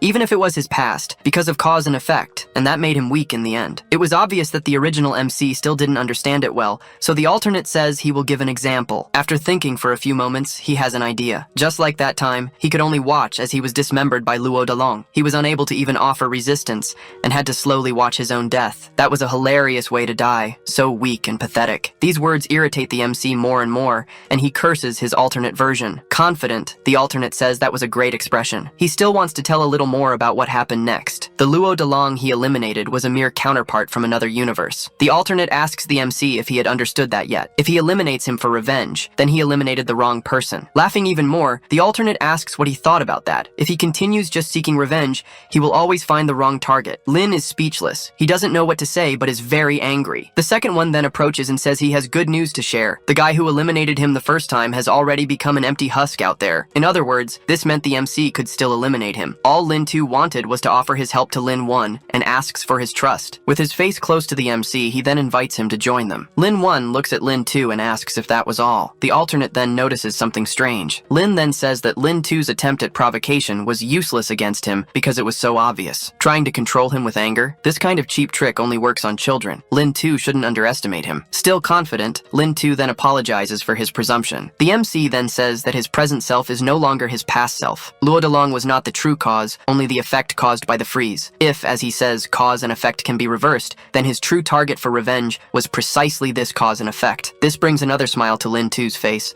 who says that this was very interesting. The MC knows that the alternate was seeking to accelerate the freeze even further. This makes him furious to the point of saying that stopping Lin 2 was the first step of his revenge against the freeze. Without losing his composure, the alternate finds the MC's attitude very good. He is pleased to see that the MC was really much better than before, not letting himself be controlled by emotions. This Lin was completely different from the others. Confused, the MC asks who these others are. Putting his hands in his robes, he says he will give the MC a reward. He removes his cloak, showing his left arm, which is larger than his right, probably from continuous use if you know what I mean. Showing his true nature, Lin 2 will tell him something even crueler. If an awakened wants to become stronger, he had to do one thing. The parasite appears, and, impressed, sees that his arm has become like Danzo's. The MC becomes furious, which gives the alternate an opening to attack him from behind. Turning quickly, he manages to defend against the blow in a hurry. Whispering in his ear, he repeats Luo Dalong's phrase from the beginning of the story to the MC. The weak are prey to the strong. If he really wants to get stronger, he had to go out and devour other awakened. Opening a portal to leave, the alternate welcomes the MC to the survival of the fittest. The MC was thrown into the portal, and now had his other self's last words in his mind. He needed to find this source of power, and then he finally returns to reality. Even back, he notices something different. He had returned a few seconds before entering the madwoman's memory, and this confuses him. Again, he prepares his final punch to defeat the girl. As he clenches his fist, he thinks that he can't do the same thing as before. If he does everything the same, it could put him in an infinite loop. Lin then decides to bind her with the chains, instead of using his final punch. Right after that, he realizes that this might not have been his best idea. She creates a spear tip from the palm of her hand, and prepares to pierce the protagonist. The girl, freaking out, screams, asking why he is distracted at this moment. Raising his arm, the MC uses the chains as a shield against the attack. It was two monsters fighting each other. The pressure of the blows and defenses was enormous. Excited again, she says he can't lower his guard in a fight. Bringing her face close to the MC, she says she will devour him soon. The girl's snakes begin to move towards the MC, ready to attack. Hissing, they open their mouths,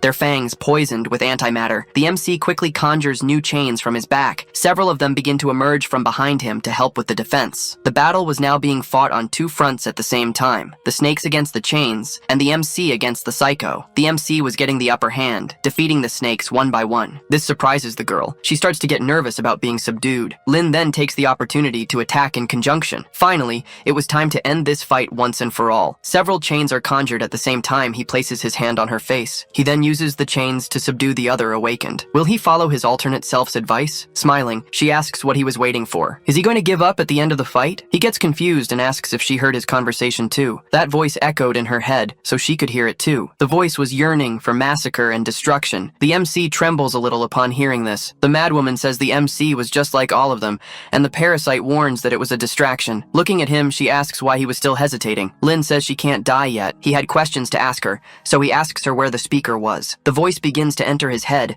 telling him to satisfy himself and fill the void in his heart with massacre. Resolute, the parasite says it's no use. She won't tell him anything. He screams at the voice in his mind to obey him immediately. Death was not the end, but her body begins to deteriorate. The mad woman was trying to self-destruct using antimatter. Seeing that he had no other alternative, the MC then uses his power to finish her off for good. Headless, the body falls to the ground, inert. From afar, the truck with the humans was still nearby. Marguerite says it was finally over, and Joanna looks on, stunned. Lin watches the body, which now looks like an empty husk. His only clue to get revenge against the Freeze was gone. That voice continued to echo in his mind, talking about satisfaction. He looks at the parasite, who is confused by the boy, but it wasn't her voice saying these things to him. All things have a cause and effect. The MC turns to leave, accepting that he will need to find more clues to achieve his goal. But wait, a hand appears from inside the empty husk of the madwoman's body. She had not been completely defeated yet, and the MC thinks that all this has only created more questions in his head than it has given answers. As the madwoman moved,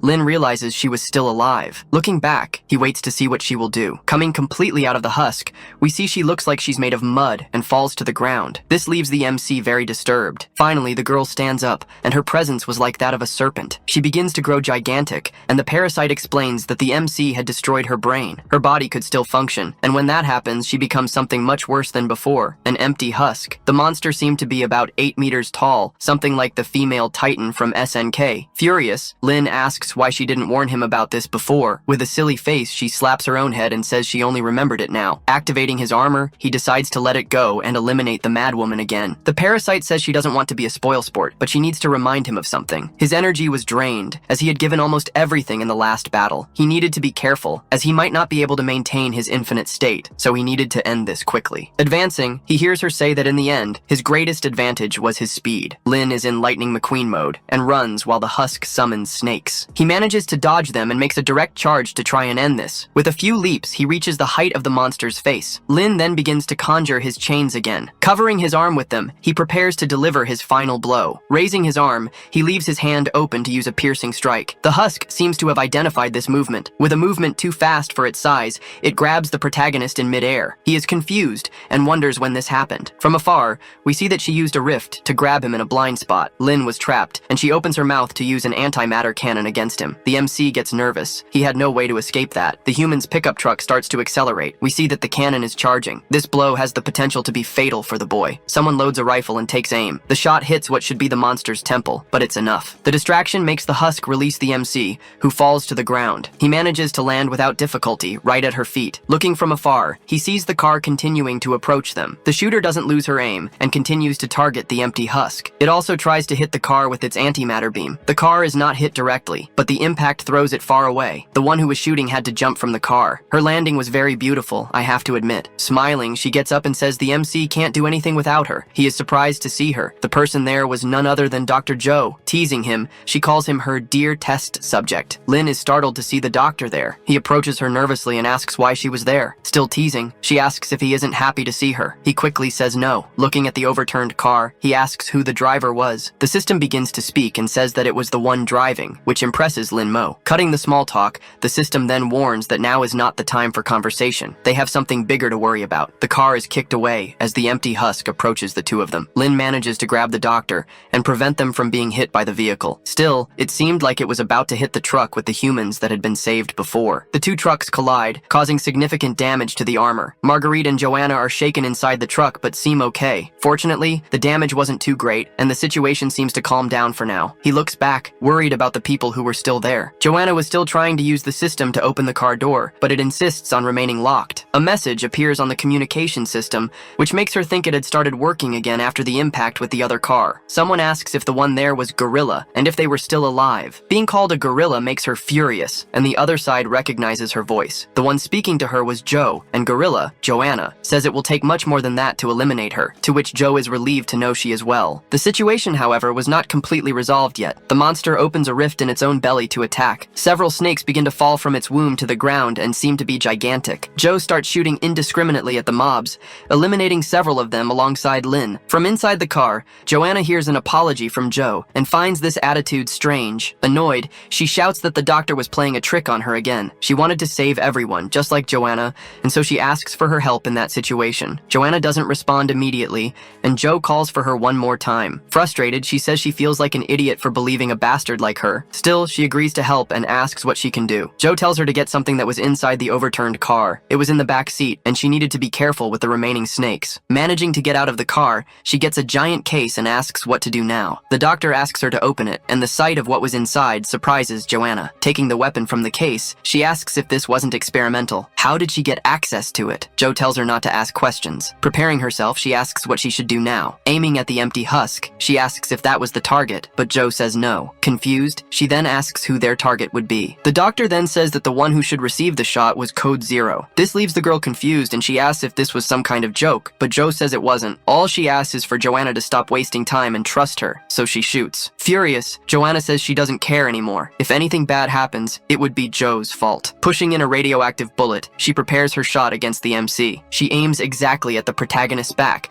who seems to be waiting for the shot. A green beam comes out of the weapon, like fell magic from World of Warcraft. The bullet travels at full speed, causing great damage to the ice floor. Joanna shouts for the MC to get ready, and he says it was finally here. Lynn is hit in the back by the green beam, and it seems to have caused some damage. The beam dissipates, and we no longer see the protagonist standing. Joe remains impassive, waiting to see what would happen. She remembers the last moment they had together. The experimental weapon was inside the car. Lynn says that dealing with the enemy ahead was the priority, but she says she wants to use that energy for the boy to absorb, since he claims he can absorb any type of energy. This should include atomic energy. Wouldn't he like to try? It could make him evolve to the next stage. If this succeeds, things would be different, combining atomic energy and then evolving to the next stage. With this, the MC would have a power that would break all his limiters. A surreal amount of power was emanating from the MC's body. Joe is pleased to see this. It seems her theory has been proven correct once again. Watching from afar, Joanna is impressed. That was incredible. Without her noticing, two snakes begin to approach her from behind. Before she could react, they lunge to attack. The girl turns, managing to see the attack, but won't have time to react. The next instant, Lynn passes by her,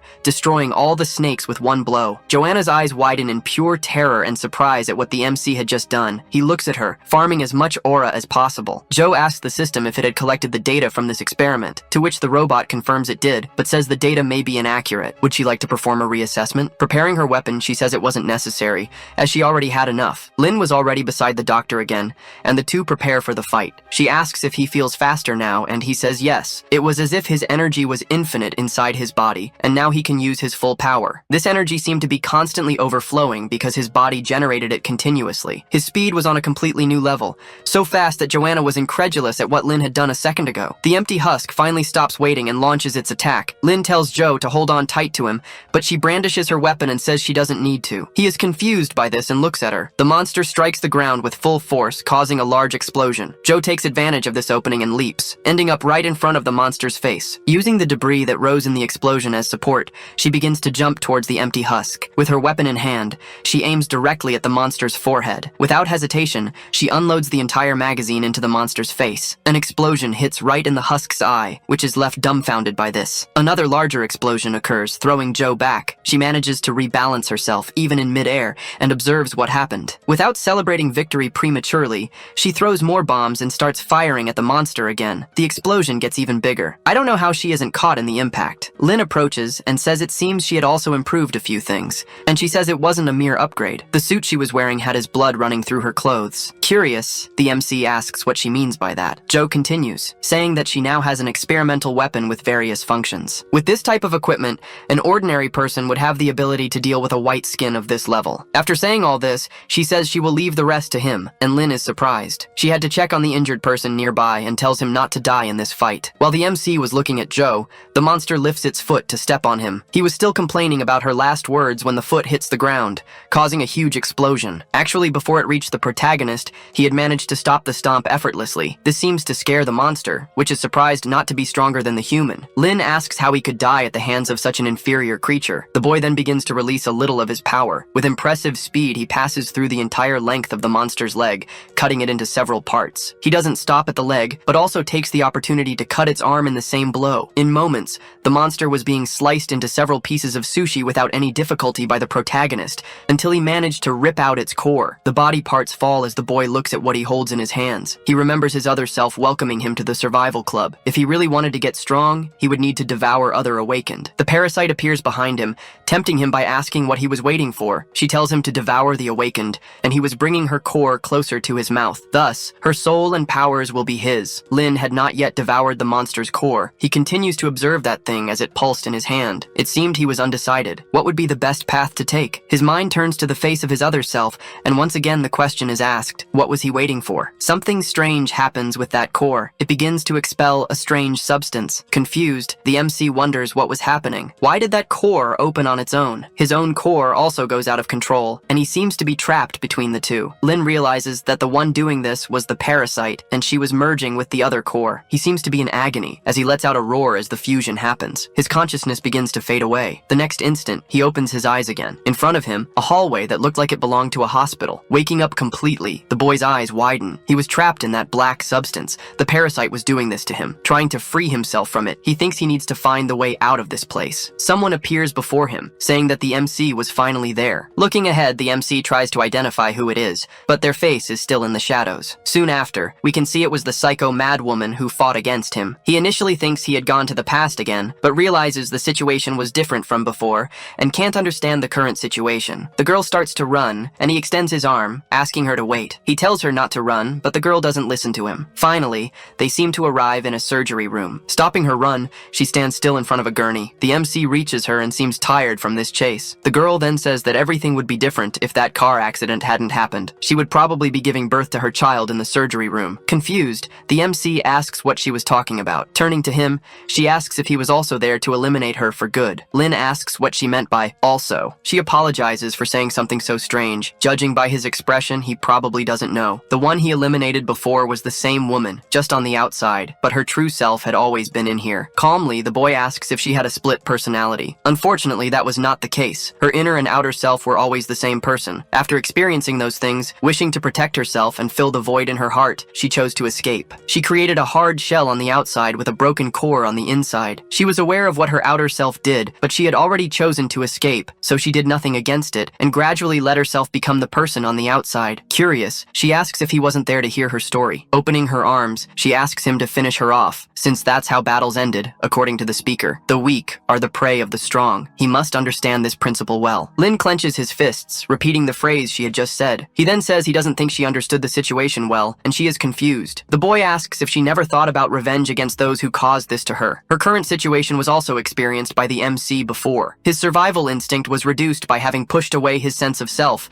and only sought to satisfy his most primitive desires, only knowing how to survive in any situation. In the end, all that remains is to act on instinct, like a body driven by desire. The final result of all this was indeed death. He asks if this sounded familiar to her, and she shows that it does. These were the things he went through when he awakened, and this could be her end. But for an awakened, death is not the end but a new beginning. She, along with him, they had other choices. Extending his hand, the MC offers her an alliance, thus ending the chapter with the decision of the mad girl who was not as mad as we thought. Thanks for listening. The final moment really stood out to me. Instead of devouring his enemy for power, Lin offered her an alliance. What do you think? Was that the right choice? Let me know in the comments below. See you next time.